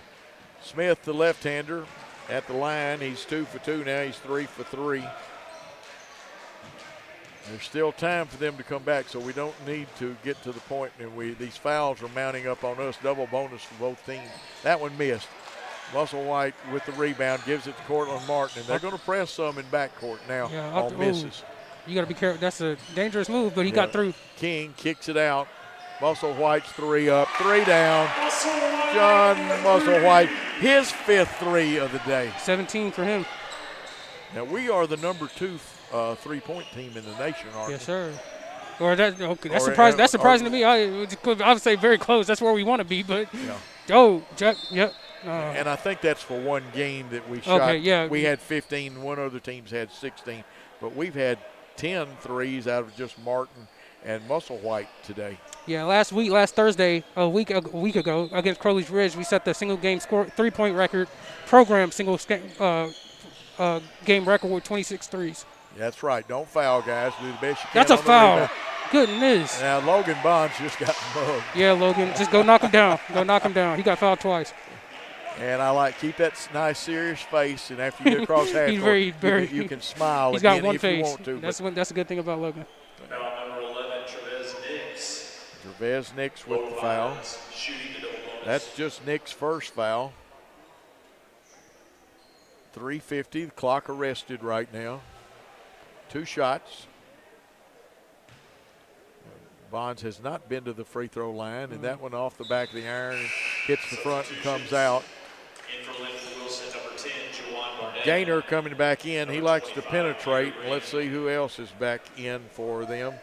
Gehring is back in. Second one is good.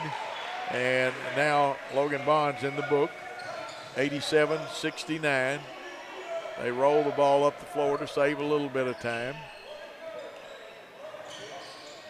Of course, I like them to run their offense because it takes time. This time they fire the quick one up, and John Musselwhite says, my rebound. He's very underrated rebounder, John Musselwhite. we have the number on his rebounding for tonight. We'll take a look at those in just a minute. I can't look down at my Yeah, screen. yeah, gotcha. We're moving fast tonight. Here is Cortland Martin. Oh, man, I love that. That's a bad man when he gets rolling. He is. 20-point lead. Oh, yes. Let's see if I can steal a rebound down here somewhere. Well, they've taken my rebounds down, but back driving, that one's out of bounds. That might have been a foul. It may have been, but they owe us one anyway. Yeah, there was a few. 3:07, clock arrested, 89-69, 20-point lead. We're still 2 points short because of that goaltend that he missed. Yeah, that's an interesting situation. Oh, no. Muscle White is actually our leading rebounder tonight. Yeah, that's what He's got 7. I think he's got 8. Yeah, a little hot foot there. Bad footing right there. That's I see what okay. he's trying to do, just misstep right there. Now, if folks wonder, the coach isn't arguing as much for the pass call as he's trying to get the next one for. And sometimes you got to realize coaches are working for that next call. Fake the weave. They want to shoot the 3, losing it a little bit. Too much ball handling there, and looks like we're going to have a timeout. Full timeout, Lindsey Wilson. Lindsey Wilson wants a full timeout, with Freed-Hardeman having a 20-point lead with Worthy Road Studios and Freed-Hardeman Basketball Network. Let's take a timeout.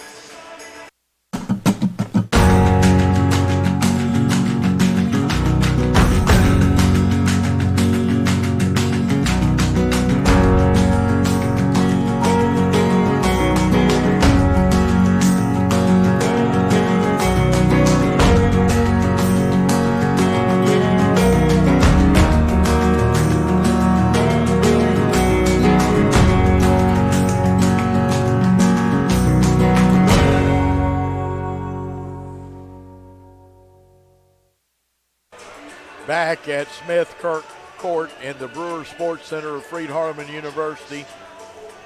Jeremy Wright, Coach Joe Holloway here, 89-69, 2:43. Tell us what we got to do to get home with a win, Jeremy. Around the 7-minute mark, I said that we had to limit their stops. They're about to be playing a lot faster. We've done a good job of that. We've expanded the lead. As you can see, 20 is the biggest lead of the night for Freed. We're making a good portion of our free throws. They're about to start fouling. They're about to be more aggressive on defense. I think we'll start to pressure up a little bit. They're going to start rolling the ball off of a dead ball to save the clock time. We want the clock moving as much as possible, obviously. The clock is in our favor with 2 minutes 43, up by 20, trying to put this game in the bag. And just after that, just make your free throws. That's all we have on this side. That's what it comes down to. Good hands to have the ball in, even to Muscle White, but your senior point guard, Cortland Martin, had it. Now we're working with actually 5 cutters most of the time. Somebody will fill the post.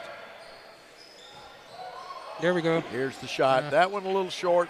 Rebound pulled down by Friday, and he's got a streak into the forecourt.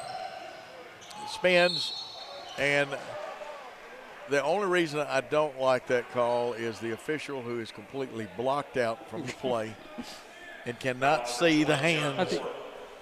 Call the foul. We've been hard on the rest. That was a good call. Yeah, it was a good call. Just in transition. But he didn't know it because he couldn't see it. The outside people should have called that one. Yeah, in transition, Free let him get a little bit too. He let him get in the maroon shade of the court before they picked up and stopped ball. So he had a crossover and a quick spin move, and he was by the defenders. We had to recover by hacking into at the ball. 7 points for Riley Friday. He'll try a second one here at the line. Shot it, got it. He's got 8 now. Substitution number 3, Peyton Cundiff. And Cundiff comes back in, Peyton Cundiff. He's had a busy night tonight. He's got a total of 6 points. 1-2-1-1 press. There's the trap. Now you got a timeout if you need it. Call timeout. And that's what you need to do because you'll have still 3. Freed-Hardeman will have 3 left after this. Lindsey Wilson only has 1 timeout, 2:08. 30-second They'll take a 30, so we'll keep it here. Also in that press, I don't where Cortland's catching the ball on the deep far end across from us near the sideline. That's like a third defender. That's probably not the ideal spot for him. You like his handle and his speed, but if you can get him just a little bit closer, like under the 3-point line and get the ball inbounds, maybe he could escape. after using a ball fake. But right there, they had him trapped, two bigger and taller defenders right there, so he had to force to be called the timeout. Yeah, you're right about not wanting to get it down there. And what they've been doing lately is they've been dropping the offside wing down to keep the pass from being returned to the inbounder. All right. And that makes it a little tougher. It only leaves you a cross-court pass. Now, sometimes you can get somebody in the middle. Let's see if we change one. Yeah, or consider giving it to Musselwhite, because Musselwhite's 6'5" I believe. Musselwhite's going to be your inbounder. Okay. And now you bring 3 down. That makes it a little tough because they actually only have 2 men down here. What are they doing now? They're going to say it's on the side. And you go 3 across. Oh, that changes things. Okay, that shifts the whole dynamic of their press. Because now, yeah, we should have a easy inbound, and he's going to get across pretty easily. Yeah, so that was actually in our favor. Oh. It was. It helped us to go to the sideline because they really didn't know how to adjust their 1-2-1-1 to that sideline. Here's the drive. Reverse layup. And they let that one go. Was it close? It was out. It was close, but it was out. Good timing. Musselwhite gets another 2. He's got 7 in the quarter and 19, I believe, for the game. Not a bad night. 136, 91, 71. If we match points, it's right now, the chances are slim and none for Lindsey Wilson in this contest. Very wise decision by John then not to crank the 3 up. Get something set. The clock's running, 18 on the shot clock. Running one-hander. Cortland Martin again, and he has had a very busy night. So this is looking at the 4th win in a row to start the season for the Lions above double digits, and we're trying to close out our 3rd win over 20 points. Going to 4-0, that's a hot item there. Here's a little movement, ball action, get the ball screen. Wanye King, will he go to the hole? Yes. He misses. Down there fighting for it. The freshman, I think the freshman's had an impressive game. Oh, no doubt. You can't put a price on the effort he's given tonight. Clark is coming back in, Silas Clark. Looks like we're going to get some wholesale substitution. I see Dawson Bailey, McLaren coming back in, and looks like the big man that everybody gets excited about is in there. And that would be, now we go 1-4 across the baseline. Uric Lazard, did I say it right? You did. I like that young man, though. I want to make sure I get his name right now. Some wholesale substitution for Lindsey Wilson. Love this 1-4 low baseline. There's so many things you can do out of this. And you will be handling the at the end of the game, I got to head downstairs. But we're at the 34-second mark. Looks like. Yes! Holy cow. Was that Clark with It the was basket? Silas Clark. Oh, my goodness. His 5th point of the night. Now the question is, if we get another chance, can we get to 100? We're 4 away. No, I don't think so. He's not going to run it up like that. Okay, the long one by Gaynor for 3. Yeah, that's going to do it. But they're still pressing. So Here's score Clark. Oh, that's their game. They have to. You go ahead and work on your game, even if you're losing. 10 seconds, and he'll just hold it. We'll come out, or they'll come out guarding. This contest is going do not call 5 seconds. My goodness. 96-74 is your final whistle. 96-74. We will come back after this timeout, and Jeremy will be with you. We're going to go downstairs and try to get an interview after the contest. But let's take a timeout on the Freed-Hardeman Basketball Network. Hello everyone, Gary Sinise here. I can't wait to see you at the Freed-Hardeman Benefit Dinner in December. I hope you'll consider getting tickets or a sponsorship. Every dollar you give will provide scholarships for students at FHU. Help change a life. We're going to have a great time and raise funds for these students. So I'll see you in December, and go Lions.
Hello, everyone. Gary Sinise here. And the happy final is a Freed-Hardeman victory.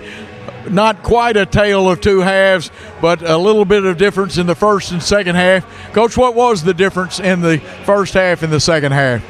I mean, obviously we scored the ball a little better in the second half. First half struggled to kind of get in a rhythm offensively, but second half thought we defended a lot better as well. Held them to around 30 points in the second half, so better job on both ends. Some basic adjustments at halftime, but felt like we struggled getting going early, but found our rhythm in the second half for sure. I'm with you. Every aspect of the game, rebounds really picked up, and everybody was rebounding. But what about the great passing? You've got to have one of the, or at least tonight, most unselfish teams I've ever seen. Yeah, that's a great thing about our team. Looking here, plenty of assists. Felt like second half we definitely moved the ball around a lot better than we did the first. We got a lot of great kids, and got a lot to learn, but we're going to get there. We could talk about the older guy, but John Moore came off the bench. I want to see this young man when he gets a little more muscle on him. He's still a freshman, but what an effort by that young man. John did a great job, and that's what we expect from him. That's what we expect. He's proven here early in the year that he can be an effective player on both ends of the floor. So really excited about him in his future, but tonight was a solid player as well. Now, three-point shooting-wise, we got it cranked up and going, and somebody said they ought to call the fire department to put Cortland Martin and Muscle White out on the threes. Yeah, it looks like they combine for 10, so both of them about 50% from the floor. Cortland's been struggling a little bit these first couple games, but, no doubt he's going to be a 40% three-point shooter night in and night out. So, those two guys, they're veterans. They put in the work, so you see the results. It's always good to be 3-0, but this one's bigger. It's a conference win. Absolutely. No, very good to start off in conference play with a win. Lindsey Wilson, team full of talented players. They're going to be a team that's going to compete in the Mid-South well. So nice to get off to a start.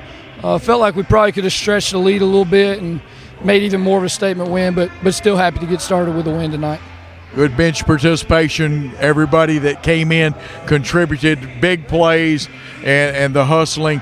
But going into the schedule that we got, because we've got one of the tougher schedules in the nation, your thoughts on that? Yeah, no, that's what you want. That's what you want, If you're competing for all the right reasons, you want to compete for championships, you want to face the best.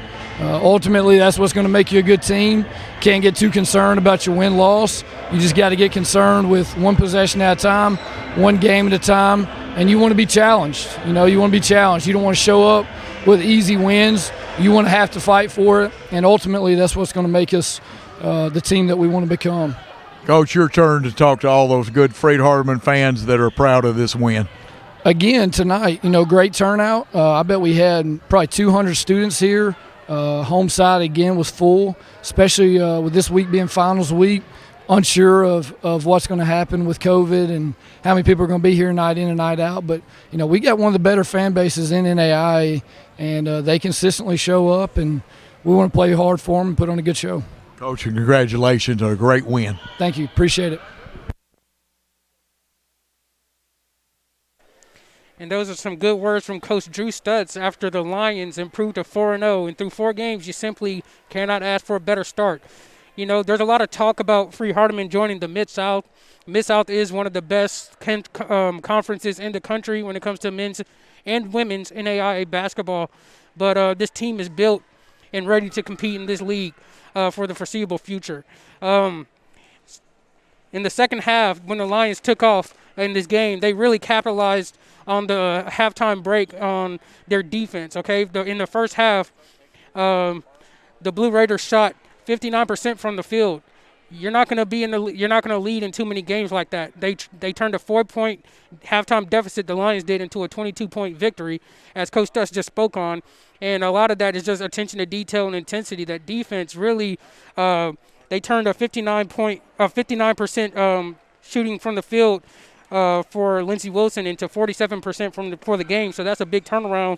While the Lions, who shot 36% from the field in the first half, finished shooting 55. So that's more like the numbers that we like to see.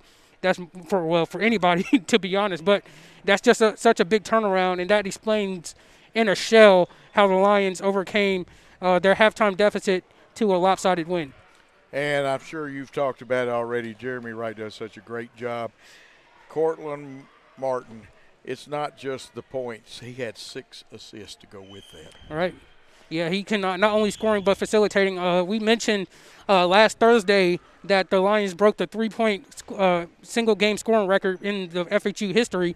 But if you saw last week's post-game write-up, you saw that Cortland Martin broke the single-game assist record in FHU basketball history. He had 16 assists to go along with 14 points.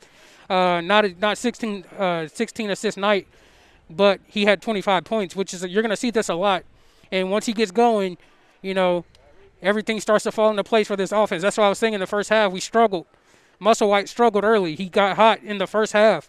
That's how we closed the gap to 4 points. And then in the second half, everybody else got hot. Wanye King got hot. Cortland got hot. John Moore was exceptional. Francis Botter was exceptional. And that's how we take off and separate on the scoreboard. Absolutely. And what we're going to do, we're going to take one more short timeout. We'll come back. Jeremy and I will wrap this game up. And hopefully, and I need to check with my producer, did we get to hear Coach? You had him live, right, from the floor? Okay, I wanted to make sure, because that was a happy young man. And I started to ask him, though, what he said at halftime, but we decided we wanted to keep the emphasis on the kids and the players and all that. And we'll ask him sometime when he pulls one of these rabbits out of the hat. Let's take a short timeout, and we'll come back and wrap this up on the Freed-Hardeman Basketball Network. Hello everyone, Gary Sinise here. I can't wait to see you at the Freed-Hardeman Benefit Dinner in December. I hope you'll consider getting tickets or a sponsorship. Every dollar you give will provide scholarships for students at FHU. Help change a life. We're going to have a great time and raise funds for these students. So I'll see you in December, and go Lions.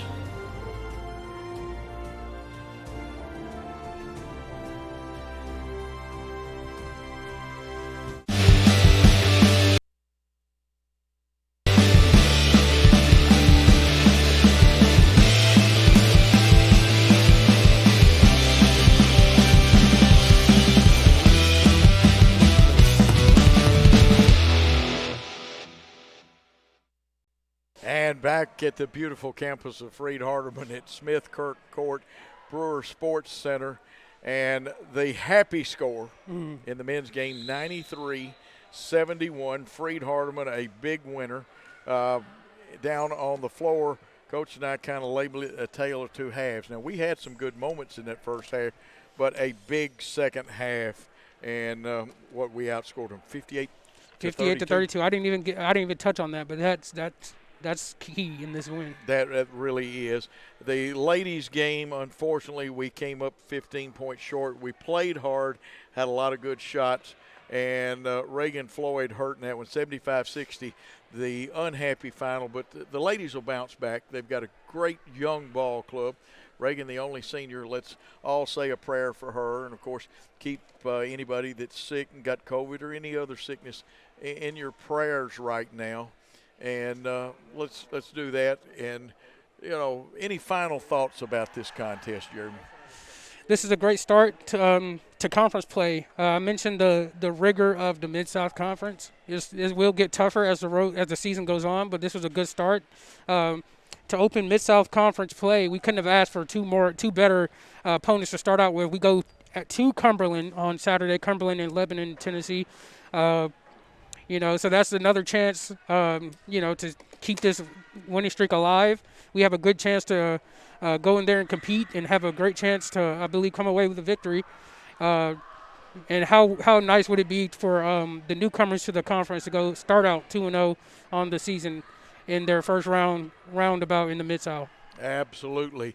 I want to thank our executive producer, Paul Schultz, of course, Lawson Mann, Gary, and Miss Linda on the cameras. What a great job they did. You can see the people that worked hard for you today on that.